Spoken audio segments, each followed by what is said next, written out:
Well, good morning, everyone. It's 9 a.m., Wednesday, December 15th, 2021. Welcome to our Strategic Planning Council Committee of the Whole relating to budget today if we look at our agenda. Ultimately, this is a public meeting, and as a public meeting, it is live streamed and recorded. Any verbal or written information provided may be included in public documents as per the Freedom of Information and Protection of Privacy Act, FOIP 40-1. You have before you an agenda, and I'm going to go to point 2, agenda of adoption. I'm going to just reverse that order. That would be something very much different. So I'm looking for any additions or deletions to this agenda. Seeing or hearing of none, I look for a motion to adopt this agenda. Councillor Swanson, any further discussion? Seeing none, call the motion. All those in favor? And that's carried. Thank you very much. Adoption of the minutes from the last Strategic Planning Committee, which was 10th of November 2021. I hope you've had a chance to peruse those, ponder them, and any changes or errors or omissions in those minutes. Seeing and hearing none, I will ask for a motion to adopt those minutes. Councillor Cermak, any further discussion? Seeing none, I'll call the question. All those in favor? And that's carried. Thank you very much. That leads us to section 4 and onwards, which is the 2022 operating budget overview. And I'll turn it across the room to Mr. Reid. Thank you, Your Worship and Council. Good morning, everyone. Welcome to our second festive day of the week. I only have a few short words to say. This is one of those days of days. We are very lucky. Previous council and administration over the last several years has been working to create a financial reporting system and structure that would facilitate a much more clear and easy path for understanding the budget for council and residents. And today is really the largest step towards seeing that vision become a reality. And my little preamble is to say I'm incredibly impressed with the team, with the patience of councils, but with the efforts of the team. And the books that you all have and the agenda that was publicly available, I think reflects that vision becoming a reality. You now have a budget in front of you that you are able to clearly see the path to whatever item it is you're curious about. You can see at a governance level what that impact is for that service level. And so really, at this time, I'm going to turn it over to our subject matter experts to bring us up to speed on this, as I say, day of days with this great foundation of budget reporting. And I'll go first to Director Hagan. Thank you, Mr. Reid. Good morning, members of the committee. Before we get into the numbers, I just wanted to spend a few minutes talking about budget philosophy and the county's approach to budget strategy. So up on the screen, you see somewhat of a continuum between zero-based budgeting, incremental budgeting, and you'll see the item in green is our current budgeting process. So let me talk to these a little bit, and let me start with incremental budgeting. This is the easiest, fastest, most efficient way of doing a budget. You simply take last year's budget, you decide how much to increase it or decrease it by, and there's your budget for the coming year. Many organizations still use this approach. The provincial government used this approach up until a few years ago. Despite the efficiency of this method, what it really doesn't reflect is changes in service level, changes in the outside environment, inflation rates, things affecting costs, salary levels, staffing levels, that sort of thing. It just deals with the numbers on a very macro global basis. So what you gain in efficiency, you lose in accuracy. Go to the other end of the continuum, we have zero-based budgeting. And this is essentially starting from scratch every single year. Now, you You take it right down and you assume this is the first year you've ever decided to provide these services. You decide on the service levels, you put a business case together that defends those service levels and looks at, SWOT analysis, strengths, weaknesses, opportunities, threats, all those kind of things. And then it builds the budget up right from zero. So you start with how many staff do we need? How much do we need to pay them? How much are the benefit costs going to be? Do we need relief staff to come in when those people are away? And you build until you get to that end point.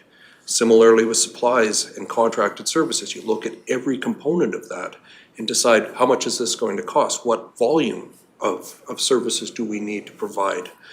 And you build that up. So you're absolutely taking a fresh look, not only at the budget, but your entire service provision and so forth. While this is the most accurate way and defendable way of budgeting, it is extremely time consuming and resource intensive. If we were to go to this in its complete definition, we would probably need 3 more financial analysts, not to mention more staff in each of the departments. And they would probably be working on this at least 6 months out of the year. And I'm not sure that we would have the opportunity to get through budget deliberations in less than a week either. So there is a trade-off there. Where the county sets their strategy is closer to zero-based budgeting. We do start from scratch when it comes to the budget numbers. Every position is budgeted out, including step increments and so forth, the relief, the benefits, everything with the most accurate current data that we have available. So we really are building the numbers up. Similarly, contracted services and supplies, we're building that up. Where we know there's price increases coming, like fuel costs, that sort of thing, we build that information in. So we really are starting from scratch when it comes to the budget numbers. But where we don't start from scratch is the assumptions based on service levels. And we go with previous discussions and previous meetings that council has had in terms of service levels, and as well as you'll gain an appreciation for, I'm sure, throughout the coming years. Throughout the year, we have numerous strategic planning meetings so that we give council and the committee the opportunity to talk about direction, service levels, that sort of thing all year long, so that when we get to budget, it's a number crunching process to provide the committee and council with the financial information in terms of what does it cost to provide those service levels and what's changed since the last year. So I hope that helps just understand that when it comes to the numbers, we do start from scratch every year. We just don't go back and rebuild the service level discussions, although those happen all through the year, every year. And if council decides on a change in service levels, the budgets will reflect those as well. So I believe that we've struck a balance between efficiency and accuracy and usefulness of the figures. Any questions on that? Okay. So beyond that, I just wanted to touch briefly on what's a balanced budget. Is it that we've got enough revenue to meet our expenses? Maybe, but we've got a whole lot else going on. We've got significant capital projects, not only new capital assets that we're adding to support our service levels, but replacement of assets that are aging. So when we talk about a balanced budget, we need to consider not only revenue and expenses, but the capital. We need to look at restricted surpluses as a funding source. We've talked a little bit in a couple of council meetings about planning for the future and managing assets in terms of putting money away so that we're not having to jack up tax rates in a current year because we've got a big replacement happening or a big project happening, but planning, putting away so we smooth out those tax rate impacts as well. So part of the balancing strategy is how much does council want to put into reserve each year, into restricted surplus? How much do they want to fund out of restricted surpluses to achieve those investments in the current year or the upcoming year? As well, debt repayments. Clearwater County has very little outstanding debt, but those principal repayments, that funding needs to come from somewhere. So in essence, my message is, it's more than revenue and expenses. We actually have to create a surplus on the operating side. We need to have more revenue than we have operating expenses. So some of that surplus carries over in addition to transfers from restricted surpluses and other funding sources so that we can pay for those capital projects, we can pay the principal repayments on that debt, and we can invest back into restricted surpluses for the following years. So really, when we talk balanced budget, and Mrs. Serhan will touch on this with some numbers, you'll see that we bring all those components together. So my message is, it's more than just revenue and expense, it's a bigger picture, and we will try and present that picture to you this morning and show you where we're at currently with the draft budget, and then speak to how we would go about over the next 3 days, helping the committee explore strategies to bring that all to a zero at the bottom, that everything balances out. Does that make sense? Okay, I won't take any more of your time. I'll turn it over to Mrs. Serhan. Thank you. Good morning. So the 3 days of budget begin. Welcome. This is probably the single most important decisions that will be made by council over the year. Determining service levels, having an eye on the community purse and being good stewards of that community purse, and identifying which programs, projects, services that Clearwater County will fund. So let's begin. So I hope you weren't too overwhelmed by the amount of paper you received over the weekend on the for the budget. Each program in the operating had its own sheet giving a description of what that service level was, along with previous year's cost of that program and what the budgeted cost of that program would be. And similarly, in the capital books, there was a page or two for every capital project, the scope of that project, what the overall budget was or is going to be for that project, depending on when it began, if it began in 2020 or if it's just beginning in 2022. So you should have seen some correlation between the service level review, the capital project strategic planning meeting that happened in November, and the programs and projects that were that are identified in your budget books. So the draft operating plan reflects some of the following assumptions. The net municipal tax revenue is based on the current assessment that is available from our assessment department as of last week, and applied the current rate, so the 2021 rate, to those current assessments, and we came up with a current tax revenue. Those all will change. The assessment doesn't have to be uploaded until February 28th, so we still have time to finalize the assessments, and the province does the assessments for all the designated industrial properties, so we'll be waiting for those, along with the provincial mandated program of no new tax on linear properties for 3 years. So the province is going to identify those for us and make sure that those assessments are pulled out. Other revenues are estimated on a conservative basis. That means that we consider the current and expected future economic conditions and put those revenues where we expect them on the lower end of the scale of where we would expect them. Operating expenses reflect external service levels consistent with 2021 and with what was spoke about in the service level review. Budgeted amounts are generally consistent with prior years, but have been adjusted in some areas where there are assumed increases. Efforts are continually being made to find efficiencies within and between departments. Inflationary impacts within supplies and contracted services have been estimated where anticipated, and salaries reflect 2021 grid levels, including expected performance step increases. So the summary document, which, Alana, can I have you put up the 4-year financial plan, please?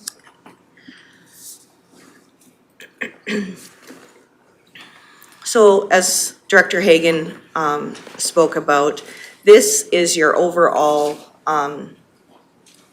numbers that correlate with the operating revenues and expenses that are identified in the budget, the capital revenues that are identified, the capital expenditures that are identified also, and you can see restricted funds used for TCA quite a bit lower than the expected capital expenditures. So that leaves quite a deficit in the capital expenditure, or the amount of the current year funds that would be required to fund the TCA or the capital projects. Then you have a net deficiency of funds. Add back in your amortization because that's not a cash item, principal payments for the long-term debt, and unrestricted funds designated for future use. So that's the funds that you're putting away from the current tax year to fund future projects not happening in the current 2022 budget. So at the bottom, there's a current deficit of $25,535,000. And don't let that number scare you. There is ways identified in the budget books to balance that number. So that's the number that we are going to work together and over the next 3 days to bring that to a zero. And when that is a zero, that's what's considered a balanced budget.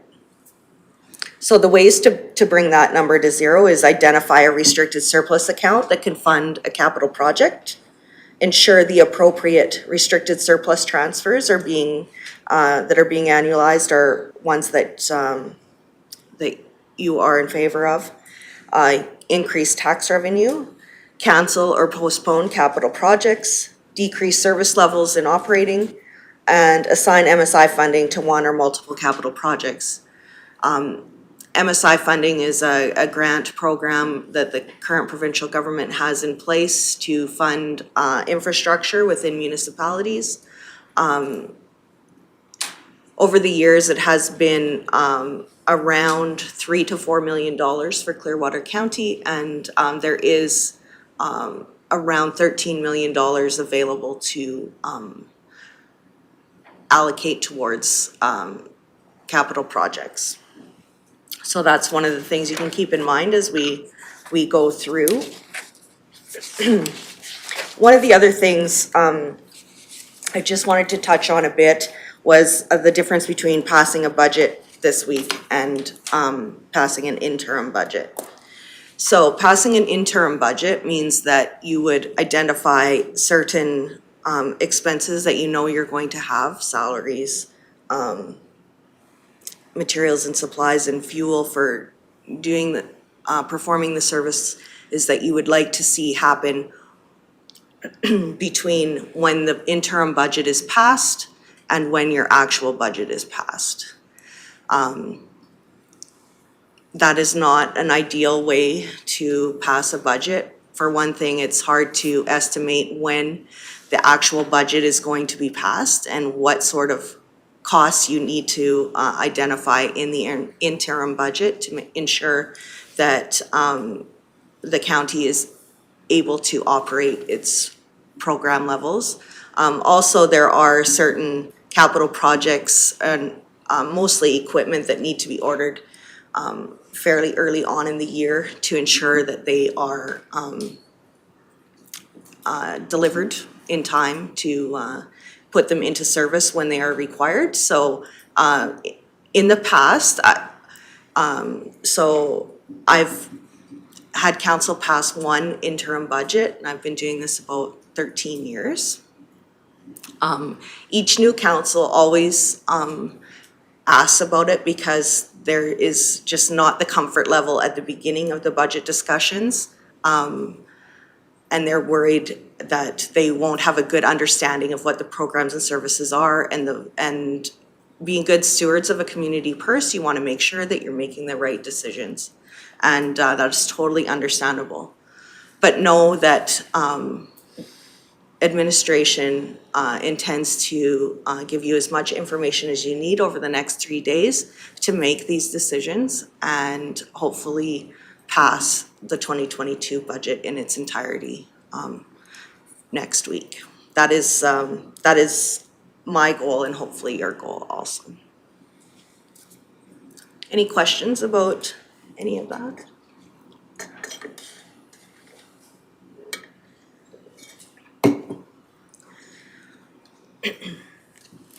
Okay, so I want to talk a little bit about restricted surplus.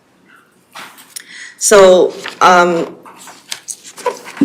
within your books was a restricted surplus summary document that showed the balance. It's just the next page there, Lana. Showed the balance as of December 31st, 2020. Now, budgeting for 2022 in 2021 does bring some challenges because the last financial statements that we have approved, audited approved statements are December 31st, 2020. So these are the last audited numbers for those restricted surplus accounts. We have budgeted net change for 2021. This is what we expected would happen to those surplus accounts over the course of 2021. And because we're not finished 2021 yet, we don't know for sure where those numbers are going to land yet. But we have a projected balance of December 31st, 2021. And then again, we have a net change for 2022 and a projected balance for 2022. In most cases, we've projected these out for 10 years. But for this year, I thought if we focused on just getting to the projected balance to December 31st, 2022, and trying to balance 2022's budget would be a big enough task for us this week. So on your desks, I left a 2021 and 2022 restricted surplus detail. So it's this document here. And what it does is itemize every transaction for each of those restricted surplus funds. So you can see what is going in and what is coming out, what they're funding. Those restricted surpluses are funding through the course of 2022. Also in your binders, or in your books, is a brief description of most of the restricted surplus accounts. So you can see what the history is, why the restricted surplus account was set up, what the funds were intended for, and what the balance was December 31st, 2020. So I hope that information is useful as you go through, probably more tomorrow, through the capital project list. You'll be referencing those documents quite a bit. Also, on your desks is a capital summary. So that is each capital project and how it is currently funded in your budgets. So I'll just take the first one is Quarry Road Base Pave. The 2022 budget is $821,000, and currently in your budget documents, it's being funded through tax revenue. So that is one. For example, if you decided to fund that through restricted surplus, we would make a note of that and move money from restricted surplus, thus lowering the deficit at the bottom of your page because you have funding for the Quarry Road project. And again, we'll get into this a little more tomorrow with your capital projects. Any questions on the restricted surplus? Okay, we're gonna move into operating today.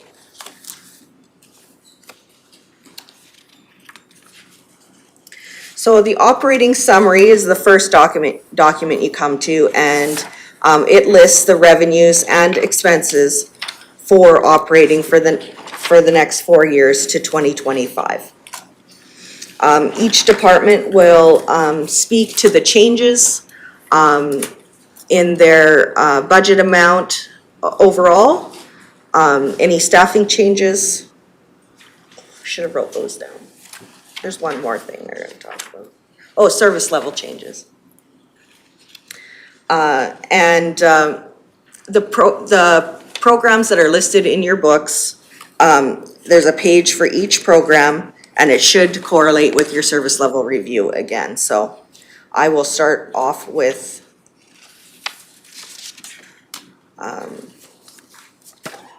council, and Director Hagan will be speaking to that budget. Oh, Christopher will? Okay. CAO Reed will speak to the, Thank you, both Director Hagan and Ms. Serhan. That's some great foundations. I hope that council found all those reserve or restricted surplus pages really helpful, because one of the tendencies is to think that we are in some sort of surplus situation. But when you drill down and find out that what we are in is operating a big municipality, we're not really in a surplus so much as we're in an obligation. We've created a municipality at a certain service level, and it requires, or we are obliged to support it. So again, a great job. So the first item of business is to discuss council. And I'm going to use my books, as you guys all are, just for fun. And so the staff recommendation here is that the Strategic Planning Committee reviews the council draft 2022 operating budget and suggests amendment as required. So the background here, the budgeted expenses are approximately 11% higher in 2022 as compared to 2021. And that is because salary costs appear higher as member-at-large honorariums have been centralized within this program area. So that's a bit of a shuffle. And contracted services have been increased to allow for revision of council's strategic plan, which of course does require, to be done every 4 years. So we didn't do it last year, so that's an increase. There are no projected changes to council's service levels in 2022. And so the next page, very straightforward, just shows you what was approved in 2021 and what we are proposing for 2022. The increases are in that admin general area. You can see that, and that is really to reflect the increased costs of developing your strategic plan more than anything else. And I don't see any lights going on. So remembering that the proposal that we gave you was to flag throughout these books, right? So if you didn't flag this one because it makes sense, then we're just going to move on. And I'm not seeing any lights go on, so we move on.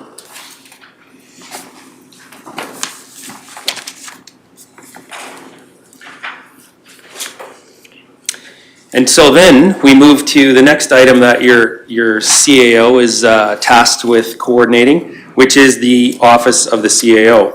So the recommendation here is that the Strategic Planning Committee reviews the Office of the CAO draft 2022 operating budget and suggests amendments as required. So budgeted expenses are approximately 0.3% lower, or we could just say nearly the same as compared to 2021. 2021 contracted services included the provision of cost related to CAO recruitment, which has been removed for 2022. Hopefully that's not too bold. Training has been increased under CAO administration, and human resources has been increased to allow for review of council and staff remuneration rates in 2022. I'll just stop on training for a second. The total package of training that is required for this department is going to cost more this year than it has in the past. The review of council and staff remuneration rates is typically done and has been in the past every 2 years. Due to COVID, that was extended, and so we are actually almost 2 years behind on this, which really boils down to whether or not we're competitive with keeping and retaining and attracting our staff. And so that market analysis, we budgeted for it, and we would budget for it every 2 years.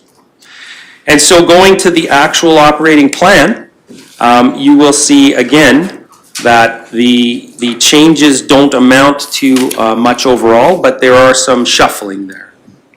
There is some shuffling, I suppose. And so, page by page, Office of the CAO General, this represents the costs associated with the Office of CAO that aren't included in a specific program area such as human resources or health and safety. Are there any questions on that page? No flags, moving on. So human resources, and I want to just take a pause. You've all heard me say this before, but I'll say it again very publicly. Human resources and health and safety aren't commonly contained under the Office of the CAO. That's how I inherited this organization, and I will tell you that I really appreciate that, because human resources and health and safety are an organization-wide requirement. So every department needs to have human resources support, and every department has to have health and safety support. So having them in this department means that umbrella is really clear for the whole organization. So I really like that. I like the reporting lines. It's been very functional in these first 6 months. Again, not anything dramatic to discuss. We are working towards, so in human resources, design and provide services for the county staff relating to attraction, recruitment, and retention. Design and implement approved policies and procedures relating to employment and benefits programs. Are there any questions, flags on this page? This is going swimmingly. I had to go first to be the role model for how it's supposed to work, and so far so good, right? I mean, the budget hasn't really changed, so there isn't maybe a red flag, but anytime you wish to discuss something. So, health and safety, as I mentioned before, the purpose of the health and safety program is to provide a positive working environment with the goal of an injury-free workplace for all employees. The health and safety program is legislated under Occupational Health and Safety Acts, codes, and regulations.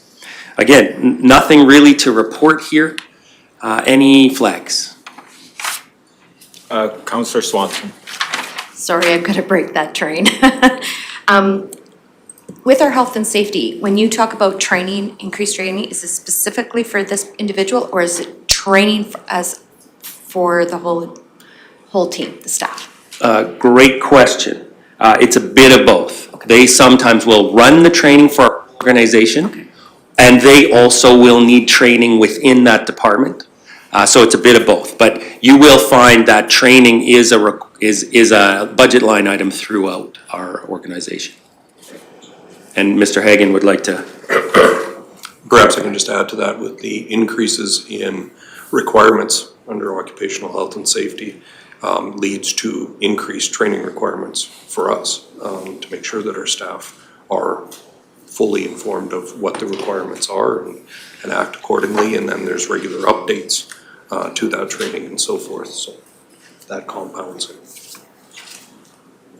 And I guess I would have one comment here, and it may be more appropriate at a different time, but I noticed through the document, we see a number of mentions of increase in fuel costs being a consideration in budget increases. What is the basis on the, I'm just trying to get, what are you anticipating as increased fuel cost? I think I'd like to ask to, as they say on the movies, put a pin in that, because we will certainly be covering that in a bit. Yeah. Absolutely. But it's a great question, of course. And if we don't answer it, well, you have a flag, right? You have a flag, so perfect. Okay, so there you have seen the CAO's department, and you have had your questions answered, so my work here is done. I'll hand it back to Ms. Serhan. Next, we'll move to Public Works Operations and Infrastructure, their operating budget. I'll just speak to the summary document that's right after the agenda item. Is for your information so you can see how those numbers fit into the bigger picture and summarizes all the programs up into that document. And I'll turn it over to Mr. Director Magnus. Is that- Yeah, thank you. So good morning, everyone. Good morning, Reeve Lougheed, Deputy Reeve Northcott, and Council. As mentioned by Rhonda, I will be working through the Public Works Operations Infrastructure Budget. And my intent is to do an overview of it. And I'll go through it. If you would bear with me, hopefully I will be able to address most of your questions that may arise as I'm going through it or concerns you have. And just bear with me as I go through it. And if there are any additional questions at the end or concerns, obviously we'll turn it over to Council to provide us with those concerns or questions. Okay, so having said that, I'll start into it. The 2022 Public Works Operations and Infrastructure Budget accounts for the management of 40 programs, one of which is the Rocky Mountain House Airport, to which Clearwater County is a 50% partner with the town of Rocky Mountain House. While acknowledging the different economic times or the difficult economic times and the severe economic challenges facing the residents of Clearwater County, the Administration of Public Works is committed to identifying a path forward that best serves the region, all the while seeking to ensure public resources are used prudently and in an economical manner. Consequently, Public Works for 2022 and beyond to 2025 conducted an in-depth analysis of historical spending and assessed each of our 40 programs to find additional efficiencies without negatively impacting the service level associated with each program. Hence, what is before you is a budget that is sustainable and maintains current service levels and hopefully makes it easy for Clearwater County residents to digest. So once all was said and done, the overall 2022 Public Works Operations and Infrastructure budget for Clearwater County will be $18,686,975. This reflects a decrease of, and now I'm going to ask each of you, there's an error in the agenda item in regards to the reference of the amount that it decreased. Once we received the most up-to-date numbers, that value did change, so I'll have you make an adjustment or a change into your documents there. So what we're seeing is a decrease of 9.04% over the approved 2021 budget. Okay, so it's not 1.56, it's actually 9.04% decrease. This is equivalent to $1,858,145. So for the most part, 12 of the 40 programs either decreased or remained the same in expenditures. The remaining 28 programs saw an increase. In of itself, overall, the main underlying reasons as to why, short of a couple of programs, we are seeing an increase in expenditure can be attributed to labor shortages, supply chain issues like those for semiconductors that help drive price growth for autos, with new vehicle prices up 7.2% year over year, to gasoline prices, which rose 41.7% compared with a year ago. Also, it didn't help that, according to the most recent Statistics Canada data, the annual pace of inflation in November rose 4.7%, equal to October, the fastest pace since 2003. Another contributing factor to the increase, but also decrease in the overall expenditure of at least 30 of the 40 programs is due to adjustments to ER benefits. In addition to the aforementioned, the salaries reflect 2021 grid levels, including expected performance step increases. And for 6 of the programs, the salaries account for staff reallocation, which in turn provided a more accurate narrative to the personnel required to be involved in that particular program. So finally, prior to ending Public Works presentation, what I'd like to do now is look, we have in essence 10 categories that are under the Public Works Operations and Infrastructure. And then that's shown in your documentation. And those 10, I'll just list them out for you again, are Public Works Operations Administration, Shop and Fleet, Utilities, Gravel and Maintenance, Surface Roads, Gravel Roads, Solid Waste, Operations, Public Works Infrastructure Administration, Facilities, and Road Construction Admin. Okay, so we have 10 categories. So what I'd like to do is take a few minutes to key on 5 of those programs and look at their category expenditures, namely Shop and Fleet, Utilities, Gravel and Maintenance, being the second one, Surface Roads, number 3, Gravel Roads, number 4, and finally Solid Waste, number 5. And provide some added details as to why the rise or drop in overall expenditures beyond the reasons already shared. Okay, so I found that these 5 are the most significant ones. When you take a look and move onwards in regards to the Public Works Operations Infrastructure, as you move through your documentation, it breaks down each of those 10 categories and the individual distinct programs associated with each of those categories. So I will just key on 5 of those. All right, so the first one I'd like to start with is the program category that we call Shop and Fleet. So this encompasses 4 distinct programs.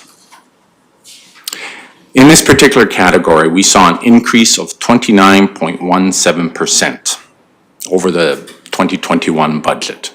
And again, that was a 29.17%, equivalent to $447,136. This increase, beyond those factors already mentioned earlier, are due to 1, the addition of solid waste and recycling program equipment, whereby formerly in 2021, all the expenses associated with the equipment was tracked within the solid waste program itself. Okay, so it's all under the category of solid waste. So what we've done now to more accurately reflect all of our fleet and equipment, knowing that solid waste now is a part of Public Works, we've taken those pieces of equipment and put them into fleet and equipment as well, that category, where it is more appropriate to be. So that's done an adjustment. Secondly is a repair of an engine to one of our CAT packers, so that contributed to the rise in regards to this particular category and increase. The second program is Utilities, Gravel, and Maintenance. So within this category, there are 16 distinct individual programs. So in this particular category, we saw a decrease of 8.6%, or equivalent to $145,531 over the 2021 budget. If you go to page 13, it lists all the programs like in that summary document. I just wanted to make sure that we're. Oh, yeah, okay, Right. good, thanks. Thank you, Rhonda. Yeah. So again, 8.6% decrease for this particular category of program. Reasons why? 1, a portion of this decrease was due to no contribution required to the town of Rocky Mountain House and the operations of the town lagoon.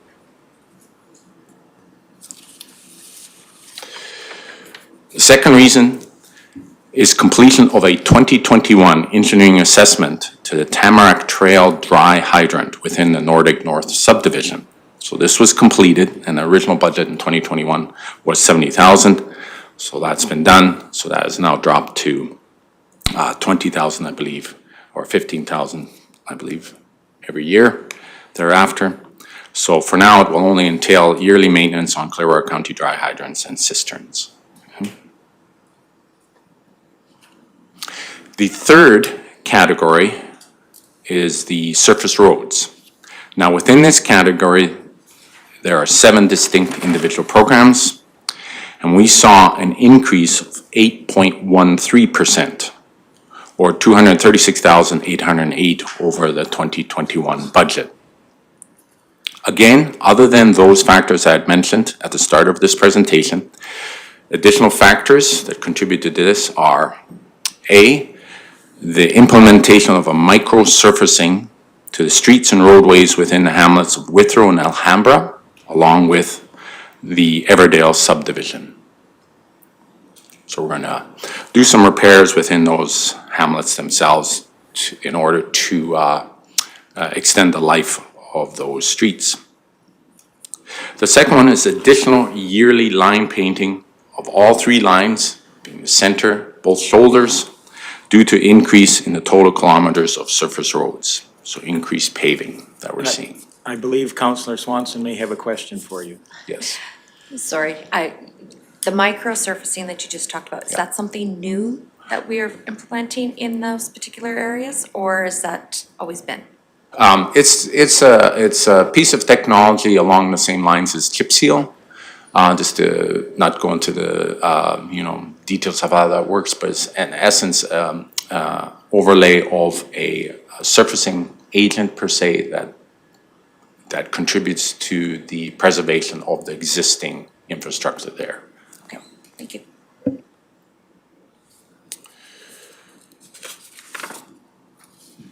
The fourth category is gravel roads.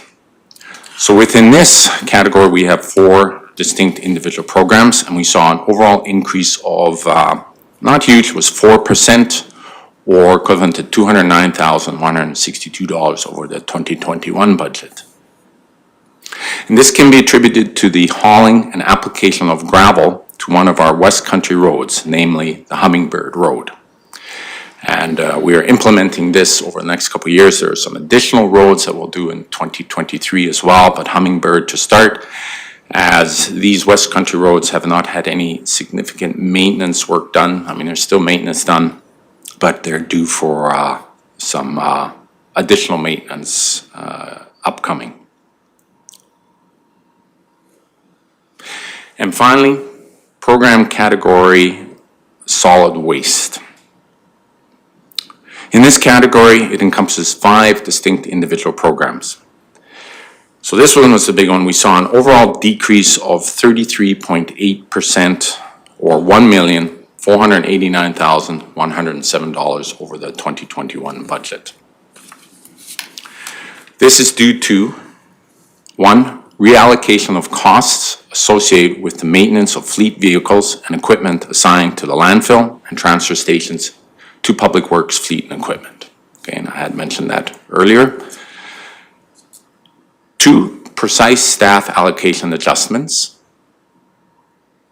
3, we no longer pay for, within Public Works, such items as audits, WC, CVIPs or commercial vehicle inspection programs, safety, etc., as these are now covered by other departments within the county. And the big one, it is a budget that reflects actuals from 2021. So we need to keep in mind when the 2021 budget for solid waste was established, it was a year of unknowns due to transitioning as a single entity on our own from what used to be the Rocky Mountain Regional Solid Waste Authority. So again, in conclusion, overall, the 2022 Public Works Operations and Infrastructure budget has decreased from the 2021 budget by the amount of $1,858,145, or 9.04%. And we are still able to maintain our present service levels as mandated by council. Thank you for that. Councillor Melhoff has a question. I have Yes. one as well, too. So. Sure. Yes, thank you. Just going back to solid waste, sorry. It's my understanding we don't have a full breakdown of what that is gonna cost us going forward, because we're still working on determining what us taking that over is going to be. Is that in this section, or is that reflected somewhere else? Because I see that there is a progression of several years, but I was told we don't actually know what that is gonna cost us going forward.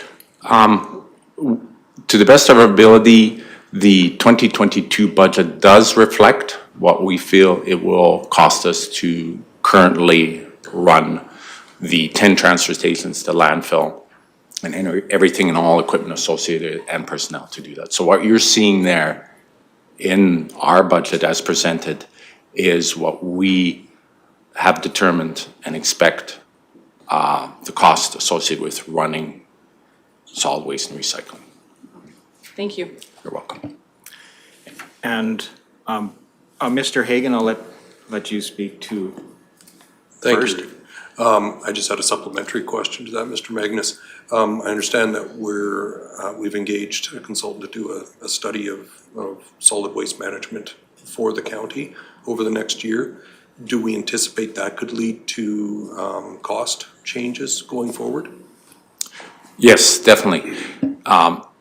In the capital, as you may recall, when we were before the committee as a whole, we presented our capital items, and one of the capital items under solid waste was the solid waste and recycling management plan study, as pointed out by Murray. And further to that, there is that potential to anticipate additional cost savings. Their intent, if council so approves to move forward with that capital item, the firm that we've reached out to will conduct an in-depth study which will engage the citizens of Clearwater County along with council and determine the best path forward in potentially bringing about additional efficiencies to the management of our landfill, solid waste, our transfer stations, landfill, and such. And so, yes, that potential is there to even bring down those costs even more so. Thank you, and I guess my question draws me back to solid waste again, and specifically line 343, where I see we've gone from a very substantial administrative or waste administration cost of 2.2 million. Going forward, I see a much more stable number around the $900,000 mark. Maybe can you give a little bit more depth to that particular thing, why there's such a substantial drop there, and yeah, just I'll let you Sure, speak to that. Reeve Lougheed. So what we did when we moved into 2021, we were well aware there were going to be unknowns and challenges associated with taking on and becoming our own entity and overseeing solid waste and recycling within the community. So what we did, and why that number dropped dramatically, Reeve Lougheed, is to keep it simple, all our staffing went into administration. So every person that is assigned to solid waste and recycling, that their responsibilities are associated with and duties are associated with those programs was just clumped into that particular subcategory of administration. So once we were able to go through this year, we were able then to more accurately assign those individuals to the respective subcategories. So the individuals that then, and their salaries went to landfill, to the transfer stations, to recycling and so on. And so that's a huge contribution as to why that number has changed now. It was more accurate reflection of where our personnel were assigned on that. And then, of course, determining too what particular line items needed to go to administration and what needed to go to just focus on transfer stations, landfill, and so on. So that's, in a nutshell, that's why you see such a huge drop in that particular category. Thank you for that. You're welcome. Any further questions? Councillor Melhoff. And I would assume then that the adverse is true with regards to it going from 22,000 to 335,000 from the allocation from it being from administration down to staffing being moved into that line item. Correct. Perfect. I'm actually on the right track.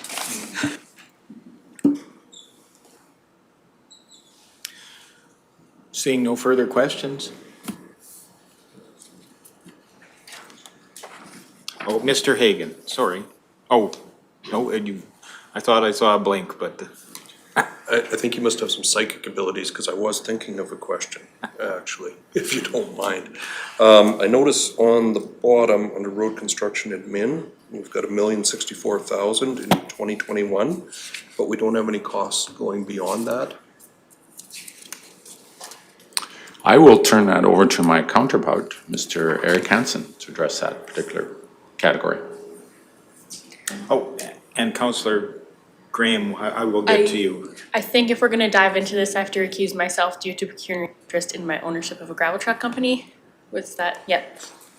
So. Thank you for that.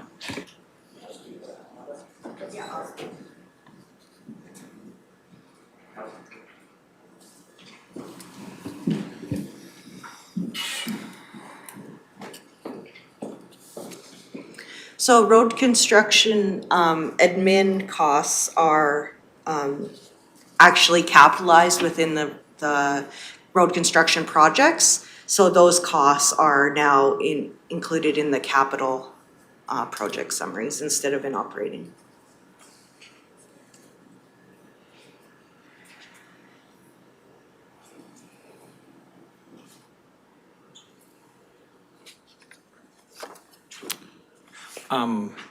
Councillor Cermak. Yes, in the operations 3052, Nordig, what does that break down to? The 335 in operations Nordig. So, Cermak, as you know, in and of itself, it is its own hamlet, Nordig. And so what we've done is to provide us with a more accurate costing associated with that hamlet. That particular category deals with everything and anything to do with maintaining that hamlet. So that includes our personnel out there. We have currently 2 full-time personnel under Public Works that reside in Nordig. So any and all operations, in essence, in making sure that that hamlet functions, from snow clearing of the streets, to overseeing water, wastewater, to the sidewalks, you name it, that's where that particular, why we have that Nordig operations. Yeah, I was just wondering because we don't have anything for the other hamlets in the county separated out. Why pick on Nordig? Just because it's new? Or is there no maintenance to the other ones? Actually, on that note, there's still maintenance required to the other hamlets, but it's very, very minimal, actually. Yeah, beyond snow clearing, sidewalk inspections, some repair of the sidewalks, overseeing their wastewater. Leslieville and Condor have their own wastewater systems too. There's not much involved there. Now, Nordig, due to its location, that provides a challenge as well. There's a greater population associated with that, typically during the summer months. And we do have a water system there as well. So along with wastewater, and anytime you have a water system that is provided by the county beyond just individual wells, you need personnel on staff 24/7, essentially, should things go sideways. Obviously, there's more challenges associated with that community as well, in terms of its upkeep and so on. So that's why we have an individual category just for Nordig. Okay, so this number wouldn't decrease, it'll probably increase in years to come then? Yes. Because of the expansion, like right now, we've got what, 70 some permanent residents out there? Years to come, we're hoping to have like 500. Yes. Okay. That's correct. We anticipate Thank you. that. And Mr. Hagan and Ms. Serhan, I'm not sure which one of you was on point first, but, okay. Thank you. I'll go with I was that. just gonna outline for the committee, the details on that sub-program are on page 60. There's a bit of a description there, and there's a breakdown of those costs between salaries, materials, and contracted services. as you will find that breakdown similarly for all of these programs.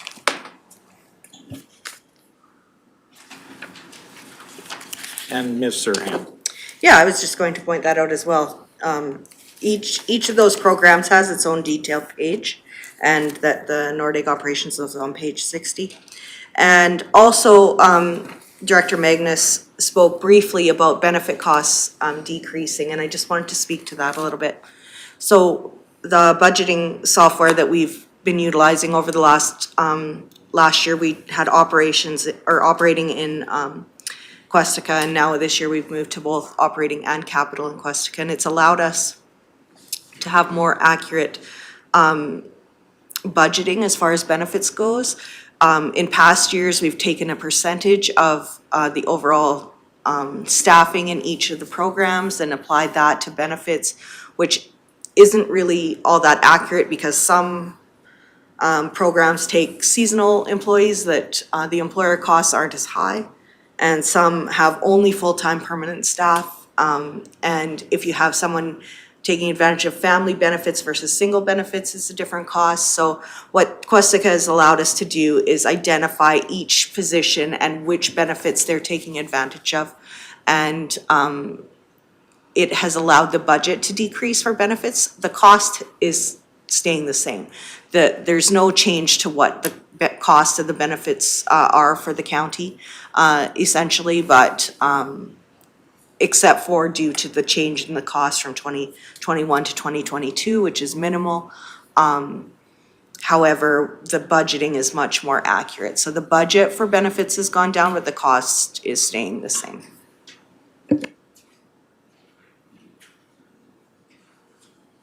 And Mr. Reid. I just want to touch base with council.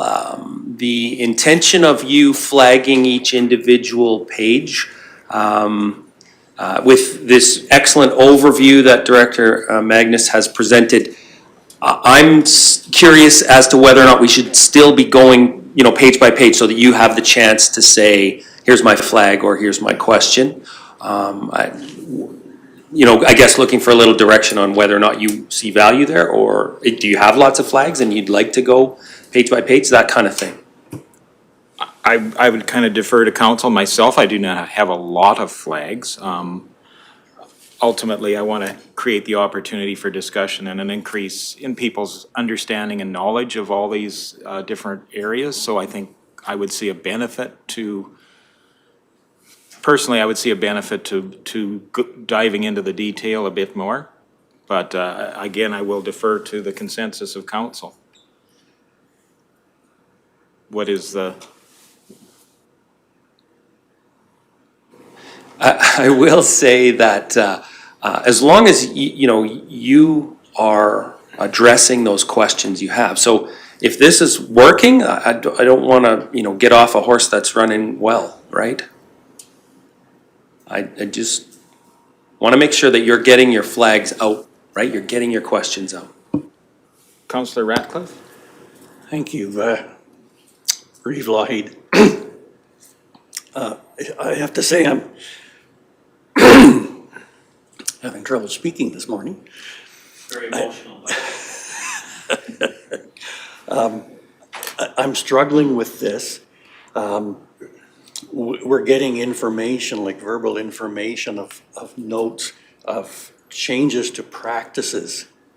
So, I haven't had a chance to look at this in respect to those changes, which are simply in accounting, not in the, our costs have changed. So, a lot of this stuff, I would need to go back over it again. And honestly, we're going fast enough that I'm not able to write down all the notes of those changes so that I can go back and understand,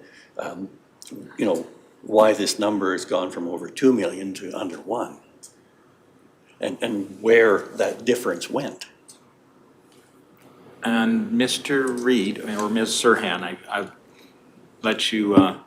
I'll just jump in to say that comment is enough for me to say I'd rather see us go then page by page, because we'll get to the page that has the change from 2 million to, and you can stop there and say, can you clarify that for me? That's exactly what our principle is at this delivery of the budget. Did I? If it's the solid waste one that you're struggling with, we can for sure go to each of the, because that's a new program, I think Director Magnus could go through each of the areas of the solid waste. Are you struggling with each of the programs, or? Yes. That was just the example that was in front of me. Okay, this should be similar to your service level review that was done 6 weeks ago with all the programs and all the service levels. So it's just those programs and service levels that are that were given to council, or council was shown like 6 weeks ago with the PowerPoints from each of the directors. Do you still have your notes and stuff from that service level review, or? No? Oh, okay. Well, I'll let Mr. Magnus go through the solid waste and then we'll figure out. Mr. Reed. I would prefer that we go through page by page, because what I'm hearing is we're not all at the exact same page, pulling on the exact same rate. So I would love to see us get coordinated. And like I said, the introduction brought up a lot of information in a general sense. And now we would go. And if I look at public work operations and road maintenance, do any of you have a flag on that page? Councillor Melhoff's light's been on for a period of Sorry, time. this answered my question, because I was actually gonna say that when we went through Muni 101, they did a very good job of helping us understand the way to look at budgets, and the biggest one being any big variances. And I felt that Director Magnus already did a very good job of explaining where most of those big variances laid. But if we're gonna do page by page, that's fine as well. Well, and so that's my recommendation is, that's an excellent point. That puts you at, say, this level. The questions that Councillor Ratcliffe asked, he's not quite there with you. And that's entirely okay. There's no judgment on that, but we all do need to get to the same place. And so if no one, and I'll let Director Magnus do that, but if no one has questions on page 15, then we'd go to page 16. And I might comment as well for myself. I feel better with that as a process going forward to allow the opportunity for everybody to feel included in the discussion here today. So ultimately, we'll trudge forward and see what the more in-depth overview of this would be. So.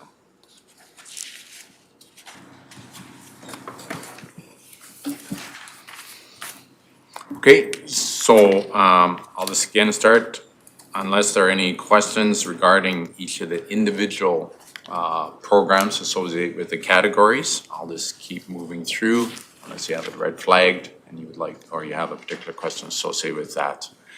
I'm not sure what page is it? Page 15, yes. Okay, so the first one is the road maintenance.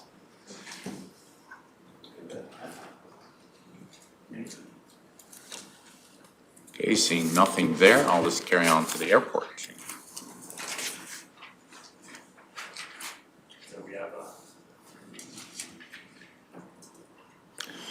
I'm sorry, Councillor Melhoff.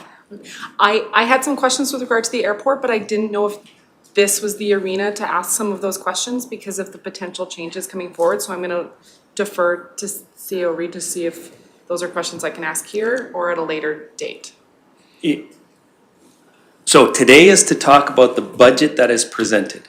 So if your question relates to the numbers you see here, if your question relates to, is the operation of the airport going to change? And how That is a might bigger impact the discussion. budget, and and how that Right. might impact the budget. Right, but right now, what you're getting presented is the airport budget as delivered by our managing partner. And so that's what you're, at the end of this, gonna be asked to approve. There might be lots of changes in this particular case. There are none to speak of other than what's the budget presented. So whether or not that airport gets a whole bunch of new this or different operating model, or that's not for today because it's not factual yet. So what you have is the operation of the airport as submitted by our managing partner, and this is the budget that aligns to it. So any question, to answer your question, any question that's related to budget, then yes, please ask it. If it's related to a change in the operating strategy that you foresee coming, that's not for the budget presentation. Thank you for the Ms. Serra. clarification. Yeah, I will just reiterate that as well. So the budget that you have in front of you is what you're going to be asked to pass next week. And then you will find that there will be budget adjustments throughout the year in 2022 due to changes, various reasons, really, either a change in a service level or a capital project, the tender came in higher than what was budgeted, or there's just various reasons for budget adjustments. And we see maybe 10 or 12 of those a year, so. What you're being asked to look at for this week is just what's in the budget documents. So if I'm, Mr. Hagan? Thank you, Reeve. Maybe this is an opportunity just to clarify again, going back to budget strategy and philosophy. And just so everybody understands, you will be asked, as Mrs. Sernan said, to pass a budget for 2022. That budget will be part of a 4-year financial plan. And you'll see before you in each of these areas projections for those other years. Those are not budgets. They are projections. They're our best guess, if you will, at what those years will look like at this point in time. They will not give administration any spending authority for those years. You will have ample time over the next year through strategic planning sessions and council meetings to discuss changes that come along and decide how you want to deal with those. Those will ultimately end up in a budget for 22 that you'll be asked to approve next year. So this is good financial practice to be looking ahead like this. And as well with when we get to capital, we take a 10-year window on that because we want to take that broader view and better plan for the future as well. But to be clear, the only spending authority is going to be in 2022. The other years are projected numbers, okay? So just want to make sure everybody understands that. I was going to make another point and I can't remember what it is, so carry on. Thank you for that, and you answered what I was going to ask, so that's very good. Thank you, very timely, and please continue on. So the next one is airport. Again, I'll give a few seconds there if there are any questions associated with the airport. That's on page 16. Seeing none, I will move on to the next one. So that's Public Works Shop. So we're heading into another category of programs.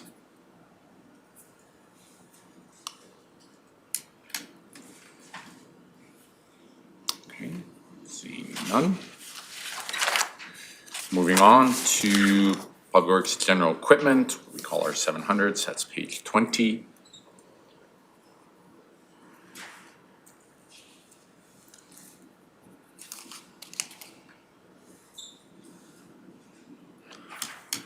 Seeing Other none. thumbs up? Thumbs up there from Reeve Lougheed, that's always good. Moving on. If I may, remembering you all have flags already, you've done your homework. So it isn't, you either are gonna be hands on the button because you've got a flag or you're not, right? And I'm really pleased that we would just take this time to allow those flags to get their airing. But it doesn't have to be a full minute of delay or anything, so. Okay. All right. Construction equipment, that's page 21. Counselor Melhoff.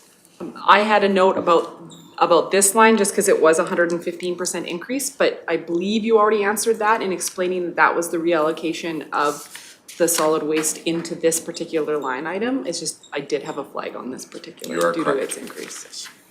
Okay. Perfect, right? Now it's aired, even the public, it's perfect. And of course, Councillor Malhab, we're accounting for increases in fuel as well, parts and so on. That has contributed to that as well. The price of fuel and parts. Next one, light heavy vehicles. Good. Counselor Yes. Swanson, sorry. Mr. Swanson.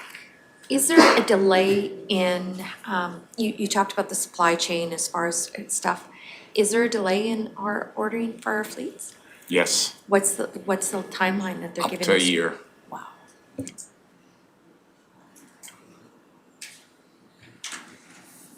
Okay.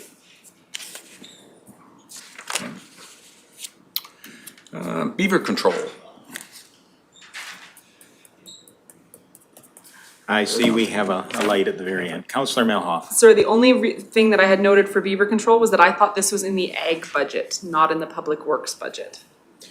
It does occur in both departments. Our departments take care of those beavers that cause havoc in our right-of-way. So any Okay. Clearwater County right-of-way, we take care of those. And if I'm correct in my speculation here, the Ag Services deals with those beavers on private land. So our residents reach out to them and they assist them in relocation of those critters on private land. Thank you for the clarification. Okay. Bridge repairs, that's page 24. Moving on. Erosion and flood control.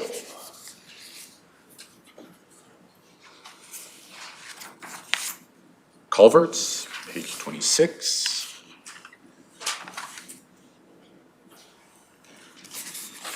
Counselor Swanson. Again, this goes back to, as a supply chain question in regards to the costing of culverts and the way metal has jacked up in price. Are we ahead of the game as far as our ordering of culverts, or are we in line, I guess? We are ahead of the game. Our suppliers provide us with updates. They send us a formal letter, a letterhead indicating this is what they're seeing coming down the pipe per se. They give us the heads up, so yes, we stay ahead of the game and put in those orders ahead of time to take advantage of the current prices associated with culverts, yes. But you are correct, Councillor Swanson, the prices, no less than, I believe it's been 2, if not 3 times, we've received notice this year of our suppliers for culverts indicating as such in regards to a price increase, seeing a price increase, so we have taken advantage of that. And I guess a note I had here as well was the Alberta and Environment Park Guideline comment. Very good to have here, understanding that some of our culvert operational costs are to correct things that would be damaging to the fisheries or whatever. Maybe you can just delve a little deeper Sure. into that one if you could for just a moment. Yep. So, a number of years ago, about 2 years ago, we were approached by Alberta Environment Parks, and they sat down with us, along with many other municipalities, along with the province, Alberta Transportation, and brought to our attention certain structures, so culverts, both what we call bridge-size culverts. There were a few of those, along with just your typical 600 millimeter, 500 millimeter, 900 millimeter diameter culverts. And the reason they brought that to our attention was they had concerns, so this is Alberta Environment Parks, in regards to fish passage. And by that I mean just simply that there was some form of hindrance associated with that culvert that did not allow the efficient passage of fish to go through it. So we've put that in our books, and over the last few years, we've been able to mitigate these concerns as presented to us by Alberta Environment Parks. They weren't huge items to deal with, and we could have done it typically in-house. However, having said that, there is at the very least one rather large culvert-sized bridge structure on Logan Creek, and it is currently in our capital plan. I'll just have to go back again to see where it sits in what year, where there is going to be some significant work. Now, having said that, we are working together with Alberta Environment Parks to have them contribute to the funding in changing that culvert out in such a way that it now allows the passage of fish. So they're well aware of where we stand in regards to priorities. And in and of itself, that particular culvert, bridge-sized culvert, structurally was sound. There was no issues beyond the fish. Could not get through it. So, and they realized that it was not a priority for us, right? Structurally, it's safe. It was very safe. So we made that known to them. So they're working very closely with us in providing funding to allow that to happen. Thank you so much. I think that's a thumbs up again. Okay. Signs.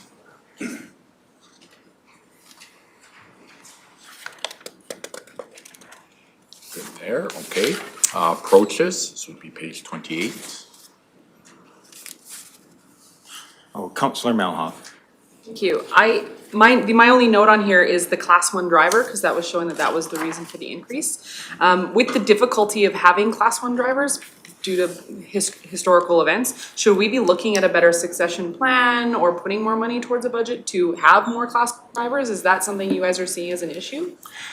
So what this is communicating, Councillor Malhoff, is as all of you are well aware, we're continuing to move forward under the ERIC in terms of infrastructure, and the council's direction is to continue to move forward with paving. And that'll, I believe we'll touch on that a little bit more again tomorrow, but two of the additional roadways that are in the books is Riverside along the North Saskatchewan River and Leslieville East. So what you're seeing here is the having to bring on, we're at that point, once those two roads are paved, we've hit that magic number. We're just over that magic number of about 23 kilometers where we are now needing to bring on another plow truck. And I say that with this caveat.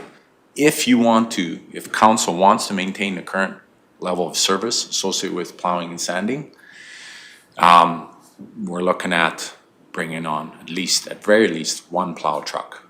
And that'll be coming on for the fall of 2023 to anticipate the winter of 2023, 2024, okay? Now, that class 1 driver that's being referred to is when we set out our personnel within Public Works, a percentage of their salary is allocated to certain programs. So what you're seeing there is this class 1 driver that'll come on, a percentage of his or her salary will be allocated to approaches. So that's why I make mention to 2023 is to reflect a position reallocation of a class 1 driver. Because typically we can't sign 100% of their salary goes to plowing and sanding, because they're used throughout the year on many other programs. Absolutely. So then a part of that salary allocation will go to approaches, because we need to keep them busy throughout the year. For right? sure. So, But I thought snowplows were a class 3 truck, not a class 1 truck. yes, class 3 on just a single body job. Yeah. As soon as you attach a pup to it, it becomes a class 1. So that we can utilize them the rest of the year. Right, you got it. Correct. Good question. Okay. I see another thumbs up coming. Ditching?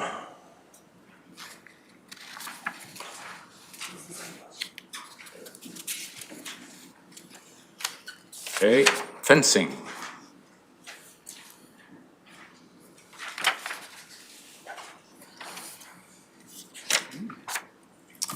Granular resources management.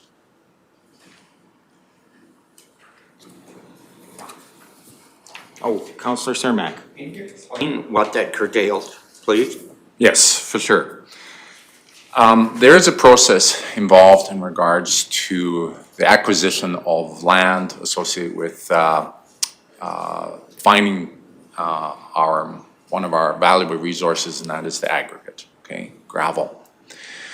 So this particular budget amount, 180,000, essentially entails everything and anything associated with getting that piece of property up and running, where we can finally go in and strip it and mine it, and crush the aggregate into gravel for use in our infrastructure.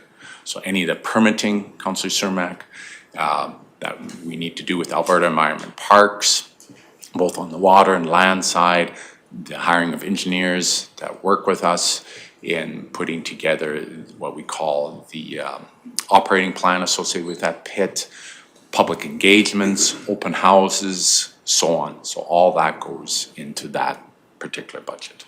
Yeah, we're not exploring or looking for new gravel pits, are we? Because we have quite a few, right?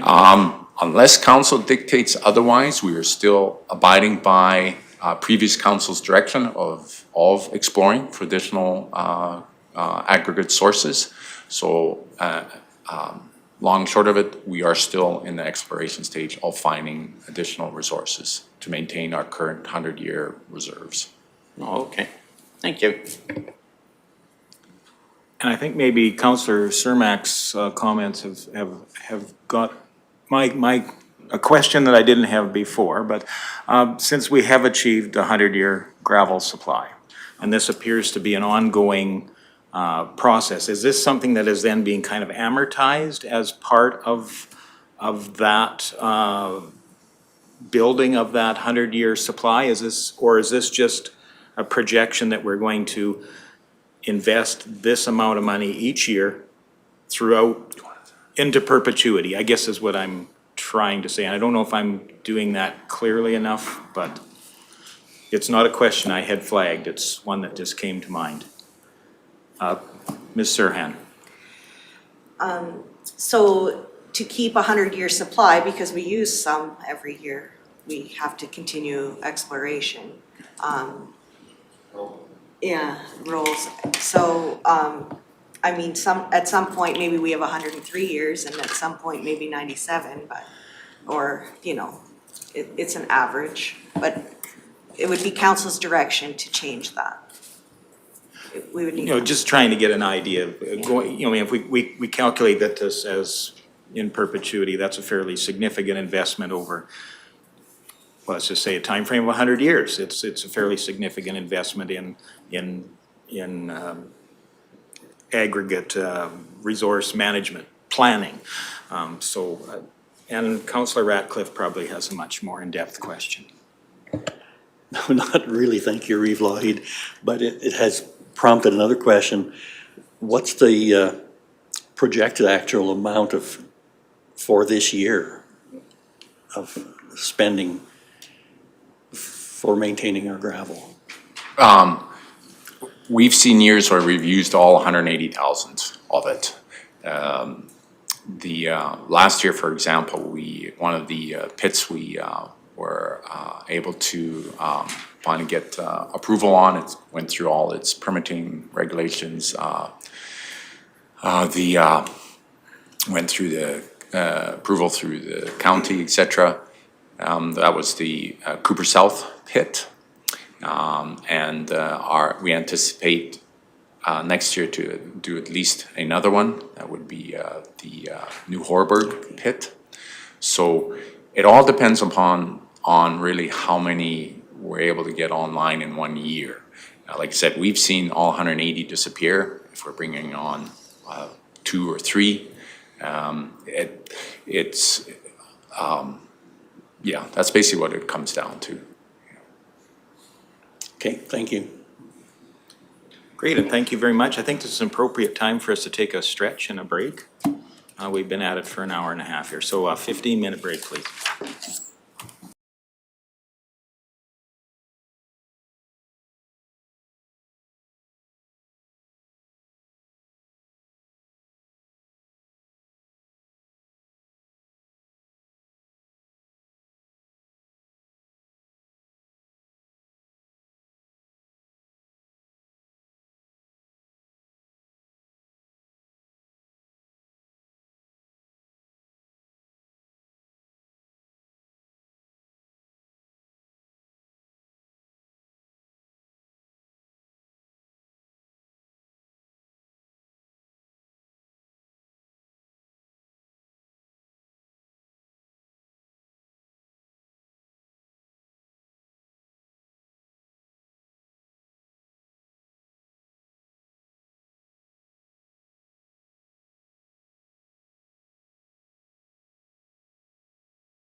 Welcome back after our break. Councillor Ratcliffe had to step outside to take care of some business at home. He will be rejoining us very soon, as he can.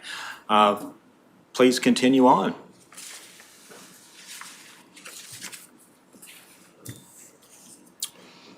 Okay, we left off at streetlights.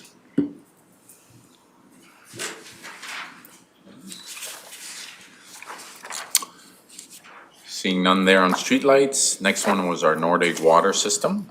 That is page 33. Councillor Milhoff. In strat planning a few weeks ago, I know it feels like way longer than that ago, we talked about trying to bring up the next phase. Will this encompass that, or is this still just prior to that being added in, if we have the ability to add it in? In regards to what I oversee in the Nordic water system, I'd have to look back into our capital, but we're not seeing, I don't believe, until 2026, we've bookmarked capital to do any additional capital projects associated with the water side of things in Nordic. Again, 2026, I think that was the year there. That is based on population. So until we see such time that there's a significant increase in population, and I think Councillor Melhalf, we're looking at about 1,500, has to be a stable population around 1,500, where we would then bring in phase 2 of any additional capital improvements to the water system. Okay, thank you. I could maybe just add to that a little bit in regards to the capital projects that we do. All the costs associated with all the development of streetlights, the water, wastewater system, utilities, et cetera, all get encompassed in that capital cost.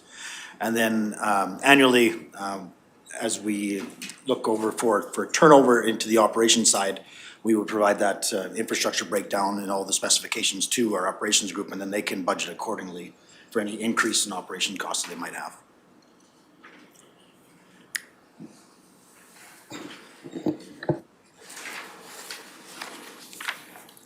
Next one is Condor wastewater system.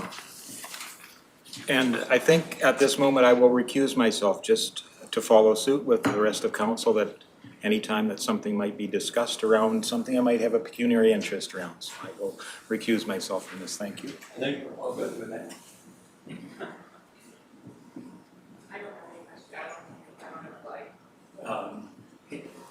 In the absence of Reeve Lahid, are there any questions there? Okay, I'll get him to come back then.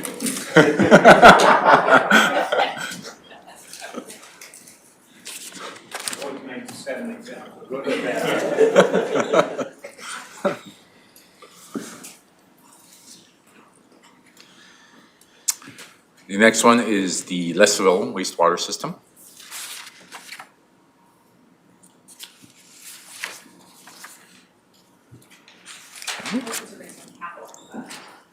Operating.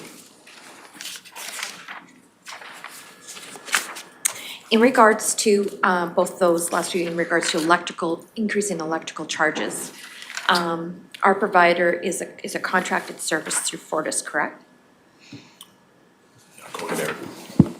We have our electricity, natural gas is all through RMA. Correct. Okay, thank you.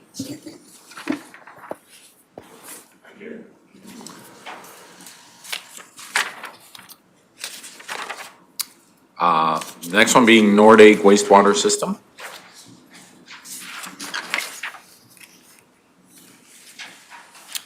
Moving on.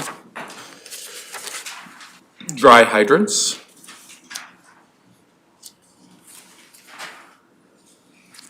Okay. Can you explain to me what a dry hydrant is?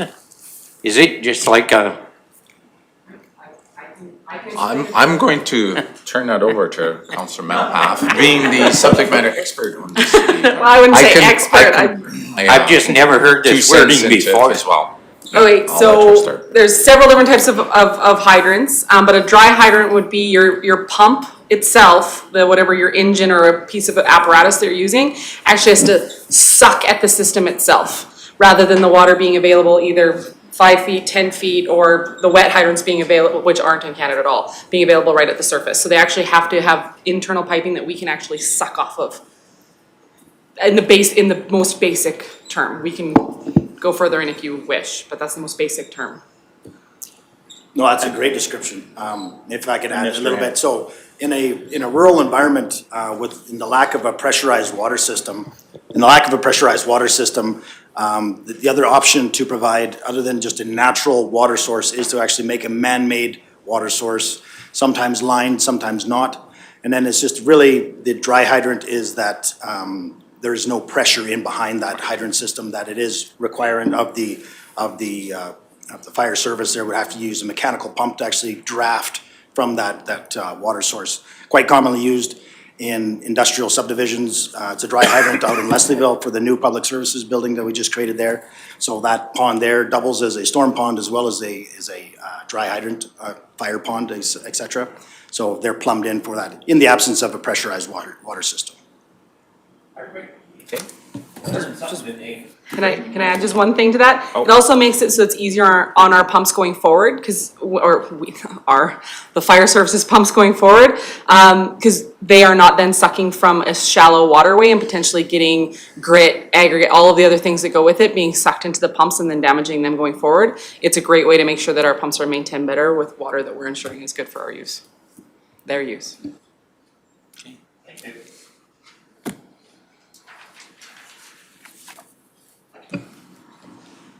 Thank you both to Mr. Hansen and Councillor Malhoff. Moving on, chip seal.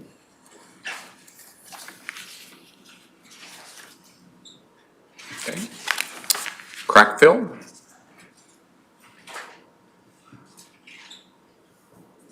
Okay. Oh, Councillor Malhoff. This is saying, again, for a class 3 driver, I thought you were hoping that the plow trucks were gonna be class 1 drivers to ensure to use them year-round. We will look, typically what we do is when those ads do go out, we don't discount class 3 drivers as well. And so we're leaving that option open. If we can get class 1s, great. But typically, I mean, we do still have class 3 drivers, so it's a reallocation of a potential class 3 driver into this position as well. Thank you.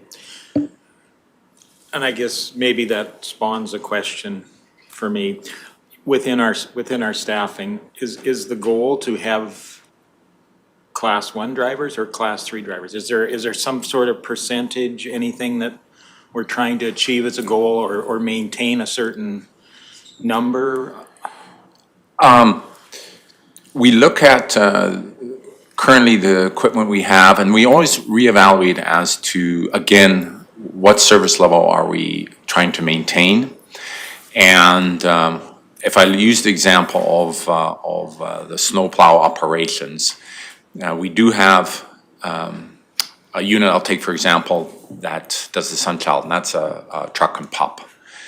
So it comes down to efficiencies, and the reason we use a truck and pup on that is we can bring more of a load all in one shot, because there's a greater distance now to get to that particular surface roads, a greater length that needs to be dealt with in terms of a paved road.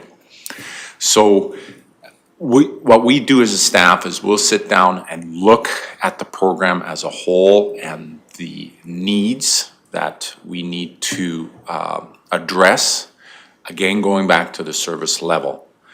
So take, for example, when we do look at Leslieville East, we'll be looking at that entire program, and we'll be able to tell then, you know, is it prudent that we in this case have a truck and pup going out in that area in terms of not only handling Leslieville East Road, but many of the other service roads that would be in that particular beat.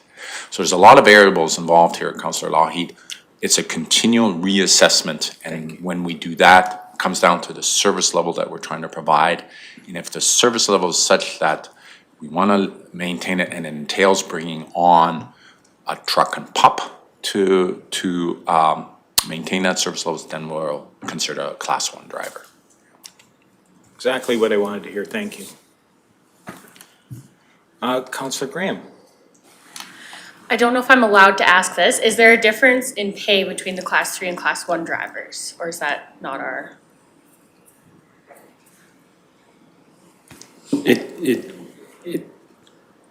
I mean, really, that is an administrative question. And I can give you the generic answer, right? Lots of our positions have differences in pay based on different qualifications. So, I mean, yeah, that's exactly the answer I would give. You know, The logic that I'm coming from with it is for the crack program, only a Class 3 is required because they don't have a trailer. So I was just gonna ask if we kind of look at, which, never mind, you likely do, never mind. I don't think I'm allowed to go there. Mr. Reed? Well, I will just say one thing. So you're right, that truck in that particular application doesn't need a Class 1. And so what our job on this side of the table is to put the right person with the right job in the right place. And so you're right, there are gonna be jobs that only require Class 3 throughout the year, and so we'll only hire Class 3 for those pending other considerations, right? What if we just wanna have a really big pool of Class 1s and it's worth the effort? And that's part of the evaluation, that that difference between zero-based and incremental, that sweet spot we're in, means that that is what we would do every year. We would say, wait a minute, to do this service level, we need this package. And so that's a constant thing. And part of my job is to make sure that all my directors are doing exactly that. So yes, that is part of our system.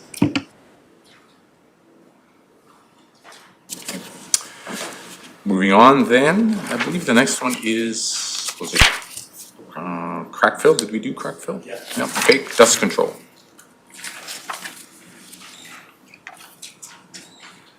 I'm not even sure how to ask this question.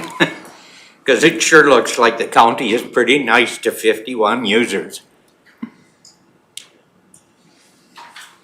Can somebody answer that? Oh. And I happen to be one of the users. No, that particular number, Councillor Cermak, is 51 is this designation.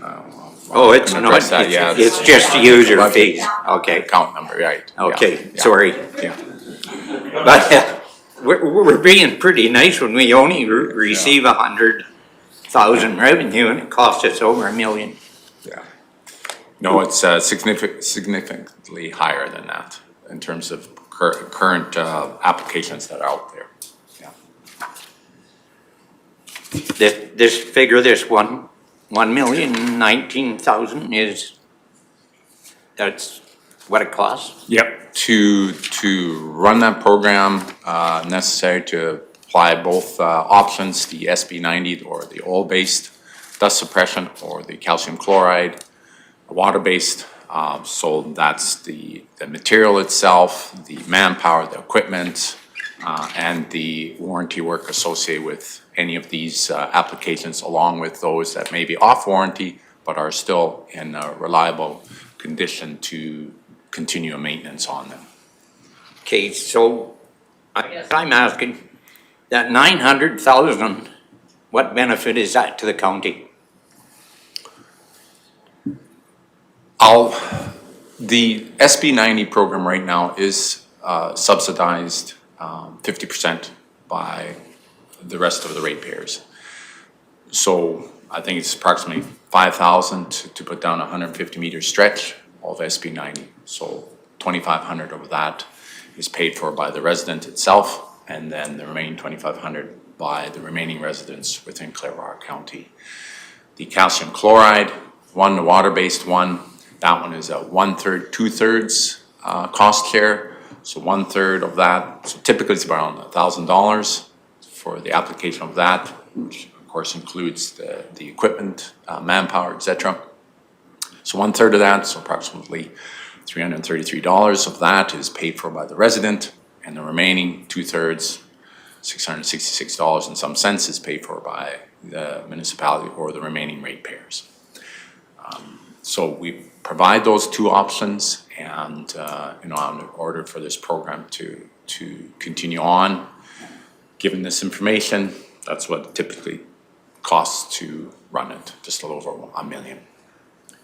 Mr. Reed. Well, and I would only add that that's a priority of most rural municipalities to provide that. And in this county, you can decide if the ratios are right, if the budget is at all yours to have. But I will remind you also of Ms. Serhan's favorite topic, the community purse. So the resident that lives off that road isn't the only one using it.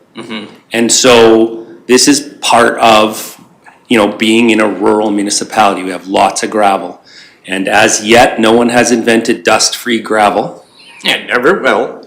I don't think so, but it was one of the questions from last council, so we did investigate. But my point being, this is one of those times, if council as a whole, and strategic planning is a great place to have this discussion, if you feel that subsidy isn't right, this is a great opportunity for you to take it amongst yourselves, decide what you think the right number is, and then we can fix whatever you think the inequity is. Thank you. I might only comment that dust-free gravel does exist, but only temporarily between free gravel and dust-free gravel. thought you were going to say it's called pavement. Councillor, or Deputy Reed Northcott. Just on the dust control program, just a small little comment on it, but a lot of residents and neighbors and friends and stuff do have positive feedback on the existing program that is in place. And Mr. Hagan. Thank you, Reeve. A question for Mr. Magnus. The expenditures here, in addition to the optional programs that citizens can opt in to on their choice, are there components in these expenditures that are entirely county related as well? Yes, thank you very much. Part of this expenditure also includes what we call high maintenance areas. So that portion of it is paid for by county as a whole, right? All our residents. And so a portion of this encompasses, as I call, high maintenance areas. These are your intersections, corners, so on. Those portions of roadways that we deem are heavily, have a heavy abundance of traffic on it. So our subject matter expert, Mrs. Caitlin Erickson, our surface roads supervisor, she continually reassesses and working not only with the rest of our team, but Eric's team as well, and feedback from our residents as to those areas that we feel would need an application of calcium chloride, or water-based. So yes, not only does it deal with just providing a service, a want to our residents, but it also looks at other areas that we as a county deem to be prudent to apply the calcium chloride on as a high maintenance area. So it's a safety issue. Correct. Yes, that would be part of it. Just one small addition to that. So there's examples that I can give you there. Into some of our gravel pits there, our construction crews there periodically actually will apply a calcium chloride dust suppression instead of utilizing that cost of a water truck to provide that dust suppression over the long term. We know that our gravel pits are high traffic, and it's a more cost-effective solution for that. Also, that calcium chloride also provides is a soil stabilizer as well. So that's where, when Mr. Magnus talks about intersections, high maintenance areas, it does well to actually prevent a lot of the washboard that's typical at these locations. So we've seen benefits of using calcium chloride as a soil stabilization product, as well as the dust suppression product.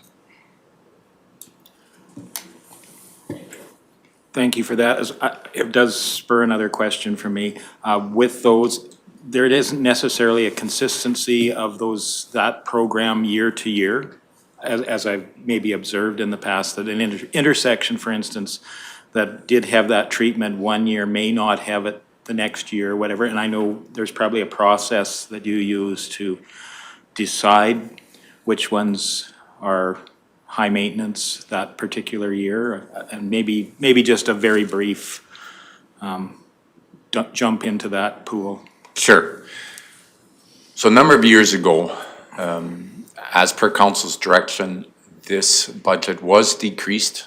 I can't recall the exact amount.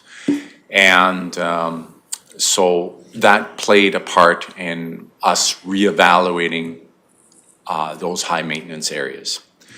And so that played a part in eliminating some of those. Having said that, we do continually reassess, those areas that are considered high maintenance that we do apply the calcium chloride to. And if there's a change in any number of variables associated with it that would dictate not putting it down for that year and potentially applying it elsewhere, we would do that. Yes. Thank you for that.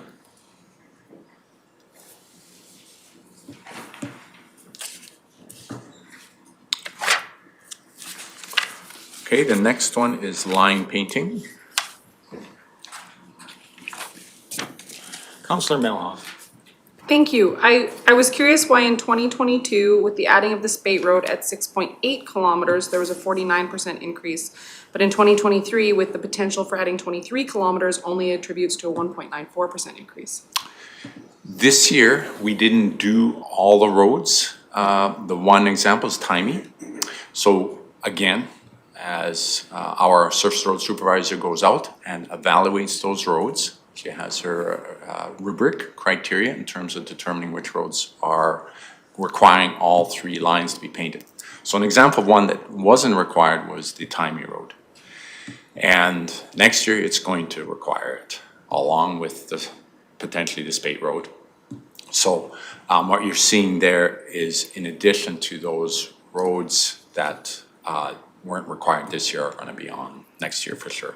So that's where that increase So it was comes just a shift from it was originally budgeted in 2021, we've moved it into 2022 to be done then. Yeah, correct. Thank you. And the other one too, Councillor Malhalf, is the price of paint is not going down. It's, again, supply chain issues, and it's a supply and demand, economics 101. And so there's only very few sources that supply that paint, and we're in competition with every other municipality to get it. So that has a significant contribution as well. Thank you.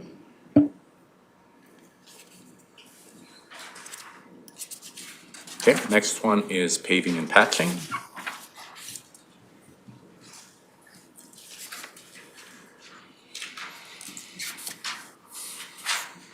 Okay, plowing and sanding. Councillor Melhoff. You mentioned during strat planning that there's one place in the whole country that we can get this sand from, in Manitoba, I believe you said. Have we looked into other things? Like I noticed that Vulcar 7 is spraying like the beet pulp stuff or the beet liquid on some of our roads. Have we looked into what that might look like if we transition from sand? Good question.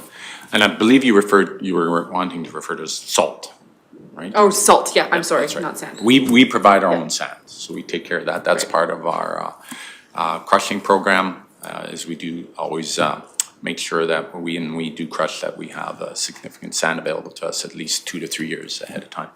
The salt, yes. It comes out of Saskatchewan. Only one place they have these underground mines. And there was a place in Ontario at one time, but as I had indicated, I believe it was in the service level overview, that did supply the road salt as well. But they changed over and now they make table salt. Okay, so they've eliminated that option. So we're down to one place, and that's in Saskatchewan. And they supply all the salt basically for Canada. The liquid form, excellent question. This year is the first year where we have brought on a unit that is now rigged up to apply the liquid form of it as well. We still utilize the salt sand mix, but the liquid form is implemented in the salt sand at the same time when we spread it. So it's a mist, it's a spray. And that is what Volker Steven does as well. Okay. So long short of it, yes, that is something we are now looking into and implementing as well. And we do have one unit currently on the road, and that's for Caroline South, where we are utilizing that technology. And has it been successful thus far? As far as I can tell, yes. One of my tasks here is I want to jump in the truck with our surface road supervisor, and it's supposed to snow here again, I think tomorrow. And so I want to take a drive with her and take a look as to how this is working. And but we have had no concerns so far from any residents. She seems to be happy, so so far so good. Is there a cost versus, like cost benefit to doing the liquidized version versus the original granular salt application? We'll never stop with the salt sand mix. The advantage that arises with the liquid is the ability to, not to get into the engineering detail behind it, so I'll try to rein that in, being an engineer, is you want to break that bond between the snow and ice to the pavement, okay? And there's that misconception that when you put the salt down, it melts the snow. No, that is incorrect. It actually breaks the bond between the water molecules associated with the snow and its attachment to the pavement. So there's a certain point where the pavement temperature becomes too cold, and you will not, with a salt sand mixture, the salt just doesn't do it anymore where it breaks that bond. And you'll notice in this last few snowfalls, you notice on the roads and you like hit that bumpy spot and you're just like, what the is all this? You're not all the ice. That's because the salt couldn't do it anymore. It was just too cold. And there comes a point. So what happens with the liquid is designed in such a way when that mist comes into the salt sand, it actually has the ability to break that bond at even lower temperatures. So typically for the salt, it's about minus 15 degrees Celsius. Anything beyond that, now that's it. Basically, then we just put down salt, or I should say just sand, just so that there's traction, some form of traction, but it's not going to break that bond. What that liquid does, it lowers it, and I believe it lowers it another potentially 10 degrees to minus 25. So now it can break that bond and get that material off your surface roads up to minus 25. So it's more the getting it potentially to a bare surface. Now, having said that, I'll make it clear here to council that council's direction and our policy and snow maintenance management plan is not to get it to bare pavement, okay? That's not where we're at. If we do get it to that, that's just a bonus. Unlike Alberta Transportation, their policy stipulates to bare pavement, okay? Is that helpful, Councilor Milhouse? Just the cost ratio, is it significantly more expensive to do the liquid form that seems to be very beneficial, or is it cheaper to do the granular? Like, should we be getting more of these units on the road? This is our first year with this, and once we have that data available through one winter, I'll be able to provide a more accurate answer, I guess, to that question. See what happens this year and the benefits associated. And Caitlin Erickson, again, our surface road supervisor, she's very good at tracking those costs, and she'll provide me with a number once this winter is done. Perfect, thank you, and that was fascinating. I didn't know sand acted like a surfactant. I love that. And Deputy Reed Northcott has a question, and then I may have a comment as well too. That was great information, enjoyed it. Question just, I know this question would vary from year to year, but just curious, how many tons of salt does the county use in the winter? And I know it would vary depending on the winter and the weather, but just out of curiosity, how many tons? I believe it's about 7,000 tons, I think, a year that we use. Again, that's dependent upon our winter season, right? Totally. Yeah. But we always err on the side of caution, where we have some like the year 2013, we had 60 centimeters of snow by Christmas. So that was just, that was one heck of a year. So, but about 7,000 tons. Thanks. And I guess my question or comment was, I would assume I would be correct in saying that if you were successful with this pilot or experimentation with this product, that we'd be looking at in the future some request for an additional capital expenditure related to that? When we put the, right now, our capital expenditure is such that the costing associated with ordering a plow truck has that equipment in place currently. Yes. Thank you. And seeing a thumbs up. Okay. I would have questions about the covalency of salt ions, but we'll leave that for another time.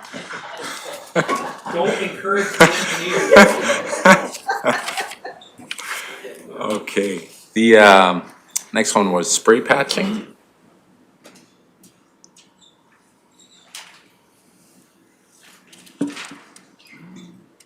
Okay.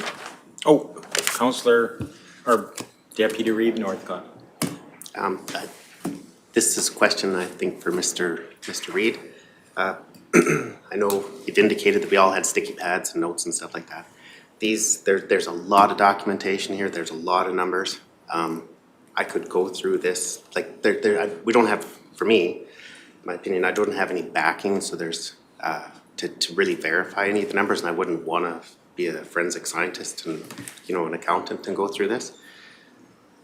I think there is a lot of great staff at Clearwater County, a lot of hardworking people and stuff like that, but I think there's a big level of trust, I think, on my part, and I think that there's, my question, how to ensure that the work that the county does is honest, ethical, and the most efficiently completed?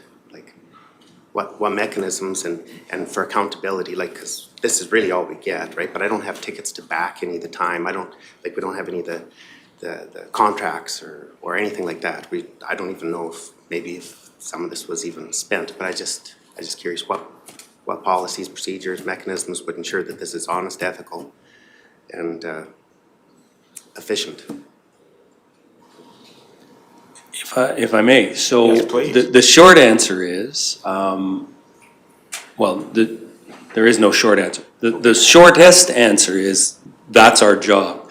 And you even heard an example here where we're talking about, we've added a spray unit to a salt sand truck. We're only doing that because it might be better, and we're looking for the best, most efficient use of. Everybody on this side of the table, it considers themselves, and it is part of our job descriptions, to be a steward for the resources we are graciously given responsibility over. And so, as far as seeing the actual contracts and the actual tickets, the slightly longer answer is, the system is the check and balance that ensures that there isn't that impropriety that you're kind of alluding to. And so, as far as how efficient we are, your main answer is, what evidence do we give you, and what evidence do you see out in the county? So if we say we're spending $1 million on dust abatement, but you don't see it, then you would ask that question. If you think that $1 million is too much money to spend on dust abatement, you would have that discussion around your side of the table and bring that back to us. But, let's pick on Mr. Magnus. There's no way Mr. Magnus could, within our existing system, in essence, find ways to be more inefficient. Our existing system really only promotes efficiency. Now, 200 plus employees, I am certain that if I was to walk around any given day, I could find a spot where we could be slightly better. But I could also find 99 spots where we already are being slightly better. And I think, dust abatement's probably one of those examples. You guys are probably only going to hear about dust abatement when it's a problem. And I must give you credit, Deputy Reeve Northcott. You mentioned that you've heard that dust abatement is well supported in the county. So that's absolutely your side of the table. You should be out there in the county. You should be listening to your residents and witnessing with your own senses what you see out there. And so again, my example, if you think that $1 million worth of dust abatement isn't happening, then you should let us know. But as far as $1,000 dust abatement contracts, that really isn't the governance thing. That is on our side, the operations side, and we would worry about the thousands, so you can worry about the millions. That's the short answer. The really long answer, of course, is you just keep working. We all just keep working. So, does that help? It does, I wasn't alluding to anything. I was No, I know, and I Yeah. didn't mean that in the most insulting way. I apologize. Yep, great staff, lots of really hardworking residents and stuff in Clearwater County that work in this office. But it was just a question, are there any tools, mechanisms, policies, on the administration side, just to ensure that there is honest, ethical. Yeah, so lots of policies, and these two on either side of me could speak to it. But the example I like to give is, I went to Home Hardware, maybe it was Canadian Tire, and I used the Canadian Tire account to buy something for the North Quarter house. It was like $30, I think. That expense, as the CAO, the quote-unquote top dog, that expense was caught, flagged, and brought to me to explain better what $30 I had spent at Canadian Tire. And was it personal or was it for the North Quarter house? And so our policies and procedures and performance of accredited professionals is very much the check and balance system I'm speaking of. So you heard from George Cuff, who described, he can describe at length examples of the mayor owned a snowplow truck company, and so the mayor canceled all the contracts that they had and only did sole source to his company. I can't imagine how anybody thought that was going to be okay, but I also cannot see, given our policies and procedures, I cannot see how any modern municipality could have even possibly let that slide. You know, I mean, even something as simple as $75,000, we have to go to that broader quoting system, the Alberta Purchasing Connection, at a minimum. So we can't even go and be non-public. You know, $5,000, 3 quotes. Like the system is robust. And so all those policies, any resident can look them up on the internet and see what those policies look like. But I will let a subject matter expert who has his light on, Director Hagan. Director Hagan, please. Thank you, CAO. And to that, I would just add, getting back to your comment, Deputy Reeve, about a trust factor. There absolutely is a trust factor. The matter at hand is that you folks, there aren't enough of you, nor do you have enough time to operate this county. So you do need to rely on administration to carry out your direction. You need to stay at that high level and look at that big picture and get a comfort level from your citizens and from the reports that you receive back from administration. Are you comfortable with the information you're getting? Are things lining up the way you think they should? Mr. Reid referred to professionalism, and I think it gets back to, in terms of following your direction, we try to be an employer of choice so that we can hire the best and brightest staff that we can. That gets into recruitment retention as well. So that's our objective, is to create a strong and able enough administration to support that trust. I just wanted to ask the question. Thank you for the answers. Okay. Councillor Ratcliffe, your light's been on for a bit as well. Thank you, Reeve Lougheed. Deputy Reeve Northcott brings up a question that I think has probably been on all our minds. And I just wanted to say that the extra bits of information we get from people like Director Magnus that help us understand more the issues involved makes a big difference in that direction. Thank you.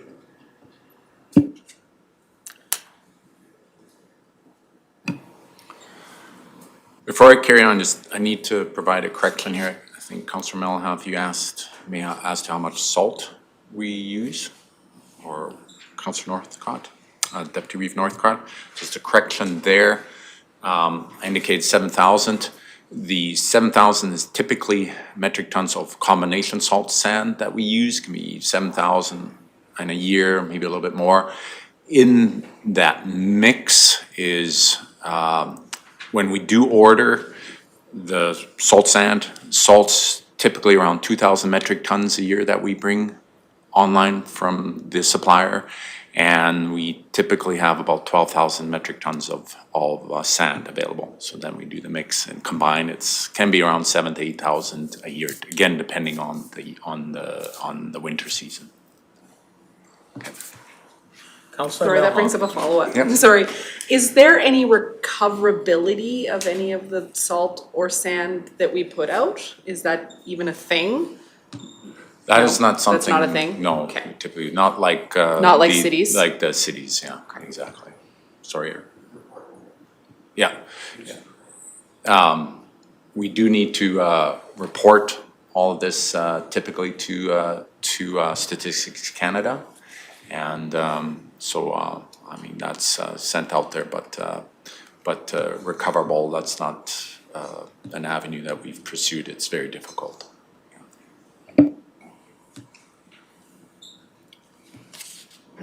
Okay, next one's county grader pool.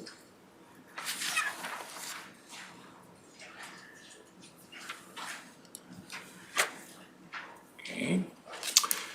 Next one, on page 50, contracted grader pool.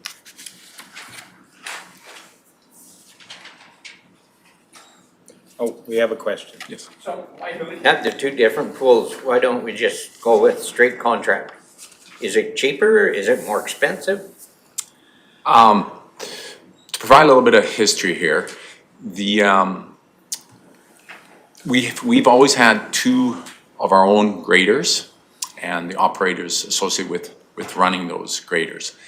The one was set up and established historically to maintain our West Country roads. And we find that is still the case. Okay, it is more economical for us to go out there to the West Country and maintain these roads. The second grader was involved with, and it's still used in this manner as well, as a rover. So it goes wherever, whenever needed, in any one of the beats, along with the West Country, etc. So that was its use, and it's still in that capacity. And also it typically handles many of the subdivisions that we have as well. So we have right now anywhere from 10 to 11 contractor grader beats, and as a whole, it is definitely much more economical to go with contracted services to maintain these beats than to have an additional 11 graders of our own. Now, having said that too, that is all dependent on the municipality. I know of many other municipalities where they do not contract out whatsoever.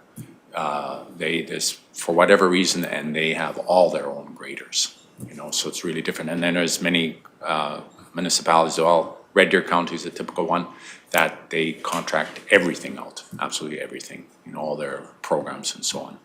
So again, there's some, historically speaking, that's why we have the two and why we continue to maintain the two, because again, it provides that level of service that is currently mandated by council, and there is an economical benefit to that as well. Okay, I'm usually all the time looking at the money of it. What's the difference between us owning and using it dollar-wise?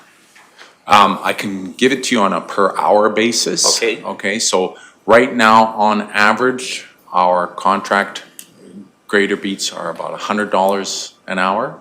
Okay, And if we were to own our own, run it, and that accounts for everything from pulling behind that pickup to insurance, you name it, is approximately $145 an hour.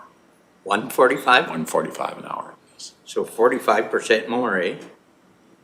Yep. Thank you. And I'm going to go to Councillor Malhoff first, and then back to Deputy Reeve. And this is more of a comment, I think, than a question. But the fact that we have a grader isn't just because of plowing the roads too, like it's a part of our disaster services program as well, right? So either way, whether we were to contract everything out, we would still have to have some type of grader or a mutual aid agreement with one of our contractors in order to ensure that we have that level for any disaster abatement. Yes? That's correct, and that's where the advantage comes with us having the The two two of our available. They're there at a moment's notice when we need to bring a grader, wherever it may be, particularly that rover. And for that, particularly that situation, we can reach out to our operator and utilize our grader at a moment's notice. Yes. Thank you. And Deputy Reeve. So just a quick question on the sustainability of contractors that are grading for $100 an hour on average. Is there consideration, like, is that a sustainable program at that $100 an hour with the increased prices for fuel, graders, skilled operators, all that stuff? Or Eric has given me the look, he wants to speak. thanks. Mr. Hanson. It is a great question, Deputy Reeve Northcott. I think being that this municipality has provided that same programs, there's something to do with consistency and, the sustainability and the previous record that we've had here. We've always contracted out those grader beats, and we have such a wide breadth and talented individuals in this community that can, between our equipment operators, our truck drivers, and of course, our grader operators, it's created a very competitive environment for providing services for the county. And one thing about the county, it's there every year. There's really no cycle of, is there gonna be work next year? The gravel roads are always gonna be there from next year till 100 years from now, as long as there's gravel roads. So I think there's some really definitive differences between industry and municipalities in providing service, and that's what really brings down that cost.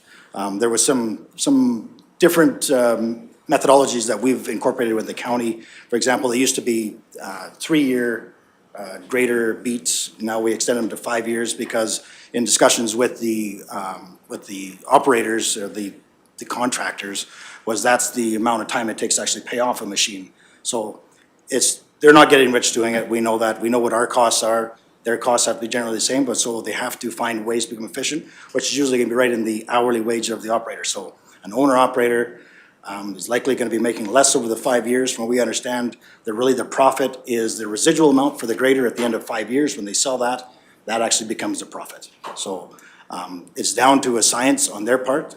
We've seen, they say these prices consistently, and really when I started here in 2009, I think we've seen as low as 86, and we're just coming up into the $100 an hour range now. We also provide, grader blades are supplied by Clearwater County, so we take that risk. Fuel is associated with the day that they bid, so that risk is also being absorbed by us. So if the price of fuel throughout the time of their contract goes up, they are compensated for that additional price of fuel. So there's a big security blanket that comes with working at the county, knowing that you're gonna have work for the next 5 years, as well as some of these other benefits, which has really helped keep that price down. It's best I have probably to explain some of the reasons why we get such great pricing. And if I may, Deputy Reeve Northcott, Eric had indicated, in terms of some of the pricing per hour, actually the lowest rate that has ever come across our desk and provided to us by one of our contractors was $79.50 an hour. And in my time here, and Eric's absolutely right. We've worked closely with our operators in helping them out. One is the contract, and two, it's a 5-year contract with the option to extend it an additional year up to a maximum of 3 years. So there's potentially they could operate that beat for 8 years. Okay. Supplemental or? Yeah, with just one more comment. There was lots of complaints this previous summer with dust and with those low rates like that, would there be times where there's just miscellaneous grading going on just because the rates are so low, or? Our job is to keep a close eye, to continue to be good stewards to our ratepayers. And one of the comments we made was that, let's put it this way, when it rains, and it's a good rainfall, our graders aren't out, right? So they sit until such time that that moisture content in our roads get to the point where then it becomes prudent for them to be back out on the roads. So they could sit for a week, maybe even potentially 2 weeks, depending on the rainfall amount. And in the summer here, as all of you are well aware of, it was a very dry summer. And again, you know, if there was a need, there came a point where our roads were in good condition beyond those areas identified by our gravel road supervisor that felt needed work. And then he would point that out to the appropriate grader operator for that beat. Okay, work on these areas. Once you've got these areas mitigated and taken care of, good, go home, sort of thing. Because there really was no need to continue to work on that beat, and they were in good condition. Because as any of you are familiar with, are in construction, when you go in there, all you're doing now is making fines, and it just becomes even dustier. And that's what we were finding. So there was a stretch there where we said, okay, that's enough. You know, we can't now. That's all you're doing beyond dealing with those areas that are concerns. That we find are a concern to us, and then that's pointed out to our operators, and they take care of it. And what I like to say is to these operators that might have found that difficult to swallow is I would ask them the question, so you're okay, you know, the owner of the organization, you're okay with sending an operator out to work that road and spend taxpayers' money when that road doesn't need to be worked. You're okay with that. You're telling me you're okay with that. And usually they're quiet. They don't have a response to that. Okay.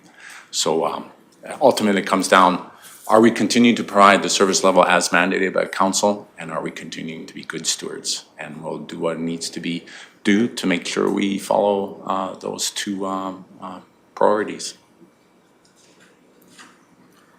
And Ms. Serkan has been waiting. Okay, Thank you. okay. I'm going to go to Councillor Ratcliffe, and then I'll come back to you, Councillor Graham. Okay. Thank you, Reeve Lougheed. With these contract graders, do we fully employ them? Or is there time enough in their routes to do other work? They are the prime contractor, so they still have that option after hours if they're Okay. to take on additional work. What we, for example, is one I use is plowing of driveways. Okay, if someone reaches out to them and they're able to work it into their time, making sure that we're first priority.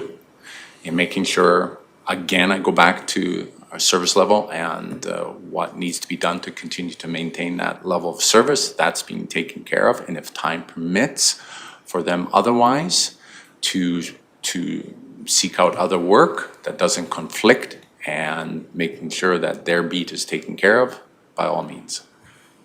Okay, but so typically they're working full-time for us in a normal condition? That is correct, yes. Okay. We're seeing anywhere from 8 to 12 hours a day, depending on weather and conditions of the road, et cetera. But typically they're with us for the majority of the time. It's rare that we hear of any of them potentially going out to do anything else. And ultimately, that's their prerogative, right? Yeah, okay, thank you. And Councillor Graham. One thing that kind of ties to Deputy Reeve Northcott's question, for the graders, I know they can only be a certain age. What is the age that they have to be? Is it 5 years? No more than, I believe it is 8 years old. 8 years, Okay. can't be older than 8 years old. Okay, and a grader, 700-800 grand now probably? How much, I'm sorry? 700,000 or 800,000 approximately for a grader? No, they're, the ones we typically order when we go through our replacement plan is probably around 450,000, 500,000. for a Okay, grader. and that's with the county discount? Yes, that's Okay, correct. so for our contractors though, do they get that discount? Yes, they do. Okay.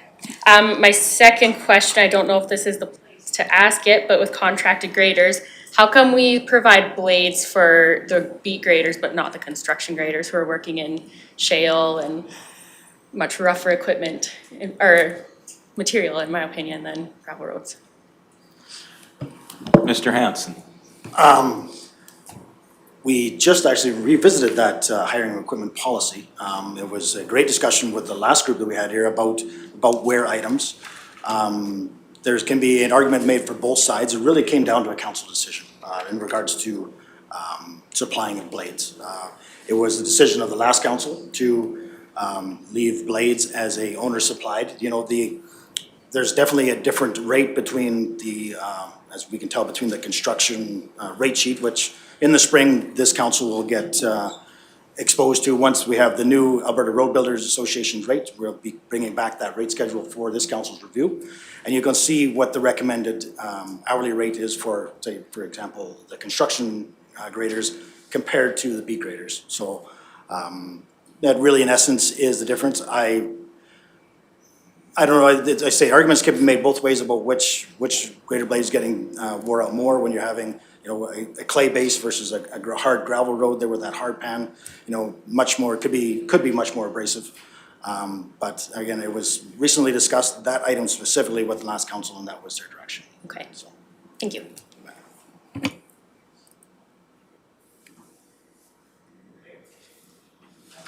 Summer graveling.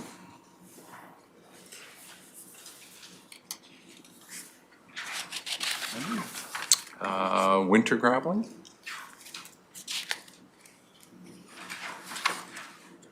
Good.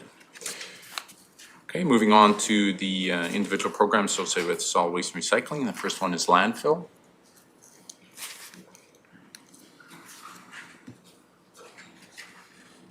Okay. Seeing none. Waste administration.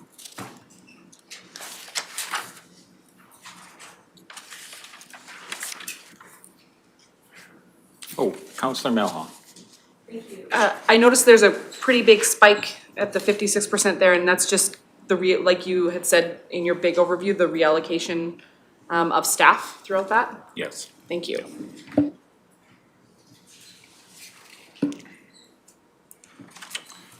Next one, transfer stations.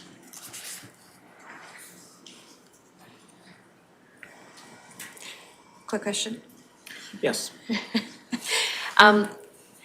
I know you had talked about this earlier in regards to the different types of transfer stations. Are we going to be continuing on with the push pits, or are we looking at, I know those are the most economical for us going forward, but in the study coming forward, are we gonna be looking at alternates to that, or is it just as is?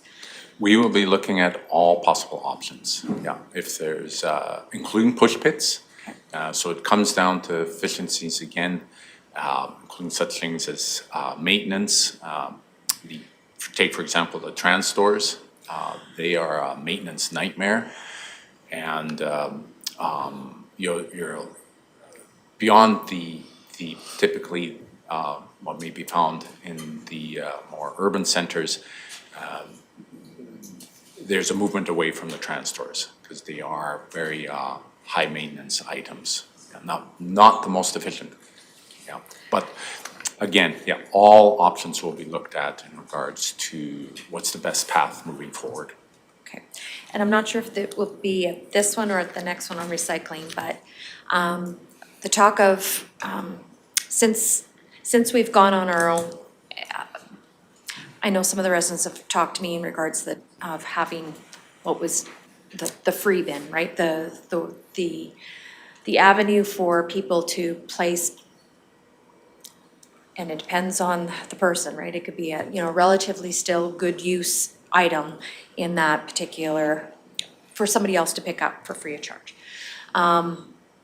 Is that gonna be looked at in is there an opportunity for us to have something at a, maybe, I don't know if it's gonna be at the temporary site or at a particular site where if people have those kind of articles, they can drop them off instead of, dropping them off at Next to New or, Little House of Hopes or whatever else. I know I've been asked about that people would really like, they don't want to throw it away because it's still operational, it still has a very good life cycle, but they have no need for it. And the other, I don't know if we could identify one of the transfer sites to have that particular drop-off. Good question and comment, Councillor Swanson.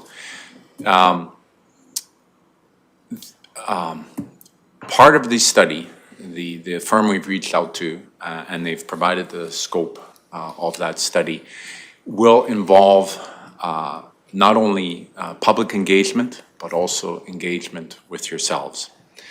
And if council so chooses, once we've gone through capital, and this is an item that you want to have in 2022 in regards to following through with this study, the Solid Waste and Recycling Management Plan study, one of the tasks associated with it is myself and Reed, along with potentially a representative of this firm that's putting this study together, to sit down with you as a council, and we will pose these questions to you as to what do you want to see? What level of service do you want to see or have? And if that is one of those items that you feel is important, and in turn that is what the public may convey to us in these engagements, then most definitely that will be incorporated into that study as to how that may happen. You're very welcome. I guess one question before I exercise my thumb. You kind of alluded to some operational challenges with the TransStore type concept. I would assume if there was an option coming in the future, it would be a capital investment, I would assume, to find a different solution to those things. Is that something we can expect?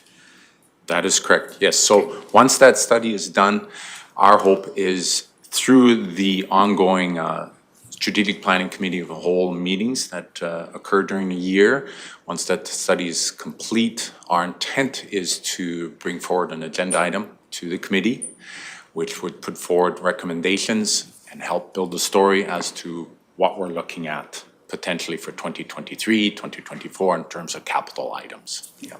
Thank you for that. And just to remind to reaffirm, we use TransStores. How many operations use those TransStores right now? There's one. Just the one? It's the one, I believe it's Caroline, I think. the transfer station in Caroline. Is there not one on Crossroads as well? Let me just think here. Because they had to close the push pit off. No. Oh, yes, you're right. You're correct. Thank you. Crossroads So we have a uses, yeah, the couple- push pit is not functional right now. That's right, the Thank two you. of them, correct. And with that, big thumbs up. Okay. Oh, so I'm sorry. Deputy Reeve Northcott. Just for studies, is there there's a lot of paper here. Is there anywhere that it'll show for the amount of money that was spent on studies? And is there a budget set aside for studies? This particular study that I have referenced to on numerous occasions, that is the associated with a capital item, because it involved the engineering associated with it as well to implement any of the capital structures that may come into play in there as well. We had a study done in this year for the feasibility of the central transfer station. So that was already in our 2021. So yes, any additional studies that may occur would go in here. One, for example, is of course there's right now discussion between town in terms of an amendment to an agreement, the waste services agreement. And part of that entails the potential future reclamation of that site. So that in and of itself also involves a study in terms of what that would involve. So that is in here as well. So any type of, those studies, yes, they're incorporated in our operational budget. And I know it would vary dramatically throughout the year because there's always different activities that are going on, but I was just wondering about the budget for studies in total. Yes. And Mr. Reed has a comment, I believe. All of our studies would be contracted out, so you'll find that any department that has a study, it would be contained in that contracted and general services 61 code. And as has been done today, we would highlight that for you. So no, you won't find a budget line called studies. Yeah. You'll find in contracted and general services, and we would let you know what that study is because it typically would come from a council direction. So, yeah, there isn't gonna be that easy sheet that says studies, but every time that you'll see that contracted and general services line change, we're gonna tell you what that is. It might be new software, it might be a study, it might be more lawyers. That's another example. I don't know why we need, oh, I can't speak about lawyers, we need them. Anyway, Thank you. Okay, next one being recycling.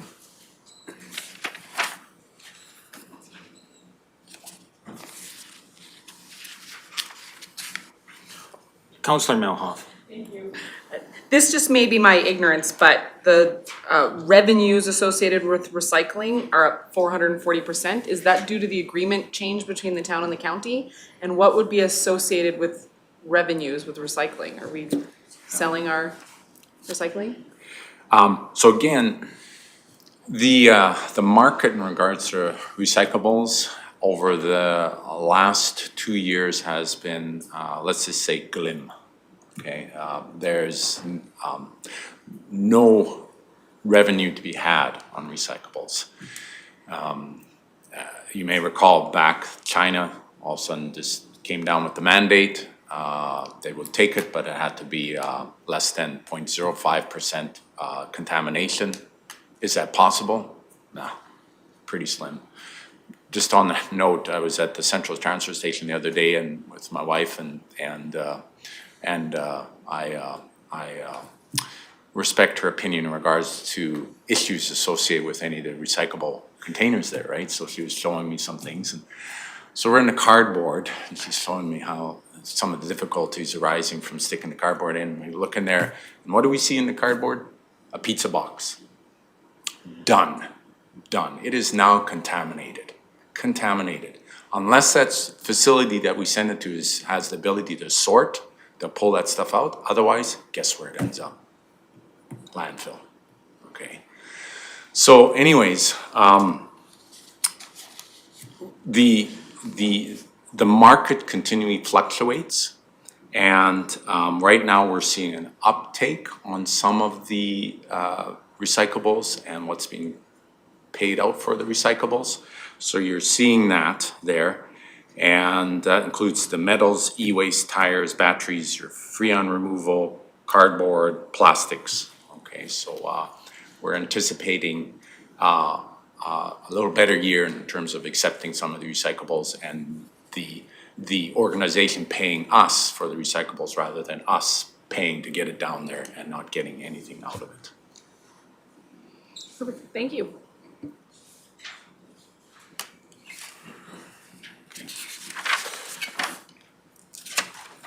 Next item is collections.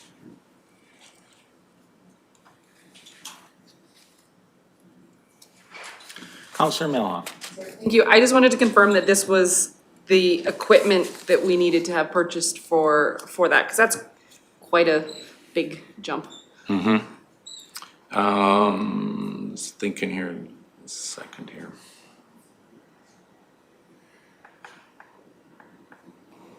Yeah, no, the biggest thing there, Councillor Malhalf, is again a readjustment of the salaries. So as you may recall, earlier in my presentation, we had all our staff personnel involved with any of the waste and recycling Okay. programs, Was all in in the admin. administration. Okay, So then right. that's why you see such a huge jump there. Now, we've been able to be more accurate in determining who goes where and what percent of their salary goes where. Thank you. You're welcome. And Councillor Ratcliffe. Thank you, Reeve Lougheed. Thank you for closing that gap in that the money disappeared over here and here's where it appeared. That helps a lot. Thank you. Okay, next one is Nordic Operations.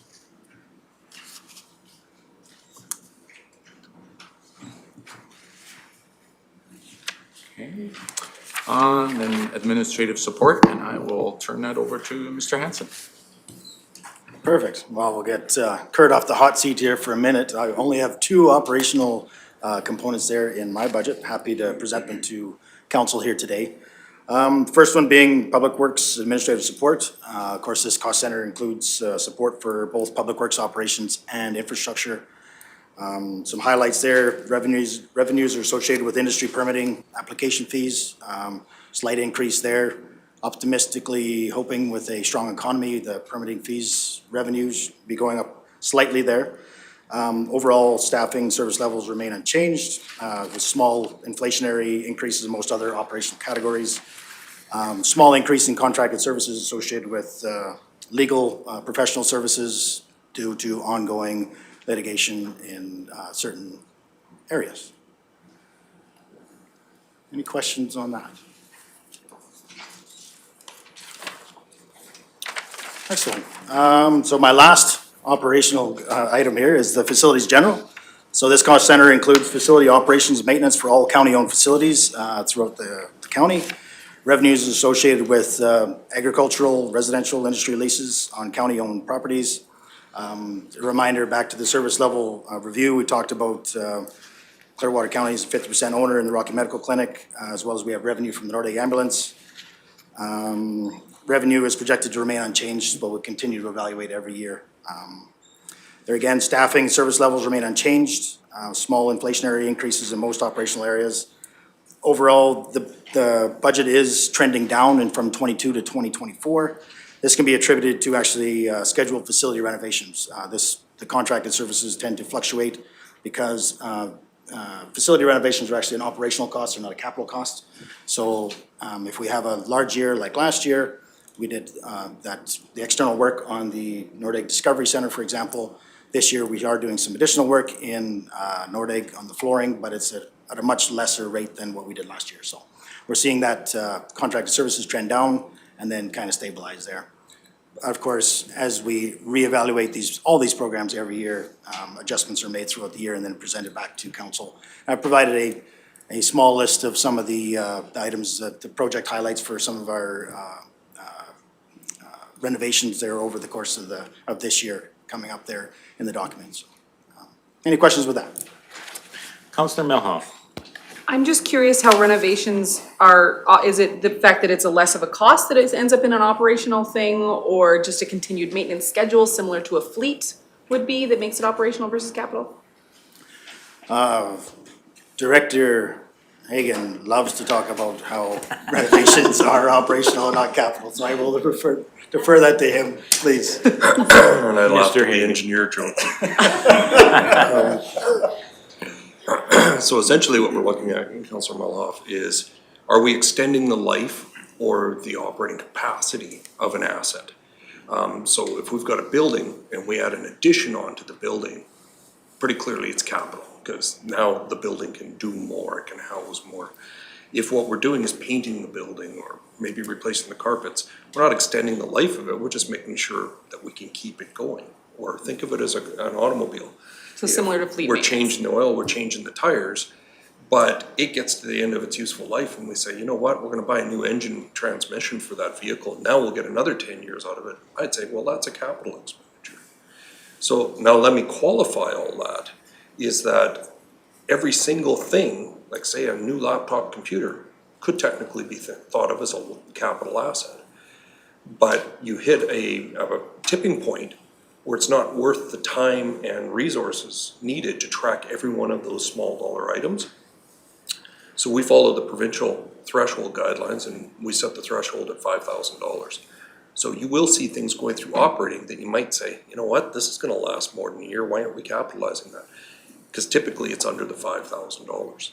So we run that through operations, we're done with it, we fully expense it in a year. Otherwise, if it's over the threshold and we say, you know what, this is a capital asset, set it up as an asset, and then we amortize it over its useful life. So that's where you see that amortization coming into operations. It's the cost of that asset that gets used up every year. Does that make sense? Absolutely, thank you. And any further questions, Mr. Yeah, Magna? just one other, as, just to make sure that I always provide the most accurate information to each of you. We were talking about trans stores and where they're located. I know Reeve Lougheed pointed out Crossroads. I'd indicated Caroline. There is one other transfer station that does have a trans store, and that's in Nordig. It too has a trans store. Thank you for that. Welcome. So that, if we don't have any further questions, that brings us to the item, or end of item 7. And I'm looking that lunch has arrived, so this would be a very appropriate time for us to take will 45 minutes work? I want to pace us over the next, we've already been paced out this week already. I want to pace us for the remainder of the week, so we'll allow for 45 minutes for lunch.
welcome back, everyone.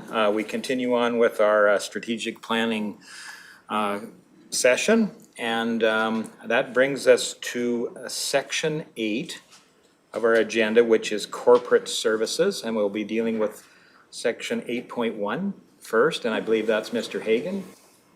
Councillor Ratcliffe, I'm just going to step out for this session. thank you for that.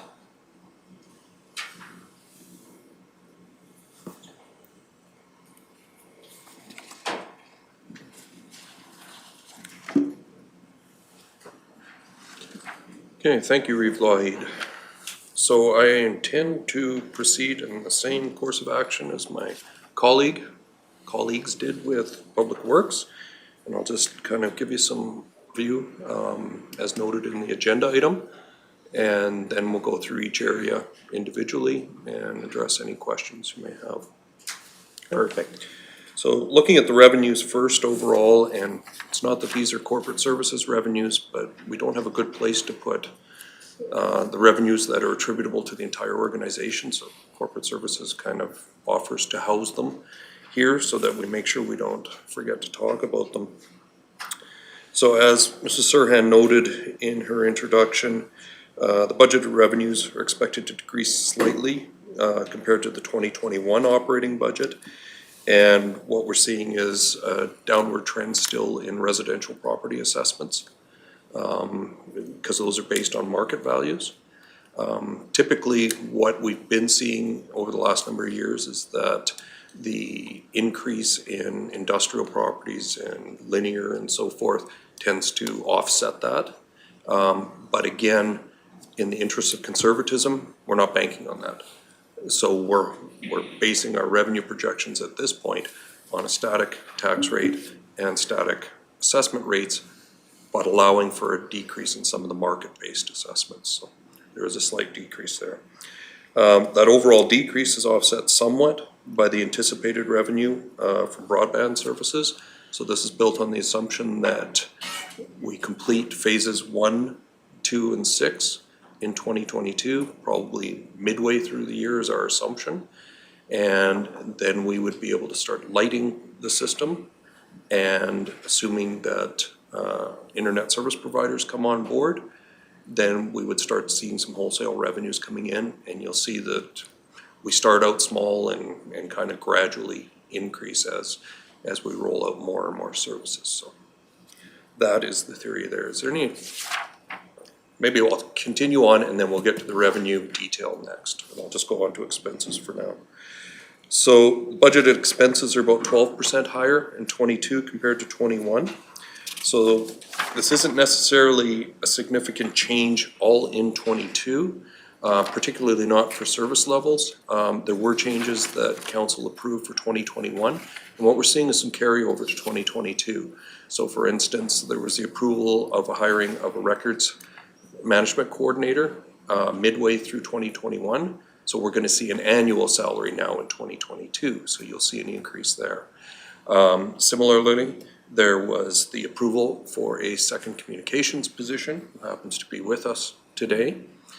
And that was midway through the year as well. So we're seeing an annualization of that cost within communications. And then as well, there was approval for the start of a new technician position for broadband within IT in September of 2021. So we're seeing an annualization. That's a 1-year temporary position. So where we've got the 4 months in 2021, you're seeing 8 months in 2022, assuming that that position terminates in September, but we'll be bringing an item back to council to give an update on where we're at with the project and what resources we believe we need.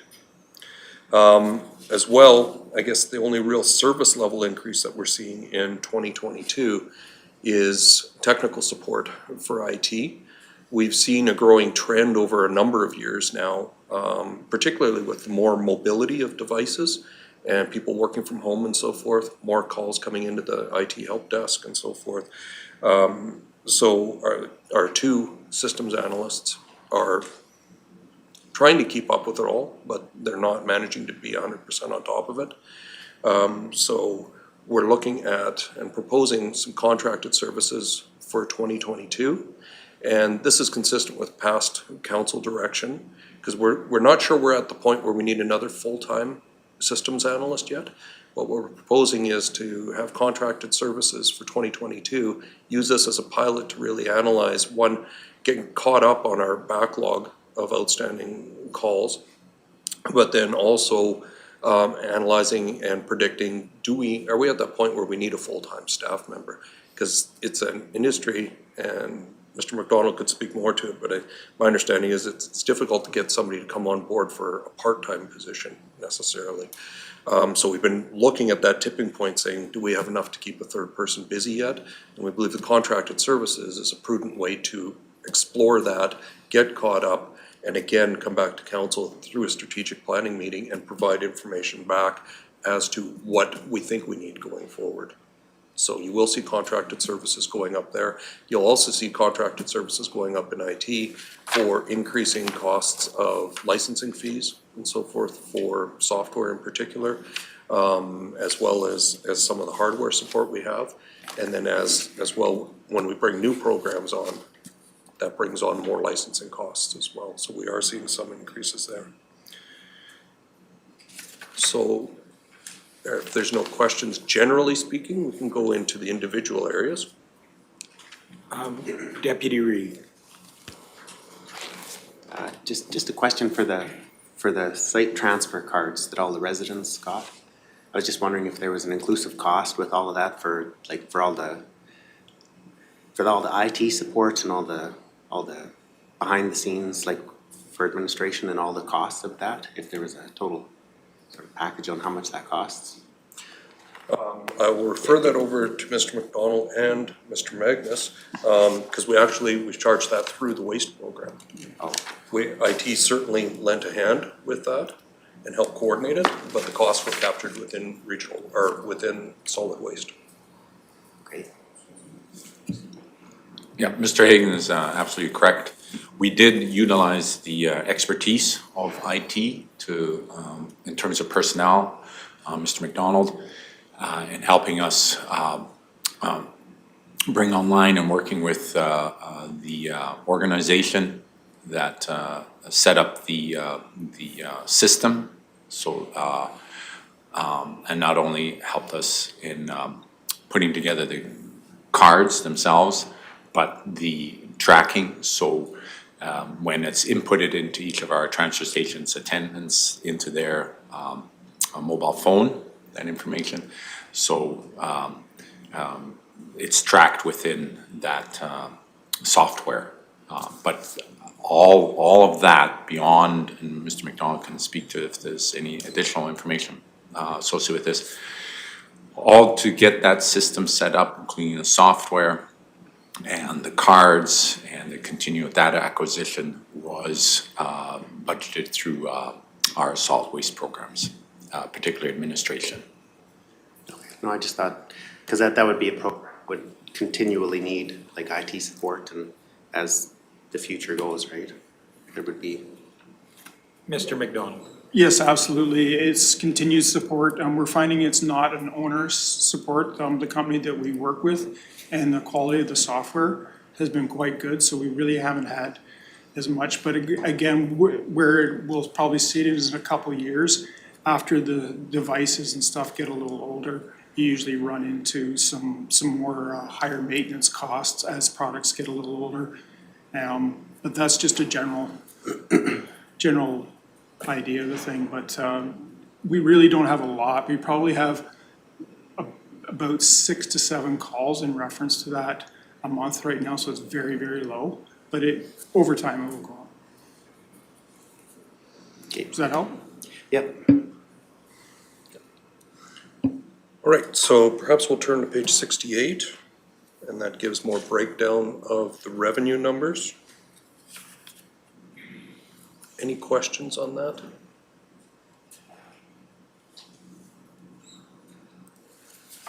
Okay, moving along.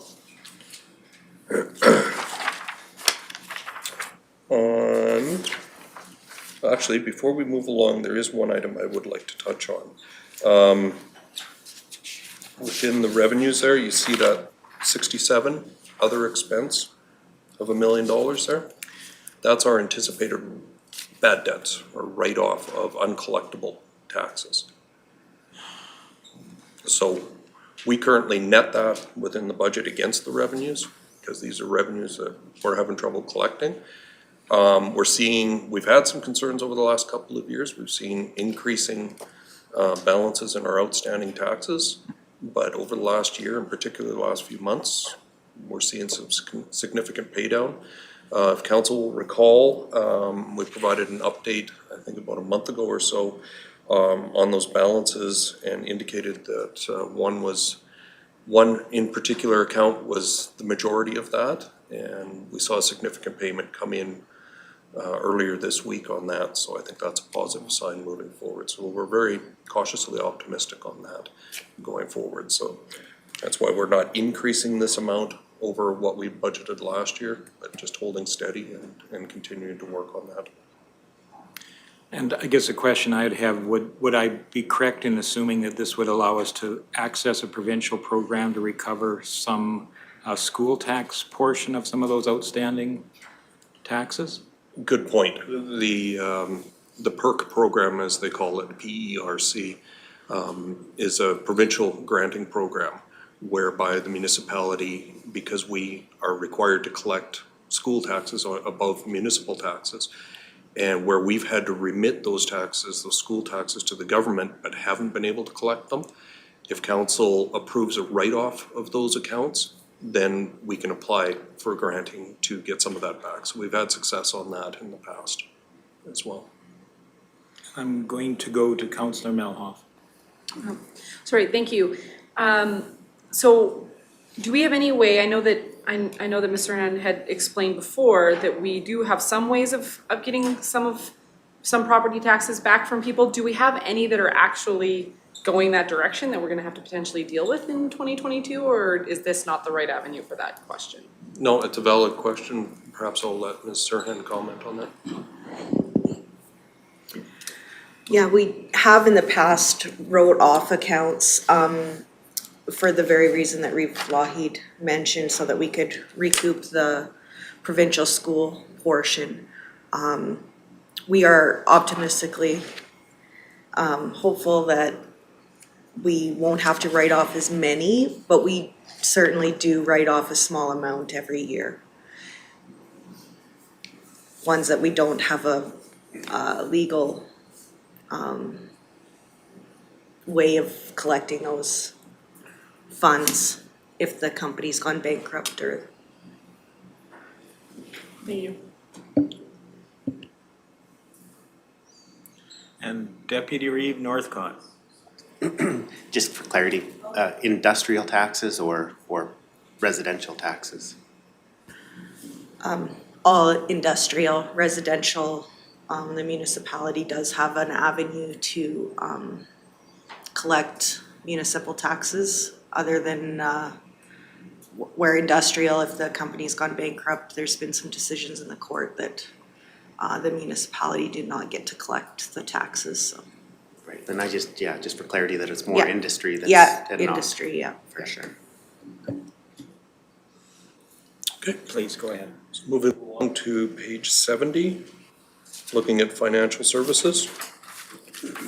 So generally very little change here, with the exception that we've added some additional contracted services here. And for this committee and council's benefit, I'll just backtrack and provide a little bit of history. For 2021, what we were looking at, and actually I think dating back to 2020, we discussed with council the concerns that we had over the lack of support we were getting with our existing financial system, or ERP, or Enterprise Resource Planning System. And so we proposed putting out an RFP, and we did that in 2020, and I think 2020 or 2021, and we got no responses back, which was extremely disappointing. So we've been kind of wrestling with, well, do we reissue it again?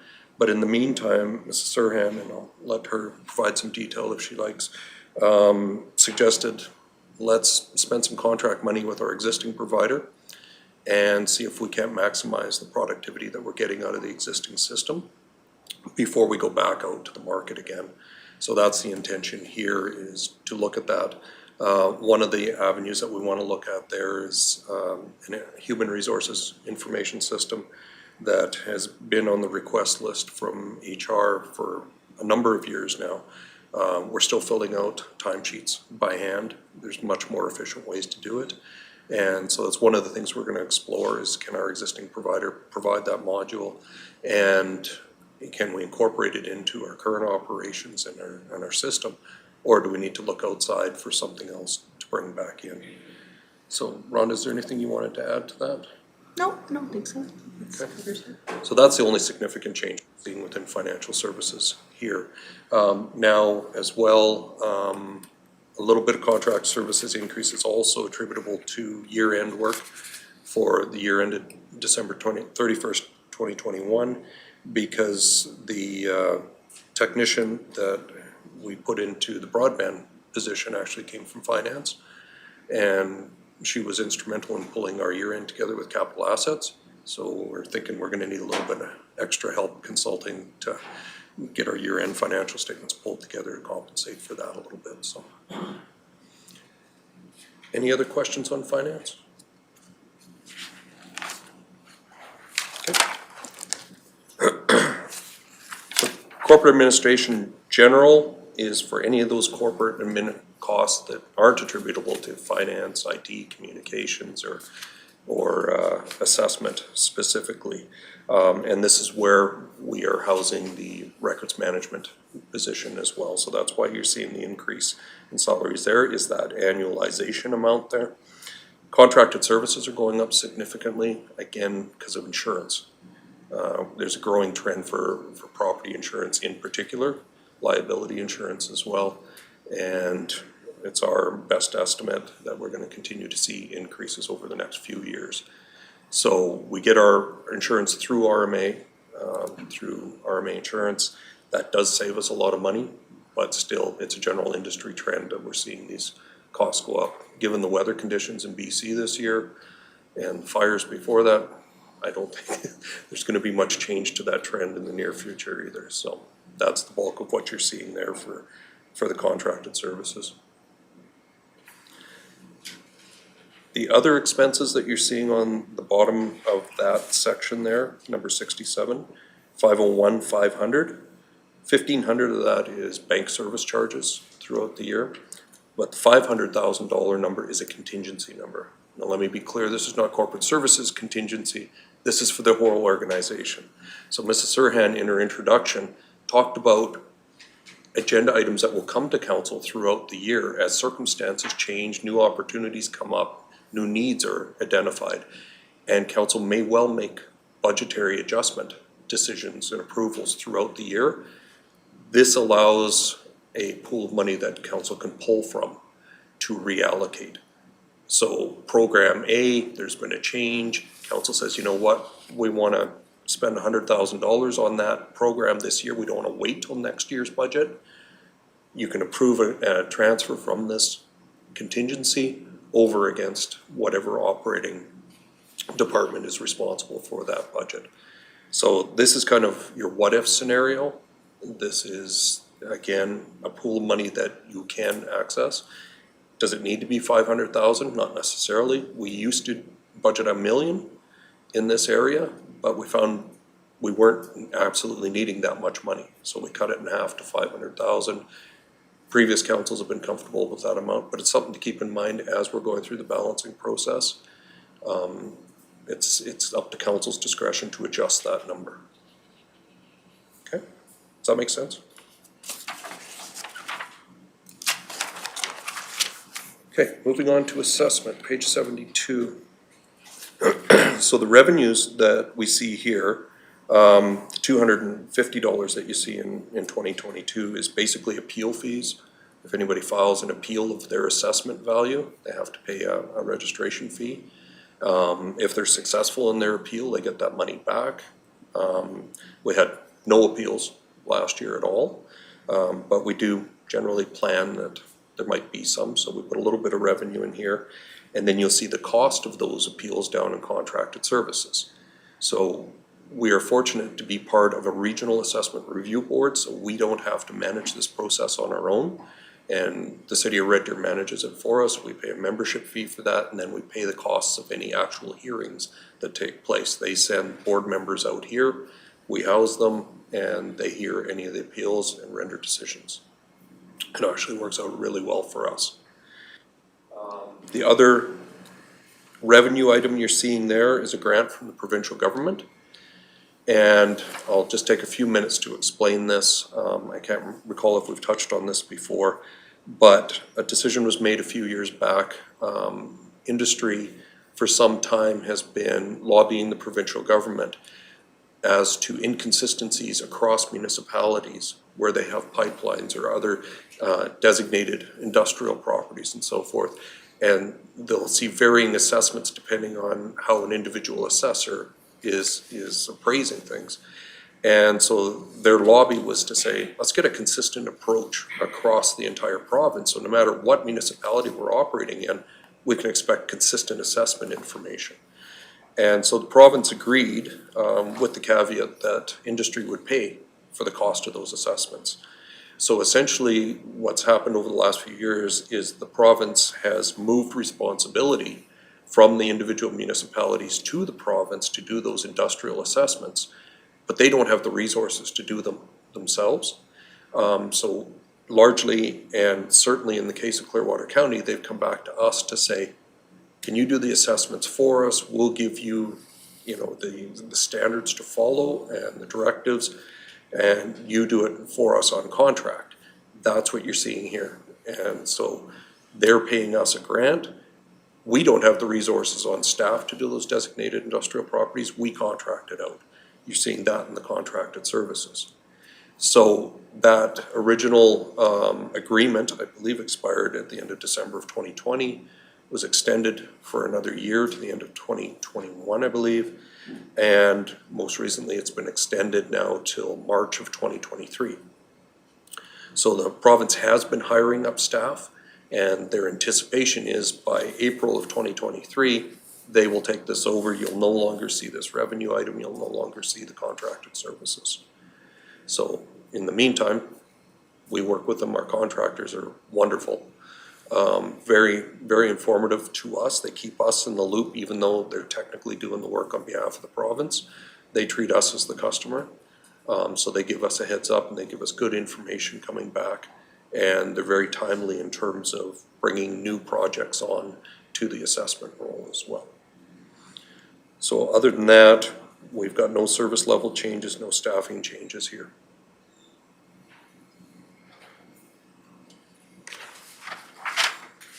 Okay. So information technology. Again, the bulk of the increase here that you're seeing is contracted services, as I spoke of, for technical support as well as licensing fees and so forth like that. And so this will be the IT general area. Any questions on that?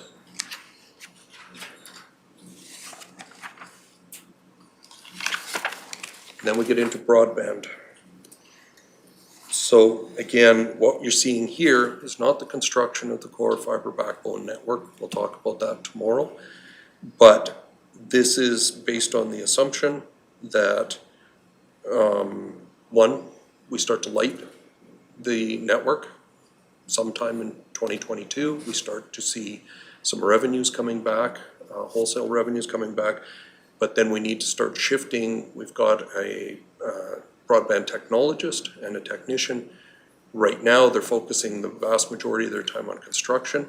They're going to be starting to shift gears and start working with the network operator to manage that network as well. So they'll be balancing their time between operations and between the capital construction. As well, we're going to have operating costs. We're already incurring some in 2021 in terms of utility costs. We've got these point of presence buildings. We've got one out in Ferrier. We're just working on the construction of the central point of presence. So we've got heating costs, electricity costs and so forth. Those will be ramping up as we go through. So again, this is an area where we've based these budget figures on our best estimates, and they are built on assumptions in terms of timing and extent and so forth. And the assumption that we're gonna complete the construction this year, so. Are there any questions on that? Councillor Melhoff. Thank you. Is the hope that the revenue versus the expenditures of this project will eventually equal out? And if that's the case, when do we hope to see that balance between the two happen? Let me begin, and perhaps Mr. McDonald will fill in some of the details for me, but that would be ideal. And it's a far more complicated answer than you would think it should be to answer that question. And we've engaged IBI, our contracted engineers, to develop a business plan that'll be coming to council in 2022. And it touches on so many areas, you know, the wholesale revenues and so forth, and then the cost of operating that network, both internally and through contracted services as well. So you will get that complete picture. In a nutshell, my experience tells me that if we break even on this, that's probably reasonable in terms of operating costs. I think we should reasonably expect to bring in enough revenue that we're covering our operating costs. I don't know that our revenues will exceed the expenditures by enough that will necessarily recoup the initial investment. Also raises the question of future investment. We're gonna have to replace equipment as we go along. Yeah, the fiber we expect to last 50 years, but the equipment's gonna need to be refreshed probably every 5 years or so. So we need to think about that. So it's a hard answer for me to answer, or to provide today, and I would suggest that that's what we've challenged the engineers to pull together in the business plan, is work out all those details and roll it up to that big picture so that we can tell you that. But that's exactly where we're trying to get to, is to answer that very question. Perhaps I'll leave the rest of my questions for when we are able to talk to the business plan. Did you have anything to add to that? Oh, sorry.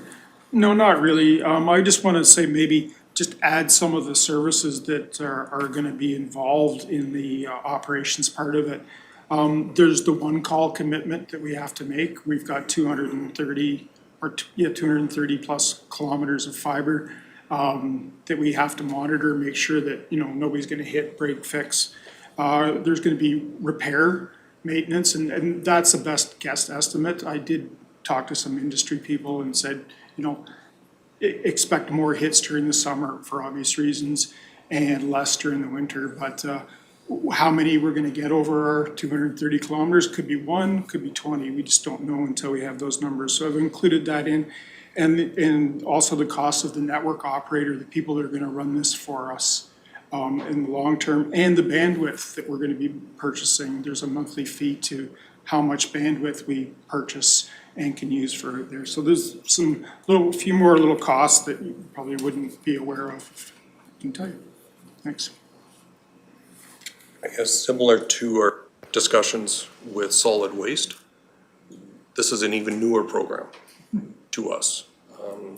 Municipalities typically aren't in the business of providing broadband. So this has been a learning exercise over the last couple of years in particular, will continue to be. And you will see variances coming forward as we're starting to gather data. Get a couple of years under our belt, we'll be able to refine those budgets further. Right now, it's best estimates. Absolutely. Yeah. Okay. GIS, or Geographical Information Systems. This is actually a subset of IT now. We had a staffing change midway through the year in 2021.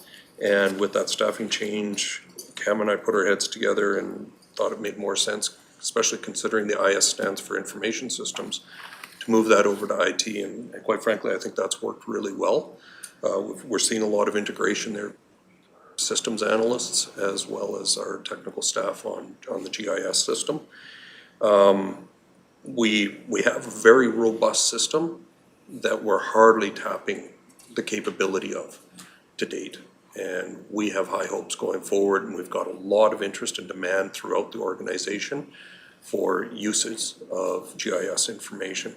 So we've currently got a new coordinator in the position who comes to us with a lot of good ideas, a lot of experience in the industry. So we're actually quite excited about that. In terms of changes, what you'll see is contracted services aren't changing a whole lot from 21 to 22, but they will drop off after that because the bulk of the amount in 2021 was aerial photographs. And we didn't actually carry that out in 21 because historically we've used airplanes for that. And you can see how expensive it is. It's in the $180,000 to $200,000 range. And we wanted to explore other options, but with changing over the staffing and the position and so forth, we didn't have that opportunity this year. Plus we have a narrow window. We want to be able to take the pictures when there's not leaves on the trees and not snow on the ground. So we didn't hit that window this year. So we're carrying this over. This is being funded from restricted surplus. There's a specific restricted surplus identified for this. So essentially what we're proposing to do is to look at doing these aerial photographs in 2022. So after that, the expenses will drop off for a couple of years until we need to refresh them again. So it's typically every 2 to 3 years that we do that. We're overdue right now. Councillor Melham. Thank you. So knowing that we do that every 2 to 3 years, and I'm sure that you've explained this to me before, then we would partially fund it every single year in anticipation then for that third year, the amortizing an expense over many years? Absolutely. And that's why the money is sitting on a already sitting there. restricted surplus account now, because we've done exactly that. So typically what would happen in the past is we would do it every 3 years and we put money into reserve for 2 years, and then the third year we would budget for that year's amount, pull the 2 years out of reserve, and we'd have enough to pay the whole bill. So because we didn't do it last year, all the money's ready. It's already sitting there. So we'll have that line up with what we anticipate paying. So our expected strategy going forward for this year is we're thinking of putting out an RFP to explore all types of imagery, whether it be satellite, drone, airplane, so we could explore all our options. And I guess to our benefit, Red Deer County and Mountain View County have reached out to us and actually asked us to join in a partnership with them because they need to update their aerial photographs as well. So that makes sense to us. So we're exploring that right now. We anticipate there might be some cost savings. It may not give us the variety of options that we wanted to see, but we still might be able to explore that this year. At the same time, getting caught up on our photographs as well. So I think it's a good opportunity for us to explore. Supplemental? Yes, please. In the GIS general category, is that where the tracking of our fleet sits too? Like that's where the fleet tracking is as well? Yeah? Thank you. And we are seeing some increase in contract services there as well, because those rates are going up, and each new piece of equipment, we want to get a tracking device on it as well, so. Thank you.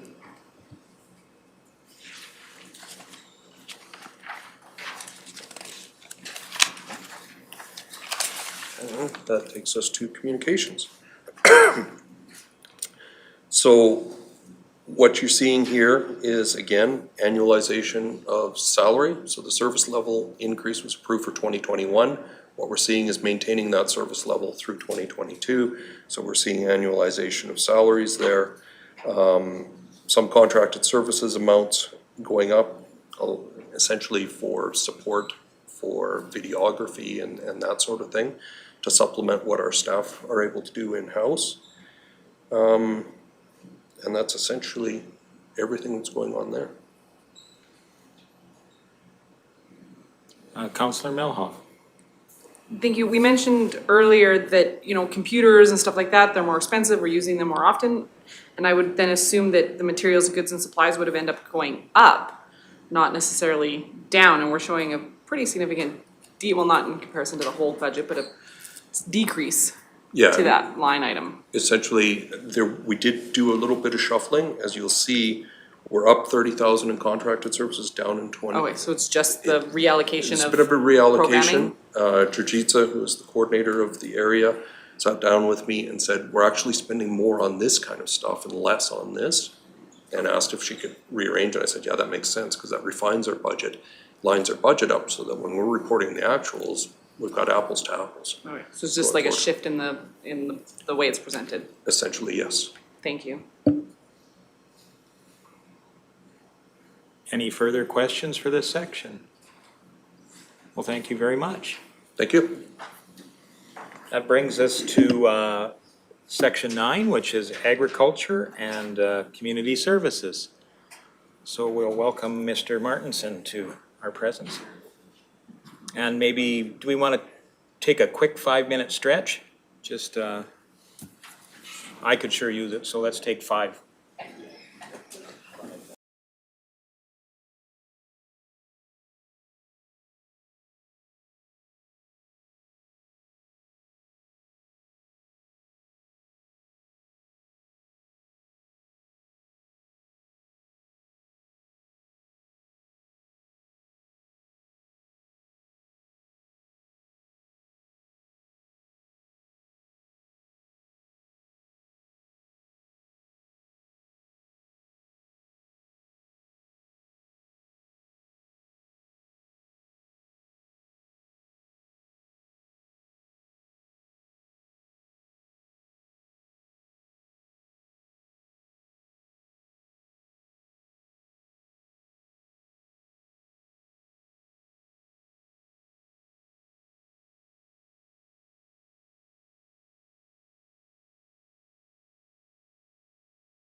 Welcome back to our Palacio Council chambers. We're moving into Section 9, which is Agriculture and Community Services. Good afternoon, Reeve and Council. Pleased to join you and discuss the Agriculture and Community Services portion of the budget. Before I get into the details of the budget, I'll just touch on the few of the changes or high points within the budget. As far as revenues go, a small increase in revenues that you'll notice. This reflects the expected increase in chemical costs that will be incurred in the future as we retail herbicides. As far as expenditures for 2022, we are proposing a slight increase in expenditures, with the majority of that equating to an increase relating to some ongoing programs, including within the areas of campgrounds, seniors, housing, as well as community halls. We're not expecting any major changes in service levels, though we have received some additional responsibilities with the recent reorganization or changes in the Waste Authority. So we are looking after some of the grass mowing that would traditionally been done within the Waste Authority. And the final change that might merit discussion is a slight change in staffing. We are expecting 2 mat leaves within the next 18 months, as well as we are proposing 1 new full-time position, though you will not see very much implications within the budget, because we would be utilizing salary that would has historically been used for seasonal staff. So there is a slight increase in benefits, but overall the effect on the budget is minimal. So moving into the budget itself, I'll start within the revenue section. And as I mentioned before, there was a slight projection in increased revenues due to chemicals. We also are noting a little bit of reallocation within the revenues. You may notice some changes within the revenue associated with the Agricultural Service Board section, and then the Agricultural General. So we've moved some grant revenue from the Ag Service Board area into the Agricultural Services General. So that's not new revenue, it's just changed around a little bit. Any questions about the revenue section beyond maybe what I shared? Seeing none, we'll move right into the expenditures. Again, starting with the Agricultural General. No real changes to note, significant changes to note there. Is there any questions?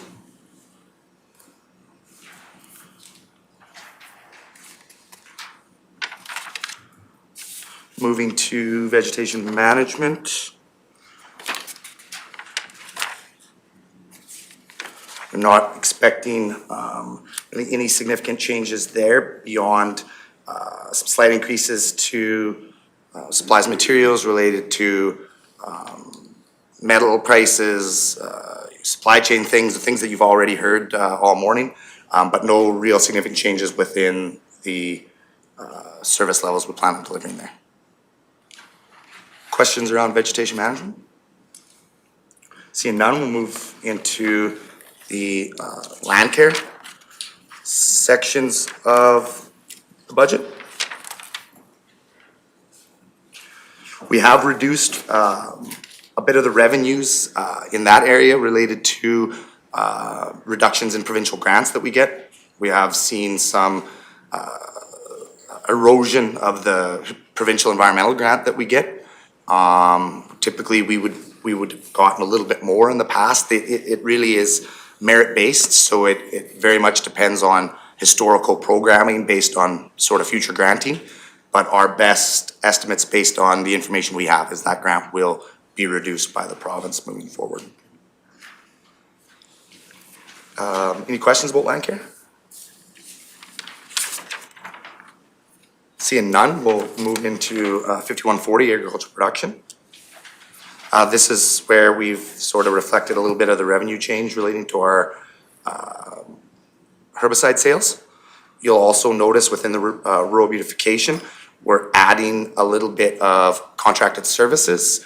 This is relating to our highway cleanup program and the new pavement we see coming on. So we never picked timing this year, being that it was partially under construction and we're not gonna send volunteers down a road that, you know, maybe being constructed on. We do plan on having that opened up next year. So we'll have additional routes, likely 3. Each route's about somewhere around 6 kilometers, give or take. We assess it based on density of garbage and the difficulty of the terrain, as far as how the sizing of the route is, because each route will generate volunteer group the same amount of money if they pick it. So we want to make sure the routes themselves are equitable, if you will.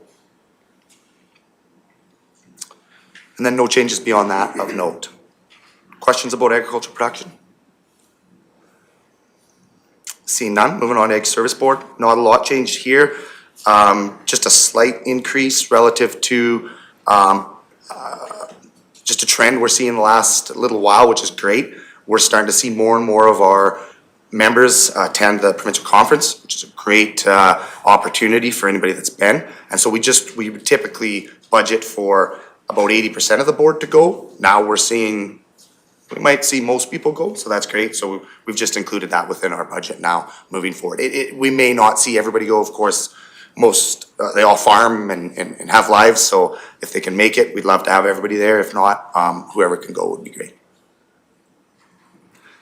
No questions, as well within that budget area, of course, we pay the honorarium and miles and meals and things like that.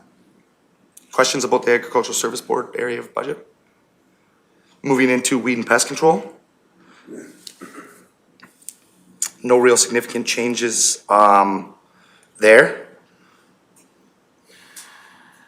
Slight reduction due to just sort of ebbing and flowing of program areas and things.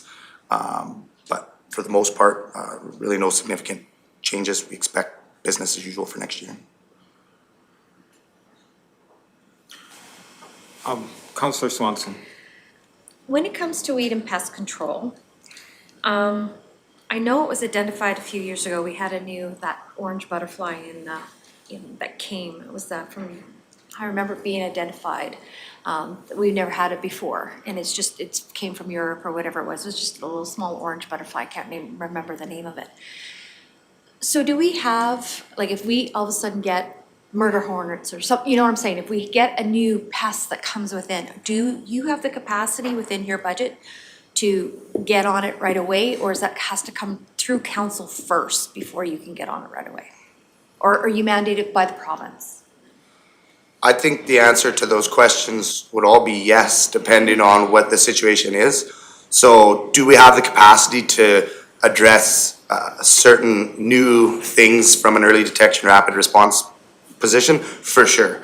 You know, we have those capacities. We're checking for new plant-based pests, new insect-based pests, and new fungal-based pests on an ongoing basis. We know they're present in Alberta. They may not be present in the county. We're looking for them here, and we have a certain amount of bandwidth sort of reserved for those kind of things. If it exceeds that bandwidth, we would be in here talking to you for a regular council meeting. And if it was something really emergent, like we seen with the H1N1 breakout, we'd call a special council meeting just to talk about that.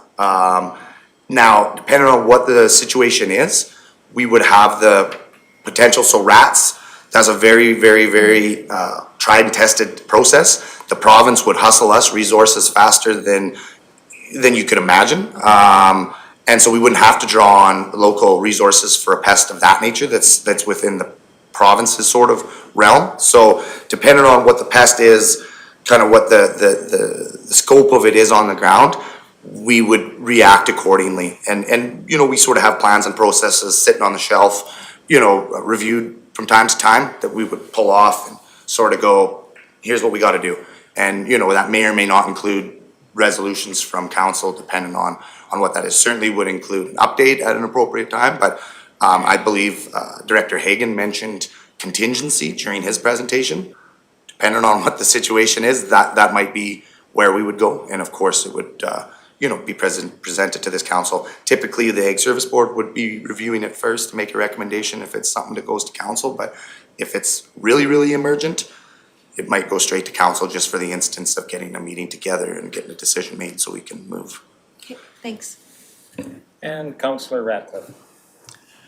Thank you, Reeve Lougheed. And maybe we're going to be getting into this here when we get into the detail, but I was wondering about the cost revenue situation around the North Quarter.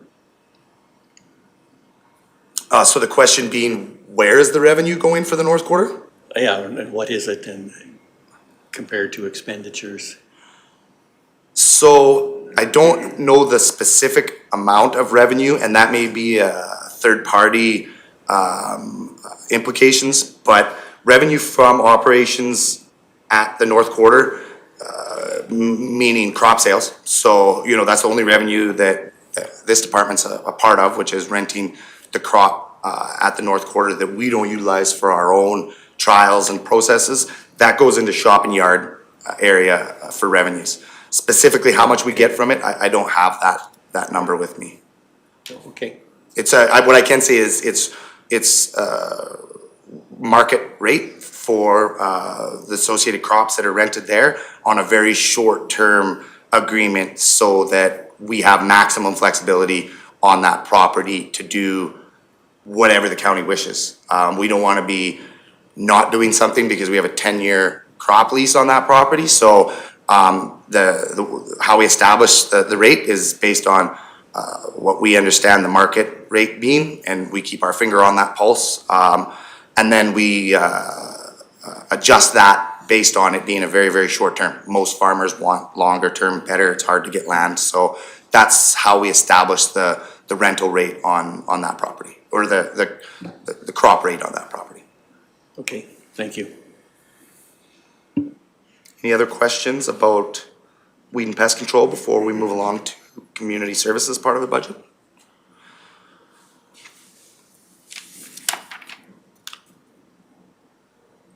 So you'll see a bit of changes reflected in the community services portion of the budget, as I mentioned in my opening remarks. We have proposed some increases related to certain areas within the budget. One of the things that we know is coming up is continued work on the Caroline Senior Housing Project. So you'll see money in the budget to continue on with that. We also are due, as we've committed to council, to review the community halls policy. So we significantly changed that policy about 4 years ago, significant change. And at that time, and because it's good practice, when you make that sort of a significant change, it's always a really good idea to look at the policy that's changed in a fairly determinate timeframe.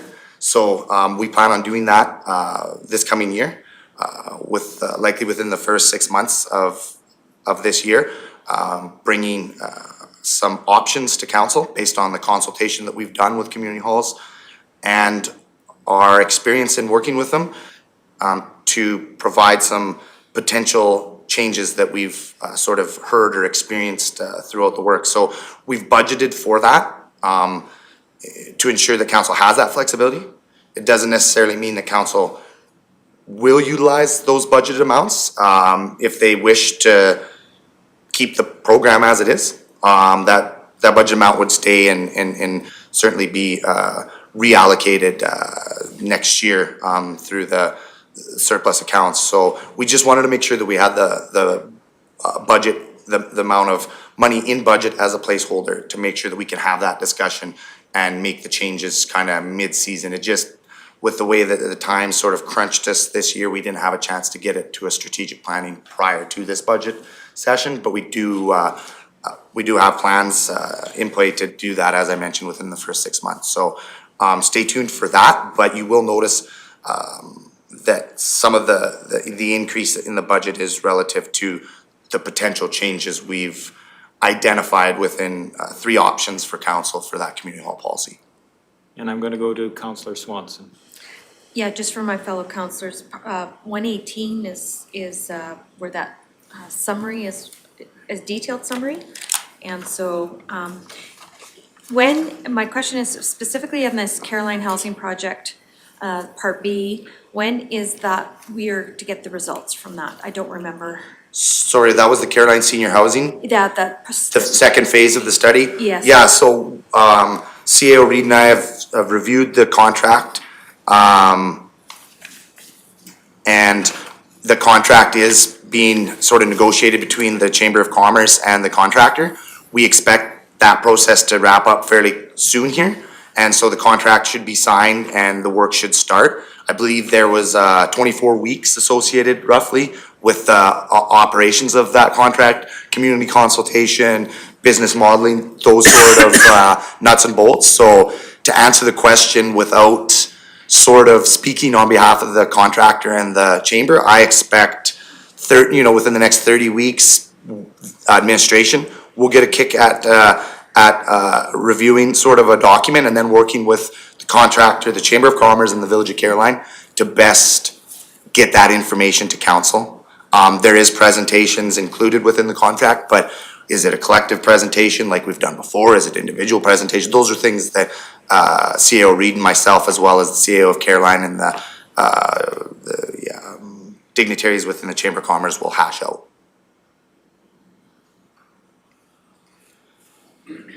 So seeing no more questions.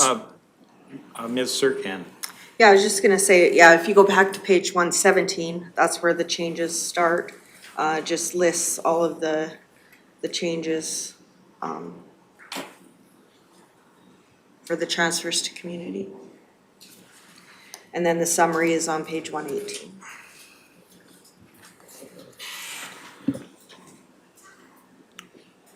CAO Reed.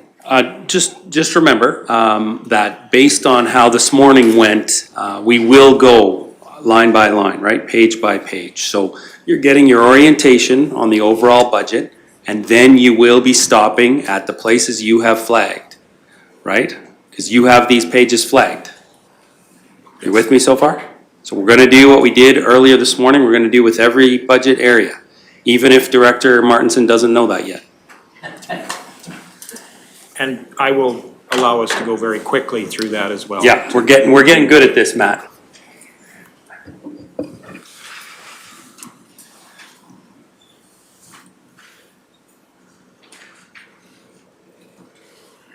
Questions on community services?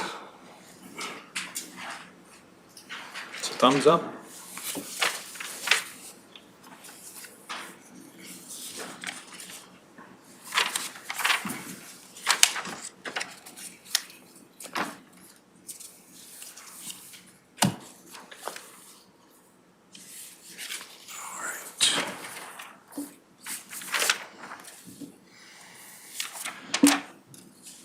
All right, so the last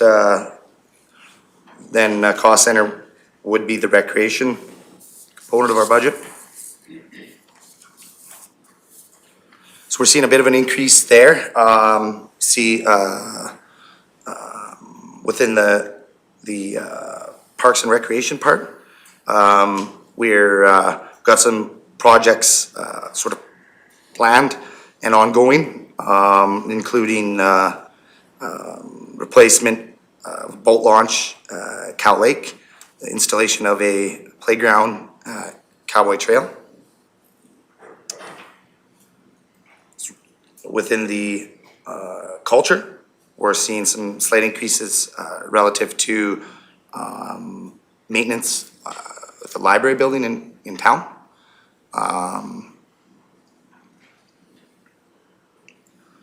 We have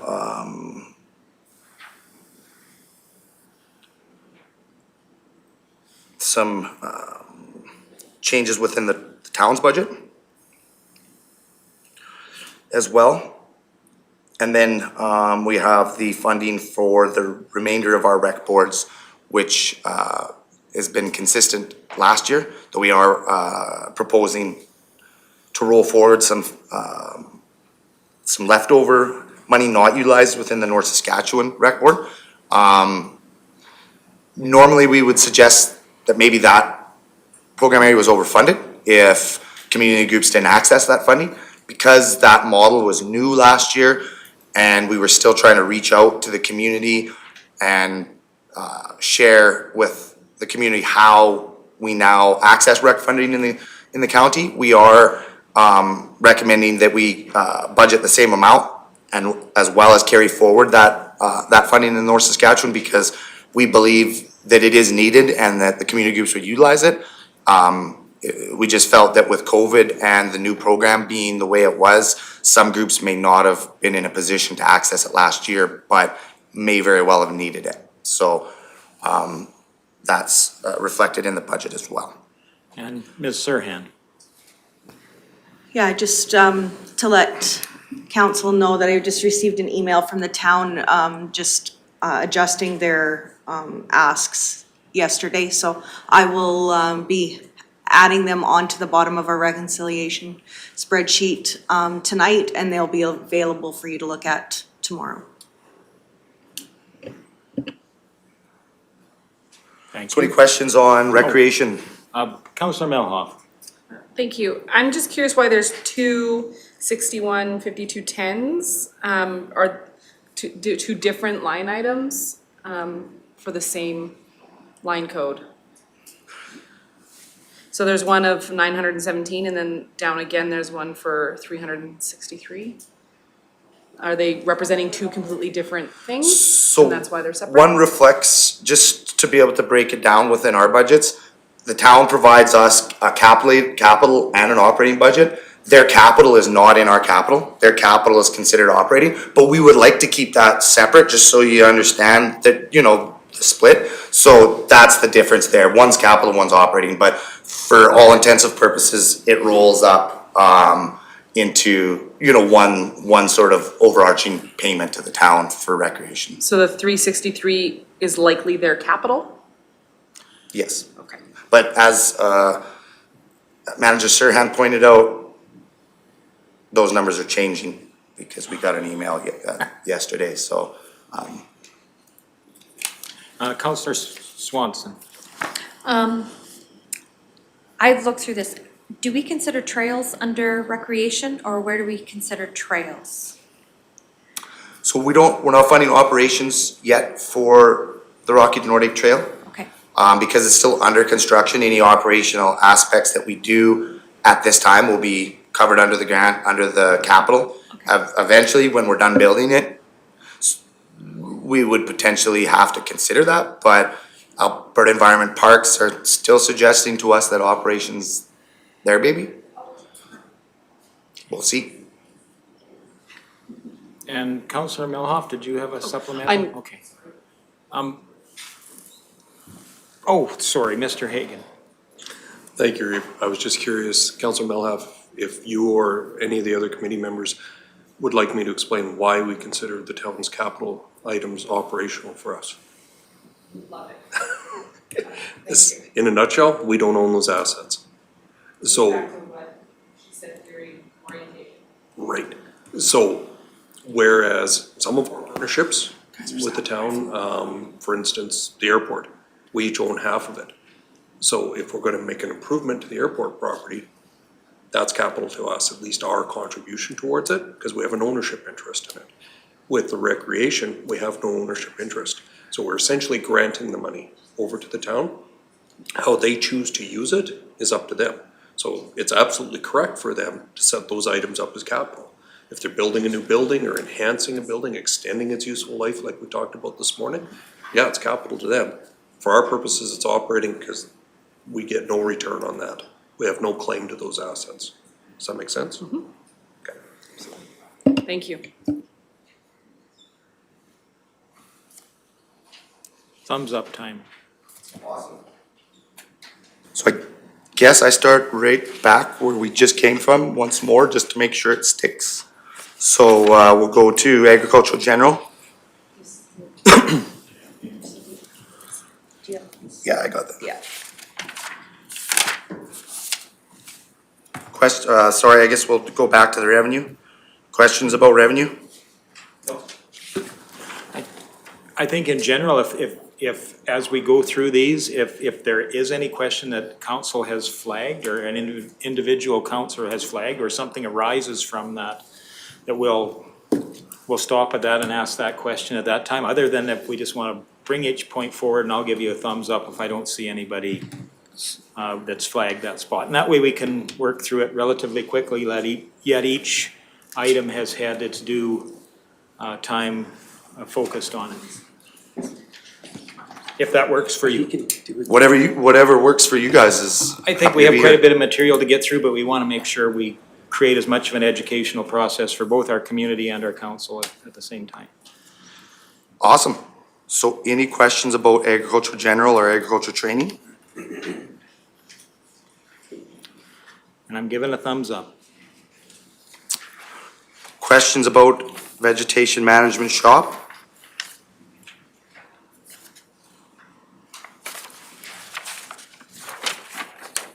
Vegetation management equipment rental? Vegetation management vehicle pool? Roadside brush clearing? And again, if there's something within that section that you would like to highlight, by all means, take the time to do that as well. Don't get the feeling that I'm trying to rush you through your presentation. Ultimately, we want to see the value of the educational process here too. And Mr. Reed, and then Councillor Swanson. You know, remembering, as I said this morning, this is our first time with the new system, the new budget. And so what Mr. Martinson has done is given you every line highlights in that overall budget document. What we told you as councilors to do was to flag each one of these pages if you had questions. So it's a bit of a mesh that we didn't quite get right, but the information is here, the subject matter expert is here, so we'll go line by line. You guys put up or hit your button when you have a question, and it will work. We just have to grow, right?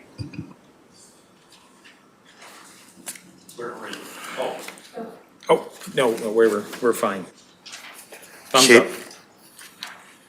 Think we'll go to land care then. I think that's where I was. Land care and environmental protection. I feel like there was a bunch of it. Okay. Yeah, I thought we were. Okay. Just trying to get a flow here. Roadside mowing? Questions about that? Reclamation?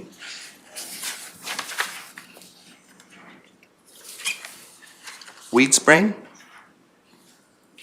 Question, Councillor Swanson. I'm almost sure I've asked you this in the past and I can't remember. Is there an opportunity for some of our ratepayers who don't want roadside weed spraying, to identify that, to come to the office? Or do we have an opportunity for our residents to not have their ditches sprayed? I'll just say more for their personal, unless you identify the weeds, I guess, the noxious weeds. So we don't have any formal process. Some counties have no spray zones, we do not. There's a few reasons for that. We tried it, it didn't work. There's a ton of liability on the county to not follow the Weed Control Act or control brush in our ditch. And subsequently, there's a ton of liability by asking the adjacent landowner to do that. So no matter which way we turn, we're holding a ton of liability to try to service a small percentage of folks. Now, informally, we only carry, and we'll share this with anybody that calls us. We only carry industrial herbicides on our trucks. We do not carry landscape accredited herbicides. So if it's an industrial ditch, we can spray it. If it's manicured to the state of a lawn, we cannot spray it. Guess where weeds and brush don't grow on your lawn? Because you mow it once a week, once every other day when it rains in this county.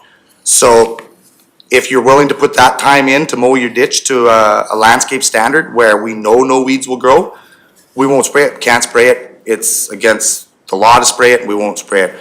If it's not, we will spray it. It's our ditch, and there's a reason why we do it. When we did have a no spray zone, we would get more complaints about why we're not spraying the ditch than we would about why. So it's not the fault of the 9 other farmers on the road that one guy doesn't want it sprayed.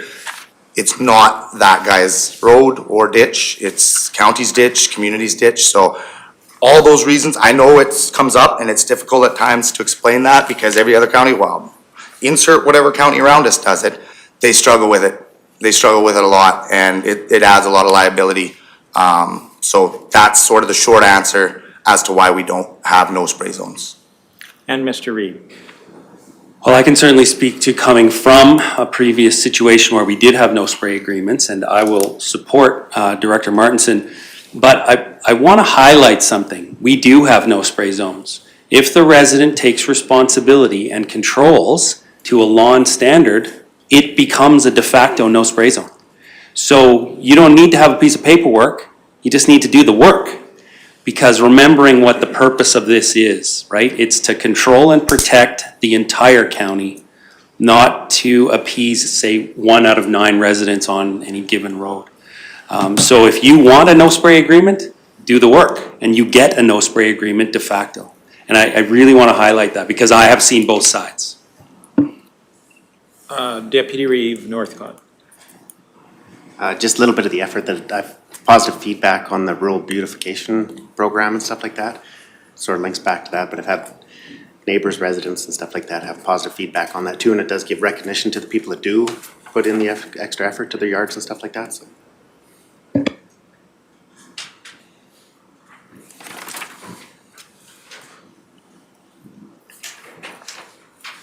Great. So next cost center is land care. Questions about land care or land care environmental protection? Seeing none, the next cost center would be agriculture production, commodity sales. Questions about commodity sales?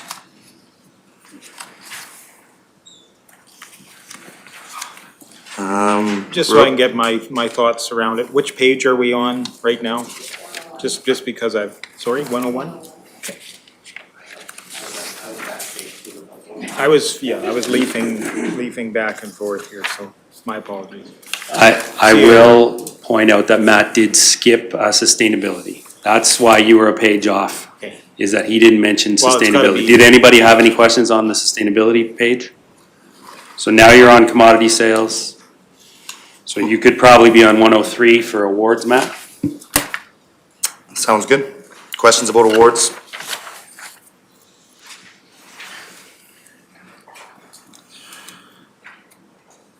Tours and field days? Rural beautification. Questions on rural beautification? Tours and field days? Agricultural Service Board? Quick question on tour and Go field ahead. days. I know we had COVID last year, and we had, very few events. Should COVID restrictions lift, does the department have more ideas about doing more in-person or virtual engagement in the next year? Like, is there opportunity to take it off the shelf to plug it in, depending on what happens as far as COVID? Sure. Yeah, we're budgeting on the hopes that we can get back to normal. Okay. If we can't, then we'll do what we've done in the past, which is limp by with virtual. Okay. Virtual is not yet quite where agriculture is, for the most part. So, some folks might see sort of what's happened as a new normal. We do not. We will, continue on with some virtual sort of events in the future. But for the most part, we'd love to get back into the field and into the community halls, and we've got plans to do that if we can. If we can't, we'll scrape by another year. But we are planning for business as usual. Anything else on tours and field days?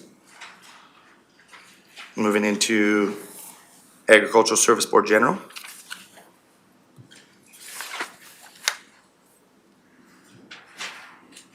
Seen any questions that, we'll move into weed and pest, custom spraying.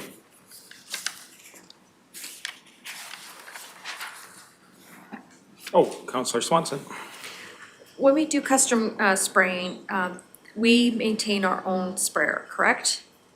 And does that piece of equipment get upgraded on a schedule as well, or Yes. it does? Yeah. 3 years, 4 years? Yes, depending on, like, the tank is every 3 years, to try to, as part as our spill management plan, we'll replace tanks after 3 years regardless. We've had tanks blow out, we've had significant spills, and that's part of what we've learned we need to do. The frames, pumps and things like that, they're usually 10 or 15 year life cycle. And so, depending on the component, but generally speaking, 10 or 15 years for the whole unit, every 3 years, new tanks. Anything more questions about custom spraying? Seeing none. Beaver control? Sorry. Questions about weed inspection?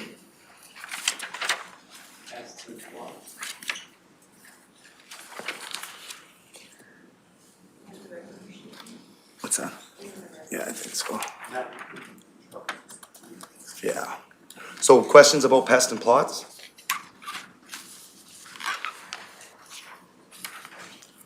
Counselor Northcott. Just a quick question for weed inspections, sort of just a quick, how does that process work?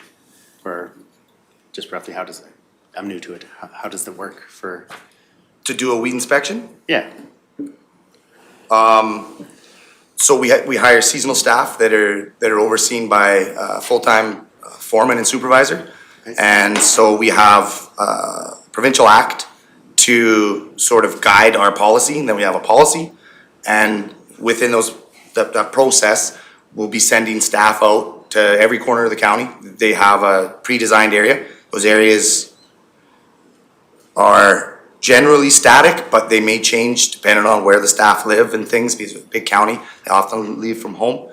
And so the staff will go out, they'll look at sort of what the issues were in the past. Nobody should be surprised that they have a weed issue, because we work usually 2, 3, 4 years in advance before we ever issue any enforcement actions. But ultimately, that is the end result. If our staff do not report voluntary compliance, the act compels us to move to enforcement action at some point, and so that'll happen based on the recommendations we get from the summer staff. We take that to the board, say, here's the history of this property. It's had this weed this year, here's the inspection reports last 3 years. We recommend to the board that they would get a weed notice for the previous year, because we work sort of from, what happened last year dictates what we do next year. We'd issue a weed notice June potentially on non-compliant property. We'd give them 6 weeks to do the prescribed work that we've put down on the legal notice. If the work's done, it's great. Send them a letter saying thank you. If it's not, then we would have a discussion with the Ag Service Board, get approval to enforce the property, which is essentially sending our custom spraying tractors onto the property if it's a large property. We'd spray the property or do cultivation depending on the situation. Generally it's spraying. Once the work's done, we would issue a debt recovery notice as per the act, and we would wait for that to be paid. If it's not paid, then we can put it on the taxes via a process as defined under the Weed Act. So that's sort of a very, very, very high level summary of how it happens. There's lots of other, well, if this happens, this then happens. We also have our ADRR programs. We have an urban weed control program on behalf, we get appointed within the town, village, and summer village. We do work there. It's a little bit different than out in the county to a certain extent. So, but generally speaking, that would be the process, sort of from farrow to finish on a weed complaint.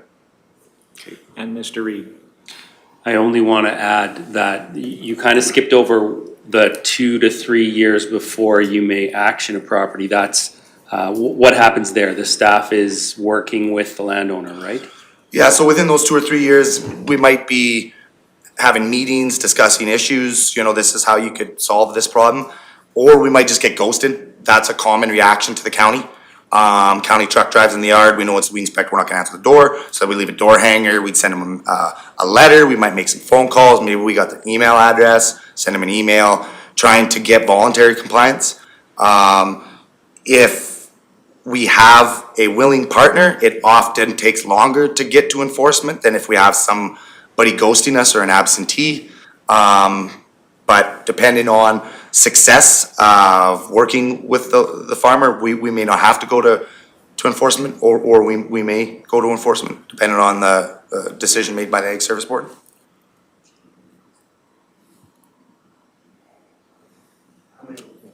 How many cases of enforcement did the county have last year? Last year? Yeah, was there None. any actual? Okay. We didn't issue notices last year, for this last growing season, we issued a very few weed notices due to COVID, and there's a few ways you can deliver a weed notice. The best way is hand deliver for a few reasons.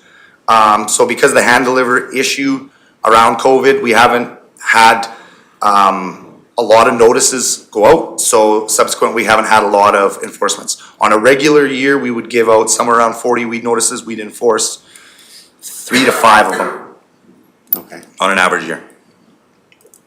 Yeah, because I know there are some areas in the county where there are, there are certain weeds that are, I guess the other question is there are some areas that I do see, growing concerns of weeds and stuff like that, so I was just curious on how many actual enforcement actions the county's taken.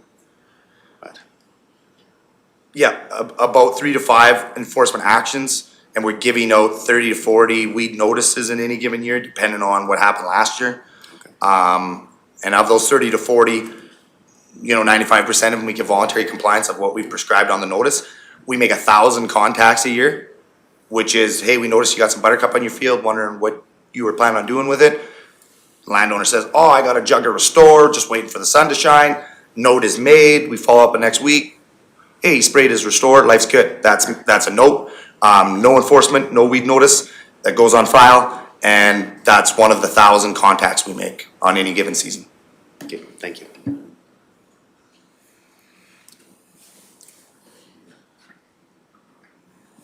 Question about weed and pest control? That's good, thank you.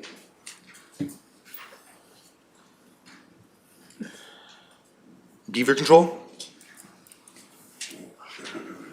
See a slight increase here just relative to increased issues we're seeing on MR, ER, and public utility right-of-ways that the county manages and is responsible for.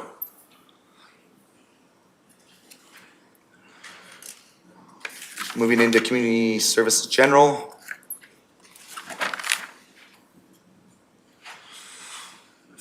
Few changes here, as we mentioned.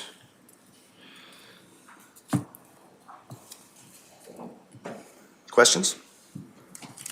You want me to go through the changes specifically? Seem to be good, it's very. Yep, we're bringing the policy forward. We're doing the seniors housing. One thing I didn't mention is the ag rec study that's sort of ongoing and bogged down a little bit due to COVID, but we have hopes that facilities have been open the last 6 months. So we'll move that project as well. That's a carryover, so lots of things planned in community services general moving forward. I think we had animal control, community services animal control. It's pretty static here. This is one that goes up and down. When it's nice out, people are out with their dogs get in trouble.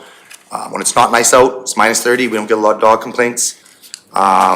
Summertime's sort of more dog complaint, Christmas, New Year's, fireworks, dogs running everywhere, so, there is a little bit of we can sort of predict this, but, the dog issues are only gonna increase. People's dogs, people have 5 of them now when you had 1 before. City people, they treat their dogs like people, not animals. That's a bit of an issue. Dogs are, they're just something that's gonna continue to sort of bother us. And it is what it is. It's a public safety, quality of life thing that we gotta do, every county does, but it's just sort of troublesome, that we have to look after people's dogs, but we'll do it if need be. Counselor Swanson. Just for a point of curiosity, at some future point, if you're having to look up more of this, I'd be curious if, like, our spend compared to other counties' spend, are we high or are we low? Like, I would be curious on that.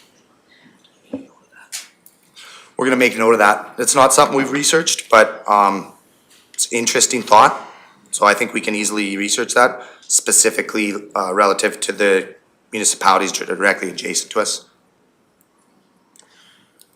I guess one question I have that I missed a flag somewhere along the line here. It was in, again, in community services general, and it was just one line that said an increase of $3,000 for a custom-made Sasquatch for the float. That's an exciting thing. I'm looking forward to learning more about that. Yeah, so, it may not just be for the parade float. It may likely be something that we utilize for events and to continue to promote the great work that we do within the Sasquatch program. We're proposing that. Any more questions about animal control before we move into FCSS? So this is managed by the town. Basically, sort of budgets, a lot of influence set by the province, so we're not seeing a lot of change there. Subsequently, our ask, the town's ask of us is not much change. Cemeteries?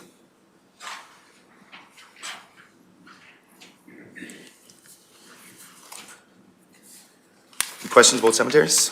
Seeing none. Parks and Rec, as I mentioned, we're continuing on some projects relating to campgrounds, boat launch, Cow Lake, dock at Burnstick Lake, which is an ongoing project. We got it designed and built last year. Just run out a bit of a time. It didn't make a lot of sense to put it in with a month left in the season to pull it out again. So we're proposing to carry forward that, and the installation will be done in the spring. So then we don't have to put it in this spring.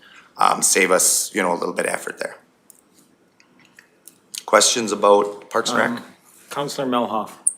Thank you. My only question is, would a boat launch being built be more suited for a capital expenditure instead of an operating expenditure?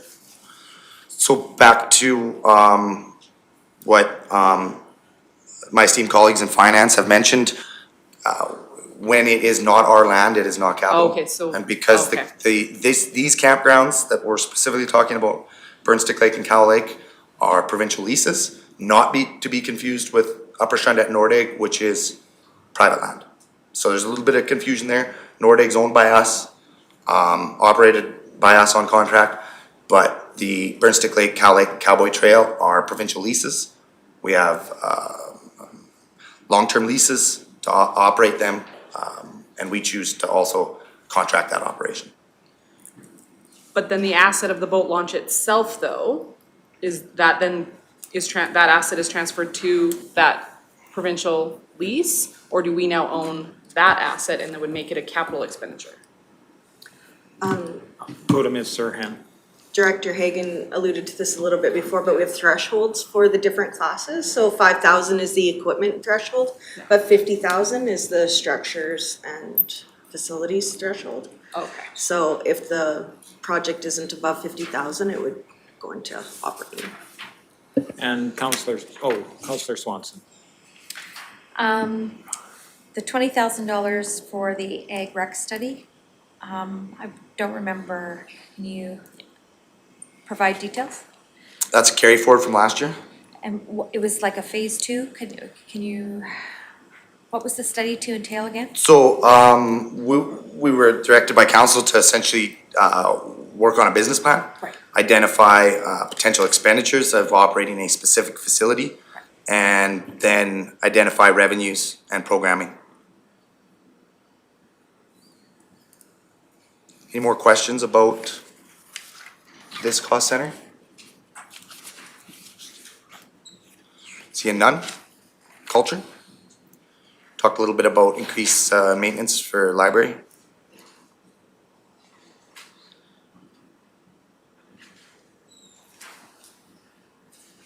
Seeing no questions there.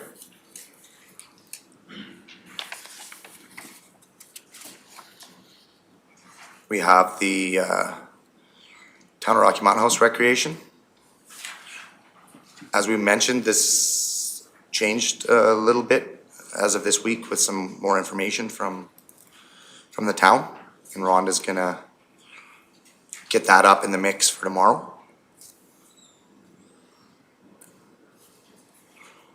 Seeing no questions there, we'll move into recreation transfers to Caroline. So they've got really no changes within their budget. You might notice it's reduced a little bit. They're not proposing any reduction in service level. What they've done is they've carried forward a little bit unused money from last year, just some programming funding that was not utilized because of COVID. So they've they're proposing to carry that forward into next year. So that's sort of reducing the ask of us this year. But we will likely see, the ask come back up to normal years, because as I mentioned, they're not reducing service, they're just utilizing a bit of surplus from last year. Other than that, it seems to be business as usual down there in Caroline, so. Moving along to the next area. Transfers to Stuart Nordic Recreation. So we have their rec funding, similar to other rec boards. They receive a allocation. Now, they do not have a formal rec board. We distribute that to the Nordic Community Association, which acts sort of as the community's rec board. Works well now. I mean, we'll monitor that. If they get mature, or if that situation doesn't serve them well, then we would work with them to establish a separate rec board. But for now, it's our understanding they prefer that method. And then there's another budget amount in that cost center that relates to the Nordic Golf Association, operates the golf club, and they operate out of a building owned by the county. So we fund the expenses for the wintertime when they're not generating revenue. And then in the summertime, the expenses, heating, and electricity is funded by the club. Questions about Nordic Recreation?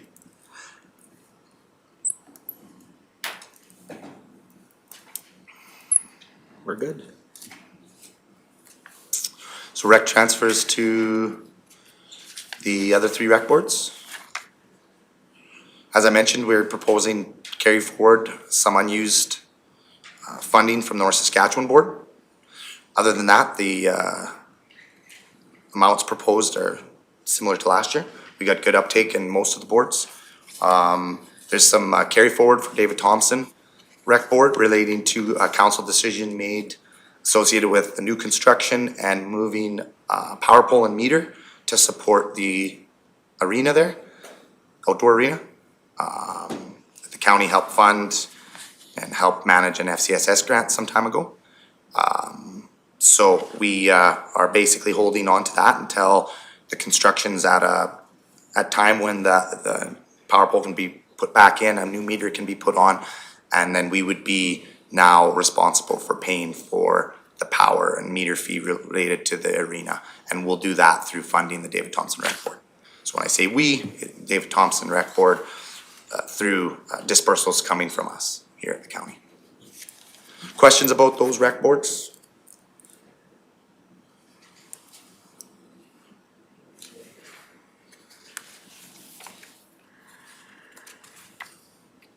So this is, as we had mentioned earlier, we split out the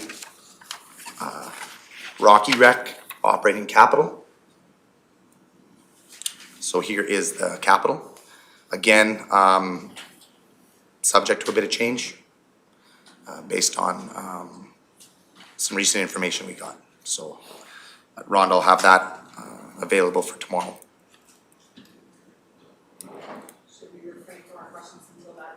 You can ask the questions now. Yep.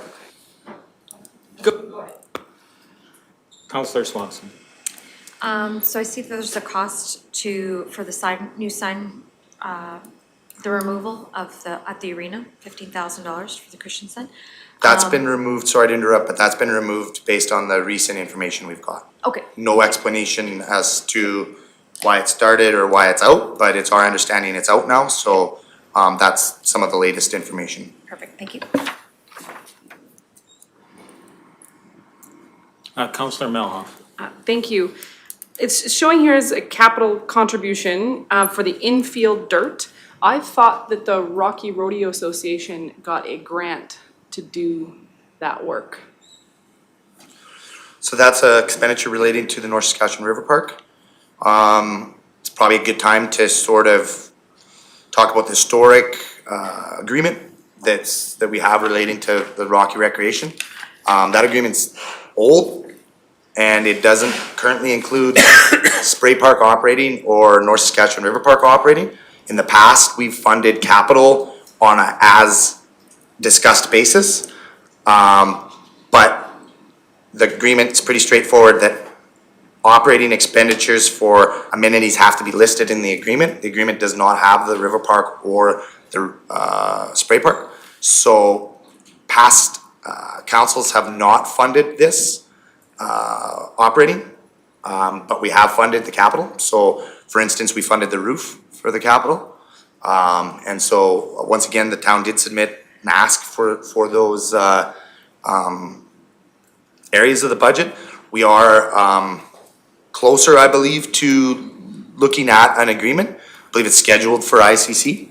And so council may wish to fund the operating. They may wish not to fund the operating, or they may wish to budget the operating for those amenities and put it in reserve until that discussion's had. But we will notice that they are asking for operating funds for North Saskatchewan River Park and Spray Park. But to answer the specific question, in the past, there has been the operations of the river park have been funded by the groups, and we have not gotten an explanation as to why why the revenue generated there no longer funds the operations.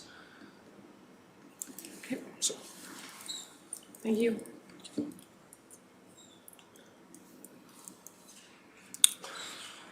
Questions about town recreation capital?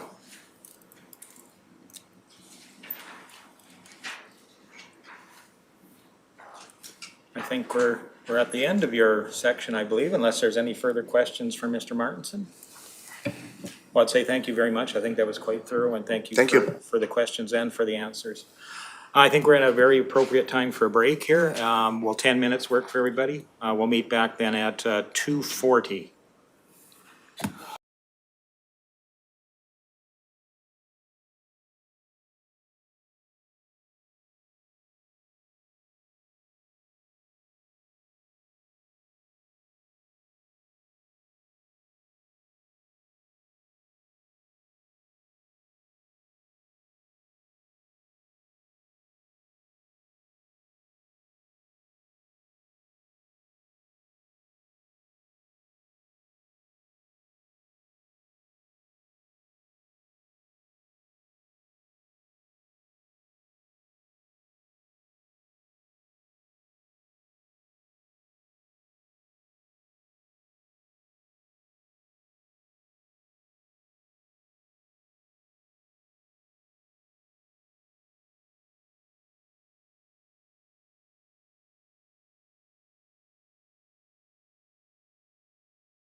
Welcome back, everyone. We continue on with our Strategic Planning Committee of the Whole.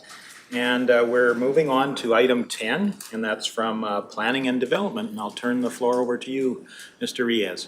Thank you, Mr. Reeve. Good afternoon, Council. I would like to present to you the 2022-2025 draft budget for the Planning and Development Department. As you are aware, the main goal of the department is to manage the use of land, both in public and private, within the municipality. It also provides advice to council, other departments, and the public regarding land use policies, development trends, and relevant provincial regulations. The department comprises 10 staff members, ranging from director, development officers, planners, economic development officer, and West Country coordinator.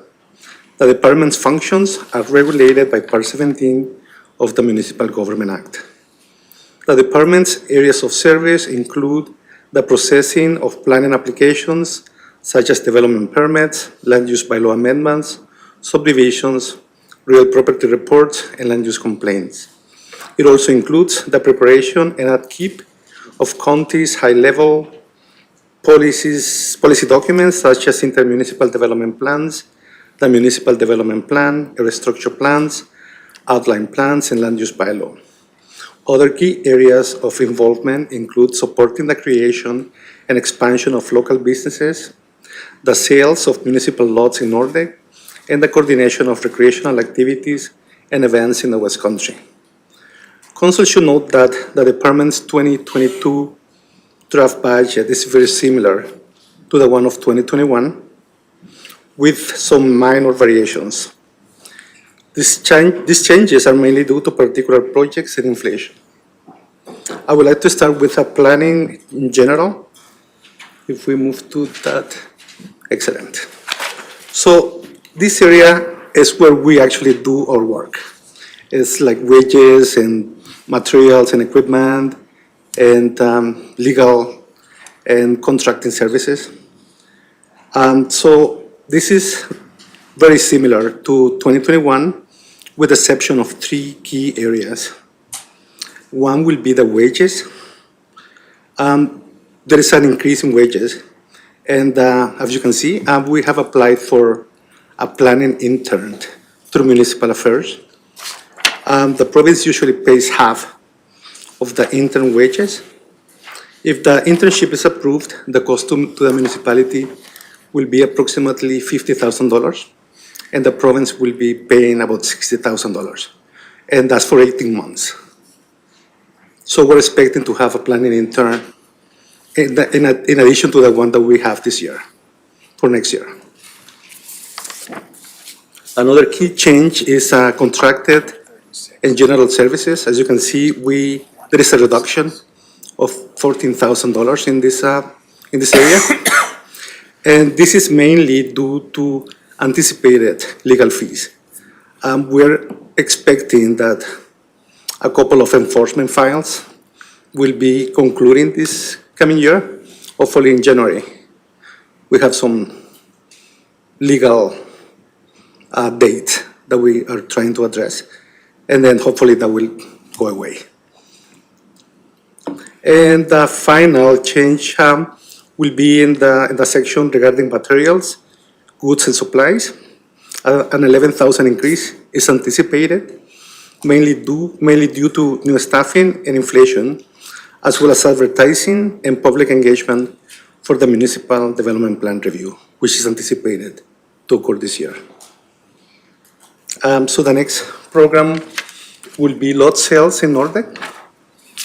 So at that moment, you would wait and see if there's Oh yeah, I'm sorry, if you have any questions. And if Regal gives you the thumbs up. I'll give the big thumbs up. I don't see any lights. So. Okay, thank you. So the next program is lot sales in Nordic, and as you are aware, in the last couple of years, we have been really successful in lot sales in Nordic. So depending on the market, we're anticipating to sell the remaining lots on Elizabeth Avenue next year.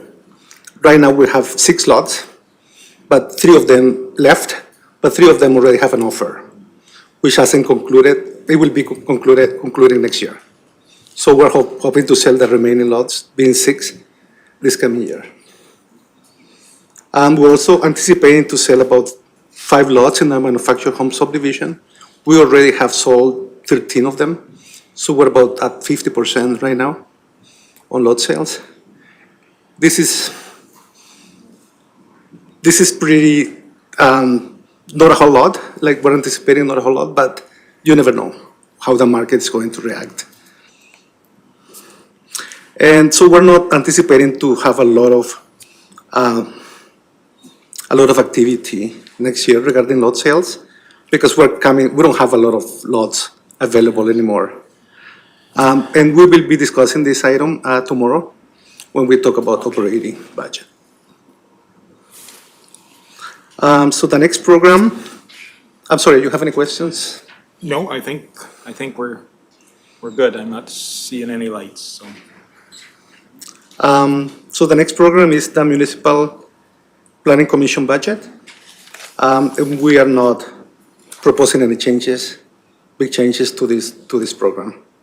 It's really a continuation of 2021. So moving on then to the next program. If you have any questions about MPC, no? Mr. Reed? Well, maybe Jose, again, because the description is blank, can you just describe a bit of what, especially this one, what does the Municipal Planning Okay. Commission responsible for? What is it that they do? Absolutely. Yes, so the Municipal Planning Commission is established by bylaw, and it's regulated by the land use bylaw, and it's formed by 3 councilors and 2 members at large. And they review mostly like big development permit applications, being like gravel mostly, and campgrounds, and in some cases where people are applying for variances, something that deviates from the land use bylaw regulations. And basically this program covers mileage and food, and also some special training and events. And not seeing any questions, that's a big thumbs up. Thank you. So moving along then to the next program, that will be Heritage. And Amanda Rodriguez will be presenting this item to you. Hello, everybody. Hi. So just to give you an overview of the heritage programming we do, we have 2 main focuses. One is the Brazeau Collieries Historic Mine Site, and the other one is the Nordic Discovery Center. So I'm trying to move the accounts a little around in our new program so that it makes more sense, because although they're separate, in some ways, they also have a lot of overlaps. So you'll see that some of the changes in the increases are because things are moving all under this Heritage General, especially the user fees. So they're here now and not just under the mine site anymore, as well as the wages, because the staff work at both places. It's not either or. So the wages in this section account for my position and then for seasonal hires as well. With the transfers to other organizations, we have a carryover for the Heritage Grant. Because of COVID, we didn't run the grant last year. And in the terms of reference, we stated that we will carry over that every year, whatever is remaining. So if we don't get any applicants one year, the next year we'll just have a little bit bigger fund. So that's why we have that bump of 5,000 for the 2022 budget. Also in that area is a contract we have with the Caroline Museum to give them funding, and the Rocky Mountain House Museum as well. The next big thing, I think you'll see the change, and it kind of goes up and down, is in the revenues. So I've moved all the revenues into the Heritage General. I'm anticipating, hopefully, that COVID will let us open, but because the Discovery Center is not going to be fully functional yet, I'm expecting a decrease in numbers. So I've accounted for about 20%. And then in 2023, I've bumped it up by another 10%, so by 30% from this year, because the new exhibit will be opening. So you can usually get a 10% increase with a new exhibit, so we're hoping that works for us too. And then I'm expecting it'll go back down to just the normal 7,500 revenue.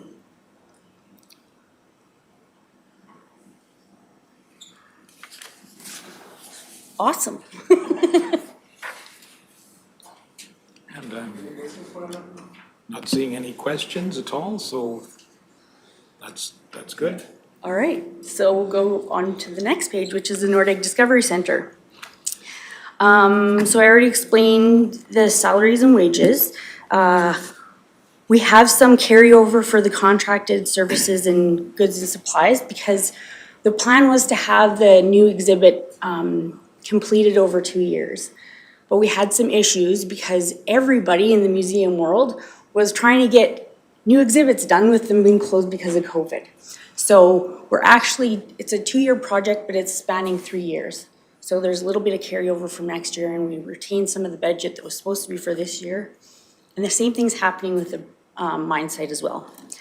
So the other thing I wanted to point out here was the grants that we're applying for is the Government of Alberta Heritage Awareness Grant.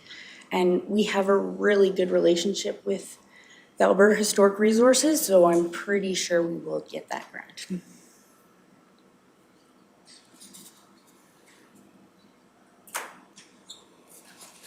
All Yeah, I'm good? giving a, yeah. Thumbs up again? For sure. All right. So the next one is a historic mine site, so Brazeau Collieries. We have started a briquette plant evaluation, so that's the big silver building that goes down the whole side of the hillside there. And ISL is conducting it. They've done their initial on-site visits, but we will continue that into next year to complete the contract and the whole evaluation process. And then after that, we'll have a better idea of what needs to be done on the site and how we should move forward. Yeah.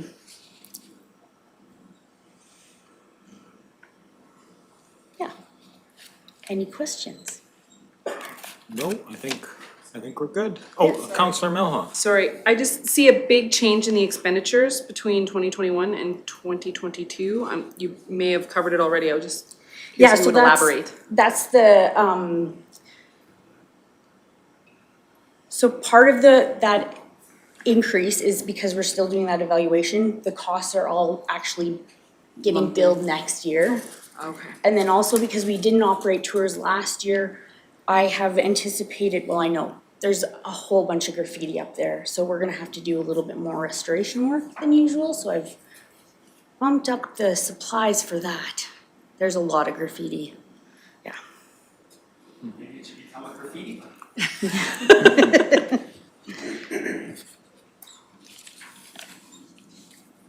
Awesome. Thanks, Amanda. Now we have the next program. That will be economic development, and Jerry Pratt will be presenting that program. Great.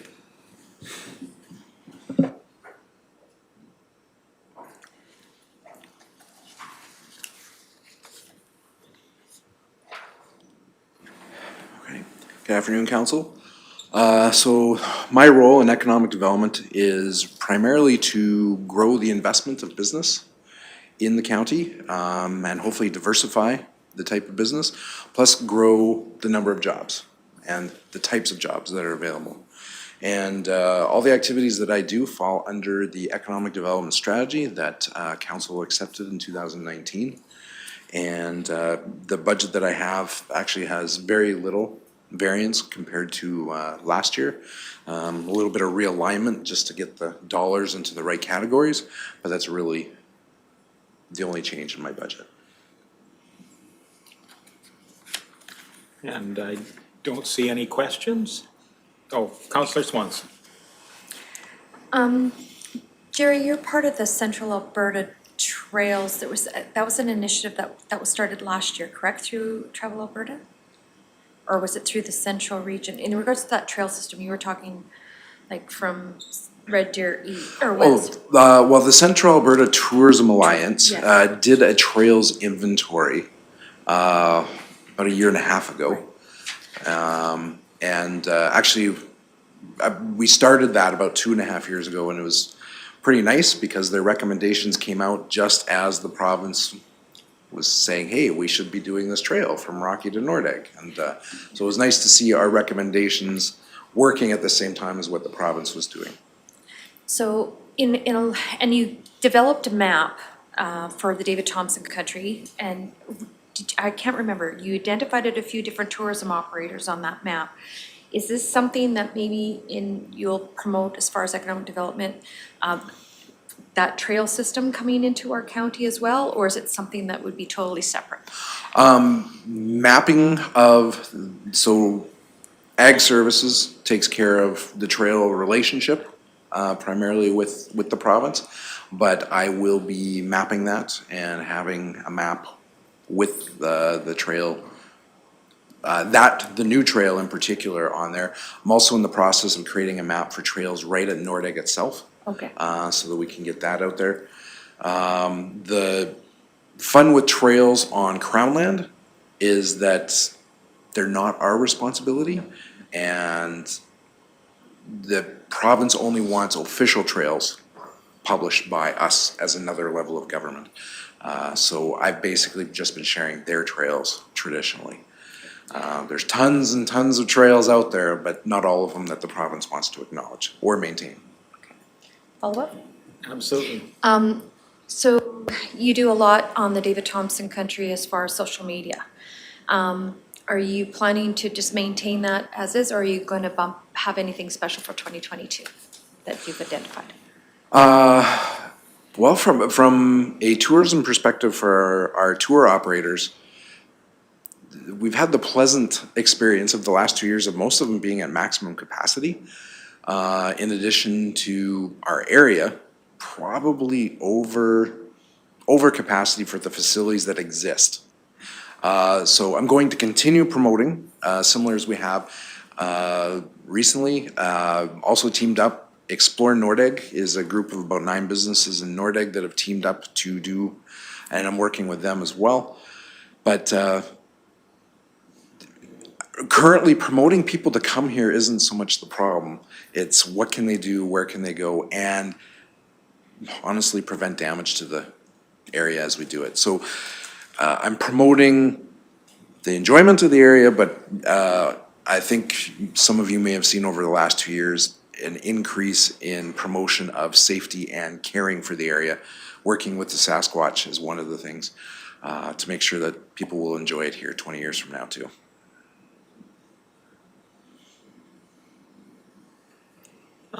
Well, thank you very much. I think that brings us to the end of the Planning and Development Team's presentation. Thank you very much for that.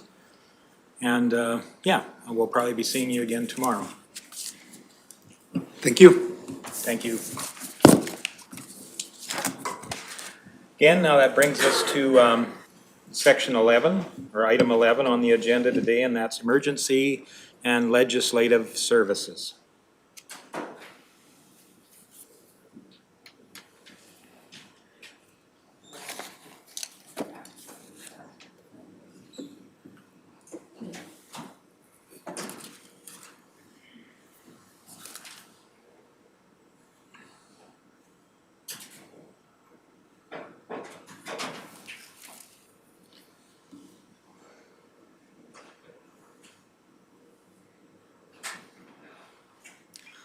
So I'll certainly turn the floor over to Ms. Haggard and Deputy Chief St. Peters. Good morning, members of council. I'm Christine Haggard. I'm the Director of Emergency and Legislative Services, and with me to my left, I have the Deputy Chief, Sean St. Peter, with me. Deputy Chief Evan Stewart may join us as well. I think he was just out and about and busy, but I'll just get into the budget presentation for council. So as the Strategic Planning Committee members will recall from our departmental overview orientations in October, the Emergency and Legislative Services Department has within it 4 sub-departments. That includes Peace Officer Program, Fire Rescue Services, Emergency Management, as well as some legislative services functions. Both fire and emergency management are a little bit different as they are a regional partnership in which the county is the managing partner. And those agreements that set those partnerships in place for each of their respective municipalities set the service levels and again, the associated budget related to fire specifically. Overall, for the department, the mission as a collective is public safety in alignment with council's strategic plan and the set service levels. And along with that as well, I know the committee is aware that the department adheres to specific legislation under the Municipal Government Act, the Emergency Management Act, the Peace Officer Act, the Safety Codes Act, and as well the Local Authorities Election Act in the election years, of course. And I already introduced Sean. So overall, good news story for the ALS department budget. It has not changed significantly. Service levels remain consistent from 2021 to 2022 budget year.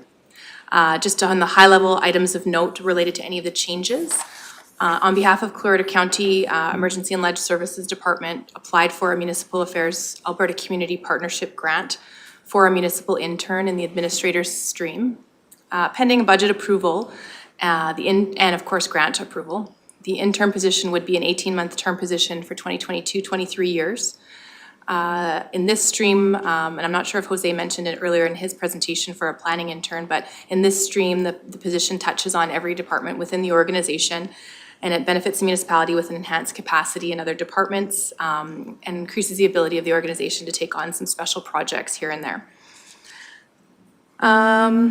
At the same time, hosting an intern increases the pool of the trained administrators in the province of Alberta and helps municipalities in general in recruiting qualified and trained administrators. And as a learning organization, Clarita County has hosted many internships over the years from various departments within our organization.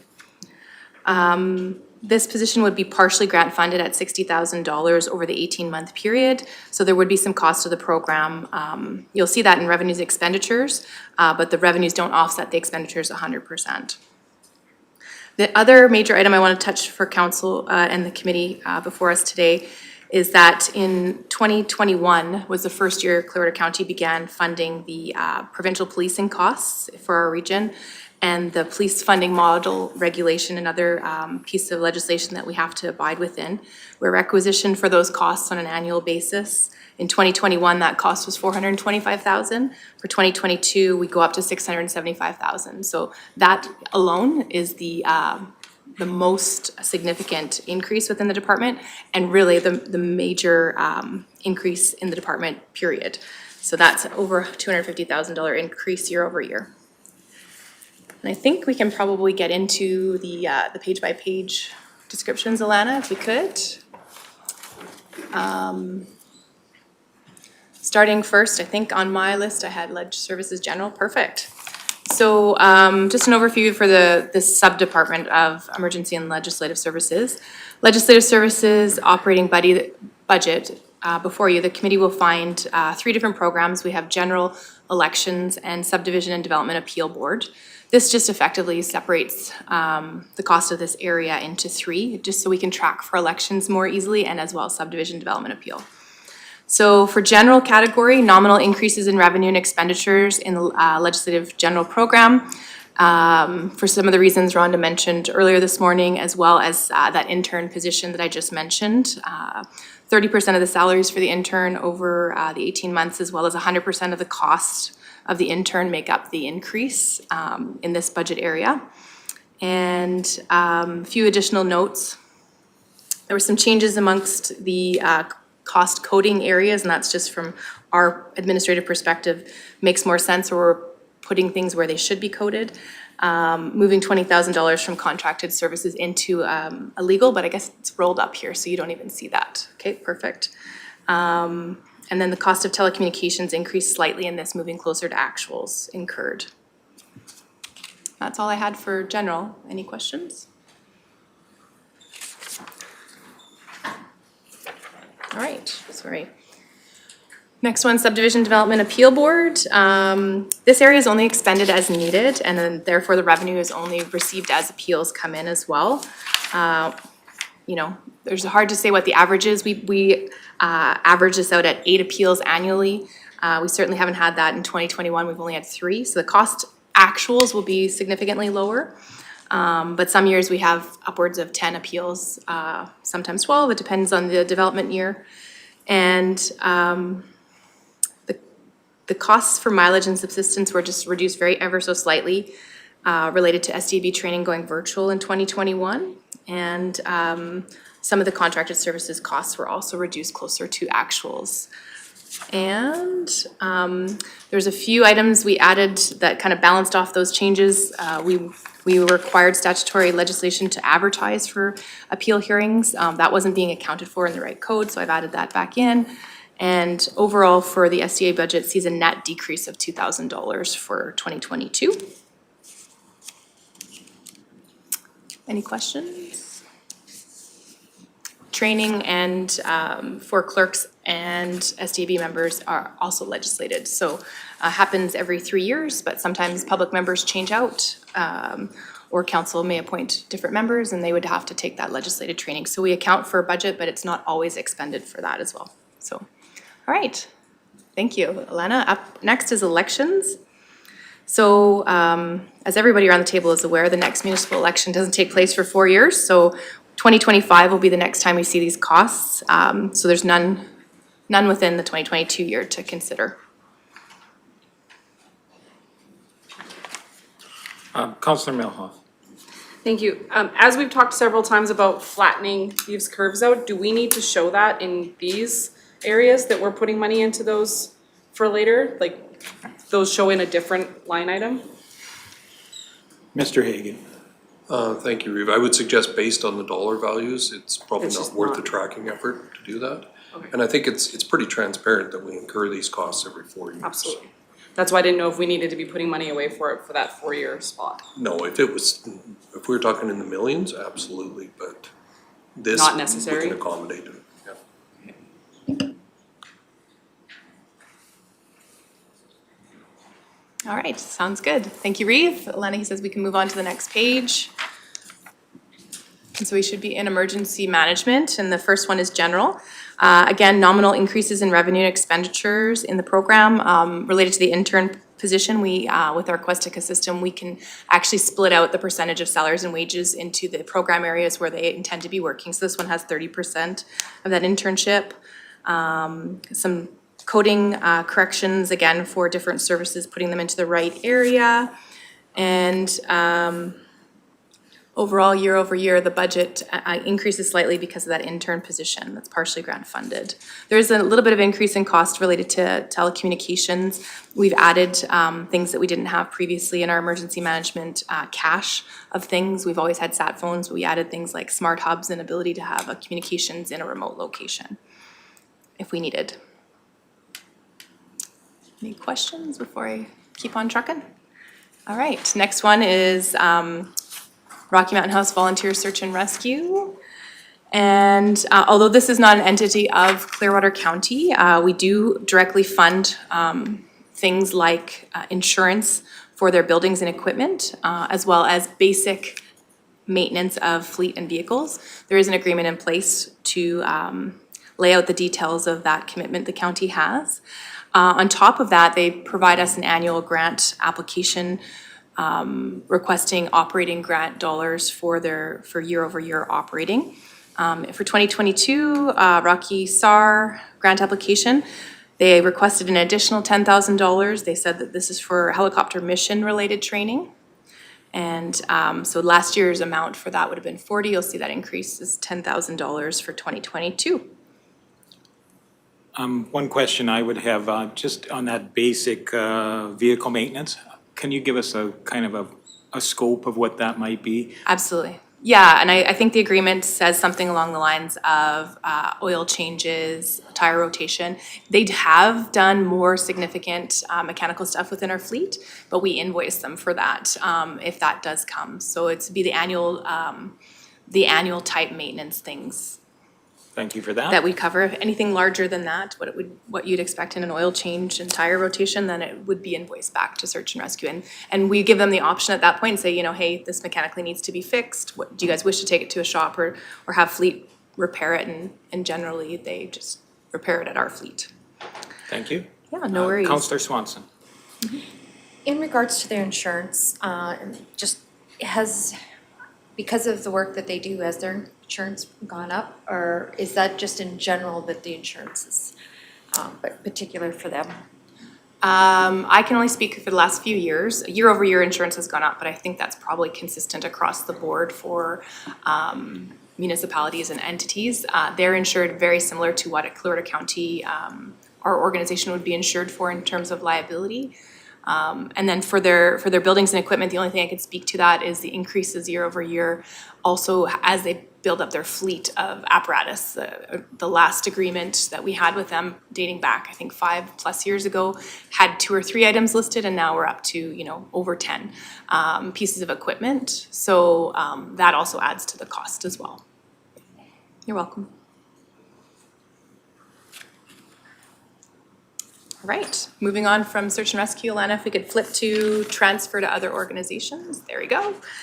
Excellent. This is just de facto place within our budget to put this, because it really is a check cutting exercise to other emergency service type organizations. Either we have to fund them under legislation, like I mentioned with the police funding model regulation. In some cases, we have funding agreements in place with our partners, or there have been previous council resolutions that have said, well, we will fund this. Within this program area, that police funding model, again, is $675,000 for 2022. And then just a note for the committee as well, that goes up to $900,000 in 2023, and 24 and 25 at 1.3 million. So that is a significant shift in cost year over year that's outside of the municipality's control scope. So if I get asked ever why the budget goes up, this is the reason why. There are a couple of other positions within the department. We fund the RCMP clerks or administration in partnership with the town of Rocky Mountain House. That I believe came through previous council resolutions over time, and that is $195,000 a year. RCMP also has a school resource officer program that Clearwater County, the town of Rocky Mountain House, and the Wild Rose School Division are part of. There's 2 SROs in that program, and we fund equivalent of nearly 1 FTE of those 2 positions, the ones that make their roots in the county schools. And a portion, sorry. No, I just gonna say that Councillor Melhoff has a question after your line of thought, so. Yeah, my apologies, I'm looking down and not up. I'll try and do better. So, like I said, equivalent of 1 FTE for the SRO, that's $162,000. That includes the officer and the unit. No. And Councillor Melhoff, please. Thank you. With regards to the police funding model and it changing that drastically, are there any actual services that our residents are benefiting from that increased cost? Absolutely, and I apologize, I whipped through and didn't give you an opportunity to That's ask that all when I was good. thinking about it. From what RCMP have told us, they did increase in terms of officers in the Rocky detachment, 2 officers. The Rimbey detachment, I believe, has 1 additional officer, and I'm not sure that they're wholly funded by our municipality because the detachment boundaries are quite different than the municipal boundaries. We actually have 5 detachments that come into Clearwater County. 3 of them being primary. Rocky Mountain Houses would be the biggest jurisdictional boundary within Clearwater County for the RCMP, and then Rimbey would be the next, and Sundre thereafter. I see. Oh, hello, DC. Stuart joined us as well over there. Thanks, Evan. So are they planning those increases throughout as our fees increase, are they planning to then continually adding officers every year to supplement that increase? I haven't heard that, no. Those officers were already put in place as part of the funding model regulation at the beginning. So my understanding is that there was never funding for municipalities in rural if you had less than 5,000 people. So in 2020, when they brought in the police funding model, they started to do baby steps. So even at year 5, which is 2025 at 1.3 million, that's only 30% of the actual cost. So could there be another funding model regulation that brings us closer to cost recovery? Probably, we would hope not, and I'm sure at the governance level we'd be lobbying against that because it's a cost that we don't have control scope over. But certainly this cost doesn't equal officers being added year over year. From my understanding, it's status quo. They're also running out of capacity at the Rocky detachment, the Sundre detachment, and the Rimbey detachment. So, putting people places is also an issue. Thank you. No problem. All right. Next one, another smaller items within this transfer to other organizations. Again, an annual grant funding application from Victim Services, and that's $10,000 that we provide annually. And the last one is STARS Air Ambulance. We also have that as an annual grant application. It's $2 per capita, so it's $24,000 annually that we've provided to STARS. And the only other comment I have is that the year-over-year increase is completely related to that police funding model cost for that section of the Emergency and Ledge Services budget. Any other questions? Seeing none. All right. I'm just going to give an overview in terms of fire rescue services, then I'll get into the program areas. As per the intermunicipal regional fire services agreement, the annual budget for Clearwater Regional Fire Rescue Services, or CRFRS, is presented to the Intermunicipal Collaboration Committee, the ICC, by October 1 of every year generally. With 2021 being a municipal election year, elected officials determined that the best course of action would be to defer the ICC meeting until post-election. And that took place this week on December 13th. Within the agreement, and I mean, you may have a copy of that agreement, and if not, we can certainly provide that to you. 4.3 of the agreement indicates that the ICC is responsible to review and make their recommendations to councils of the municipalities to approve the operating and capital budgets before October 31. Again, we missed that because of the election year, so it was deferred and also talked about during the December 13th meeting. They reviewed the 8 regional program areas that are going to come up here shortly. Administration, training, response, personal protective equipment, apparatus equipment buildings, fleet maintenance, health and wellness and prevention, which are all detailed a little bit later on in council's package, the committee's package today. Similar to the previous year's budget cycle for this program area, there are no service levels changes for CRFRS between 2021 and 2022. Those service levels are all outlined in that 5-year intermunicipal agreement. They're outlined in great detail in terms of what the service levels are, to what level we're trained within those service levels, as well as the type of apparatus and equipment that are required to be able to provide those service levels. So there's a table in the schedule at the back of the agreement that lists and details all of those things, and we've included that within our budget. So for those 8 programs I mentioned for CRFRS, as per section 7.3A of the agreement, if the operating budget for the following year is equal to or less than the current year's operating budget plus an amount equivalent to an estimated municipal price index for the next year, which is called an MPI, the municipalities shall agree to recommend to their respective councils to approve the operating budget. Essentially, what that says, and taking out the legalese, is it's the budget's deemed approved if it's within a threshold of MPI, and that includes some inflationary costs. The ICC has used historically the City of Edmonton's MPI to make that calculation determination, and the City of Edmonton's forecast for MPI for 2022 is expected to be 2.62%. So the operating budget as a whole for CRFRS regional operations is $2.759 million, which is a 1.8% increase from last year. And the approved budget last year was $2.709 million. And based on that parameter in the agreement, the ICC did recommend this budget for council's approval, therefore the committee's approval before you. So any questions on the agreement?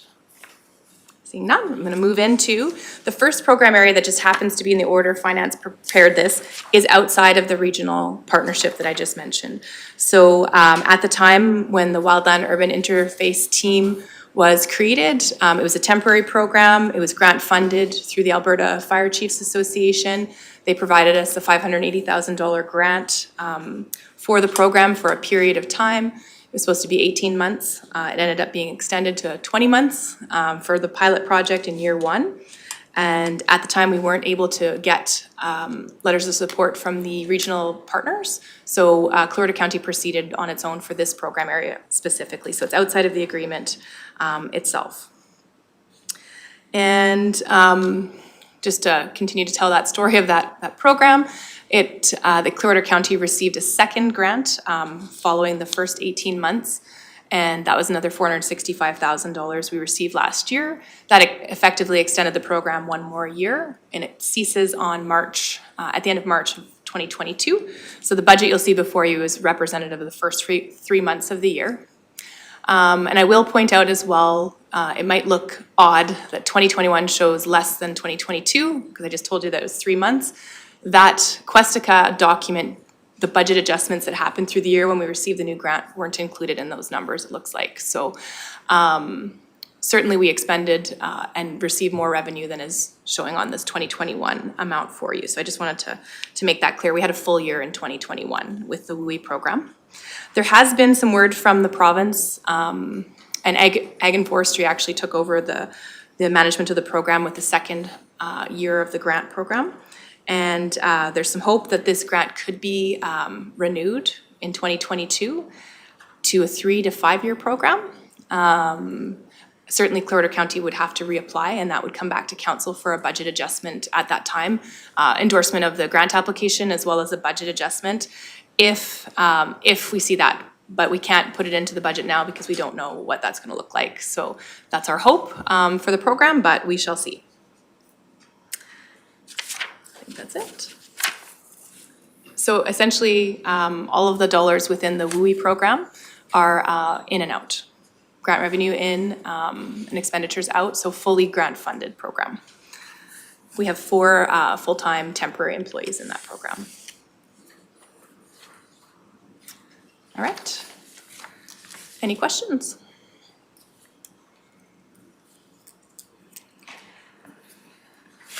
Now, and Reeve, I might have to pose a question to the committee. As the rest of the balance of the fire budget was all vetted earlier this week from the ICC committee, do you wish me to go through section by section and provide an overview, or do you wish to take the ICC committee's recommendation and move ahead? Looking for that consensus amongst council if we need that, reviewing that detail again, or if there's a benefit to go over the same material again. I don't believe I'm seeing that. Okay. So Alana, I'm gonna skip over all the fire pages and I'm gonna move on to peace officer. I just will mention, although it's not one of the program areas, just in summary to sum up fire, under that intermunicipal fire services agreement, the county's contribution is 77% of operating. Town of Rocky Mountain House is 23% of operating. So in total dollars, that portion of the CRFRS operating budget is $1.98 million for Clearwater County. And that was recommended to this table from the Intermunicipal Collaboration Committee. But your package does have all the budget details. And Councillor Malhoff, I'll go to your question. Thank you. I did have a question regarding that. It was my understanding that the Village of Caroline was still supposed to be within that contract until March. Correct. So what portion then of that contract is Caroline's responsibility from the January till March? It would be 1%. And administratively, we've discussed whether they would receive an invoice for that. It'll be depending on where council's at in terms of amalgamation. So 1%, it would equate to, we think, in that neighborhood of $6,000. Thank you.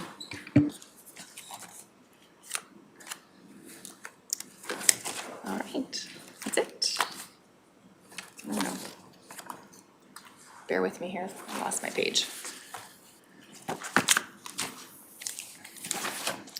All right.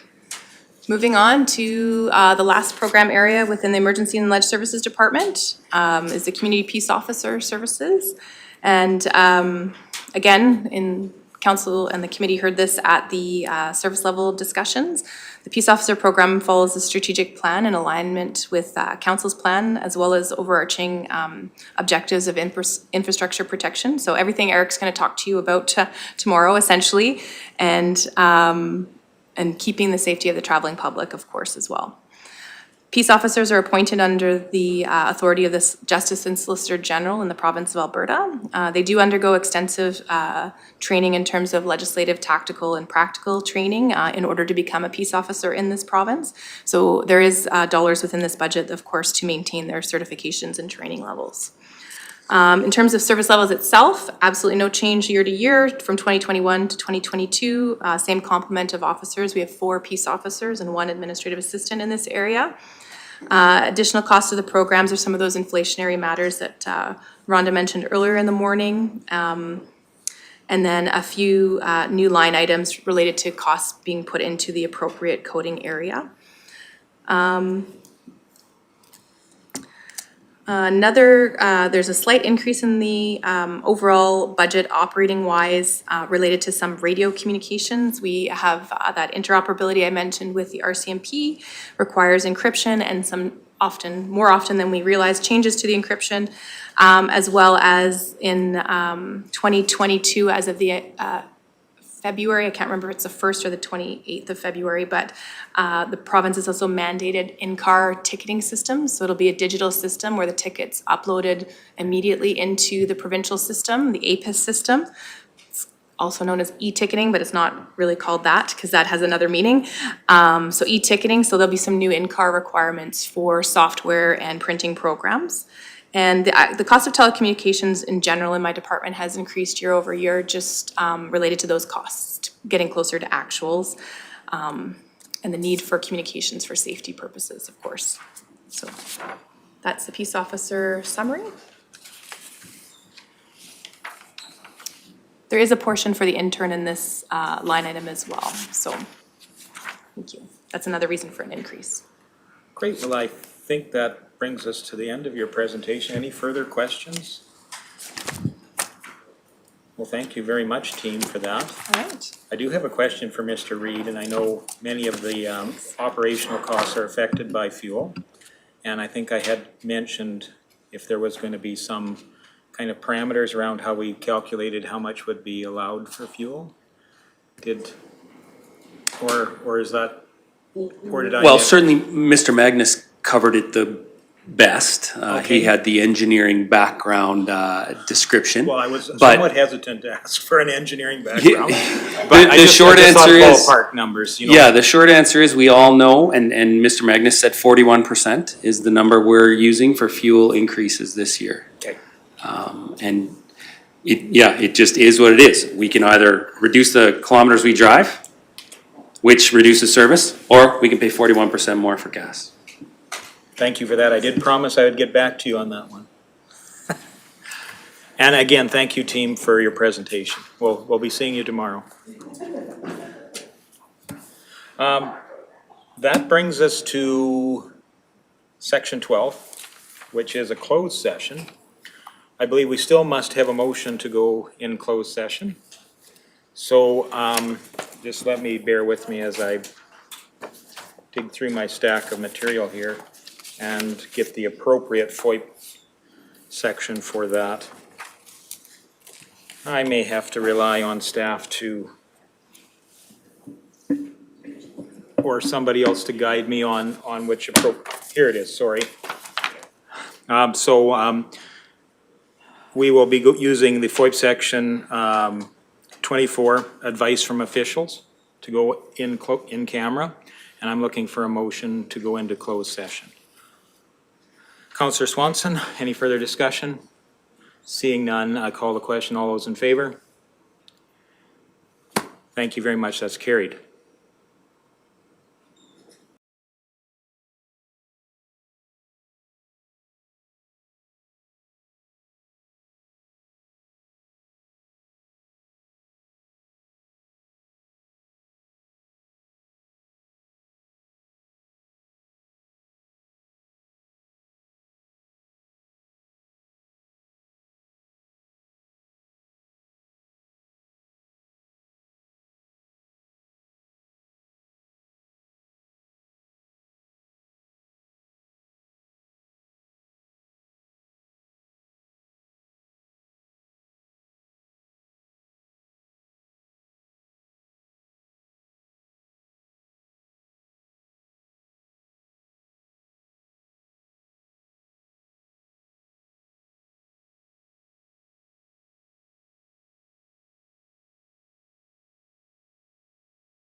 Thank you very much. We're back from closed session. That brings us to the end of the day, so I welcome you to come back tomorrow for part 2. And we'll see you tomorrow morning at 9 a.m. Oh, sorry. I was just gonna say, we'll start with capital first thing tomorrow morning and talk about capital projects and work on getting the budget balanced. I'm looking forward to it. And see you all tomorrow morning at 9 a.m. Good, thank you. Sorry, I guess we should have a motion for adjournment, because we do treat this as a day-to-day, do we not? So I'm looking for a motion for adjournment. Councillor Melhoff, and all those in favor? And that's carried. Thank you very much.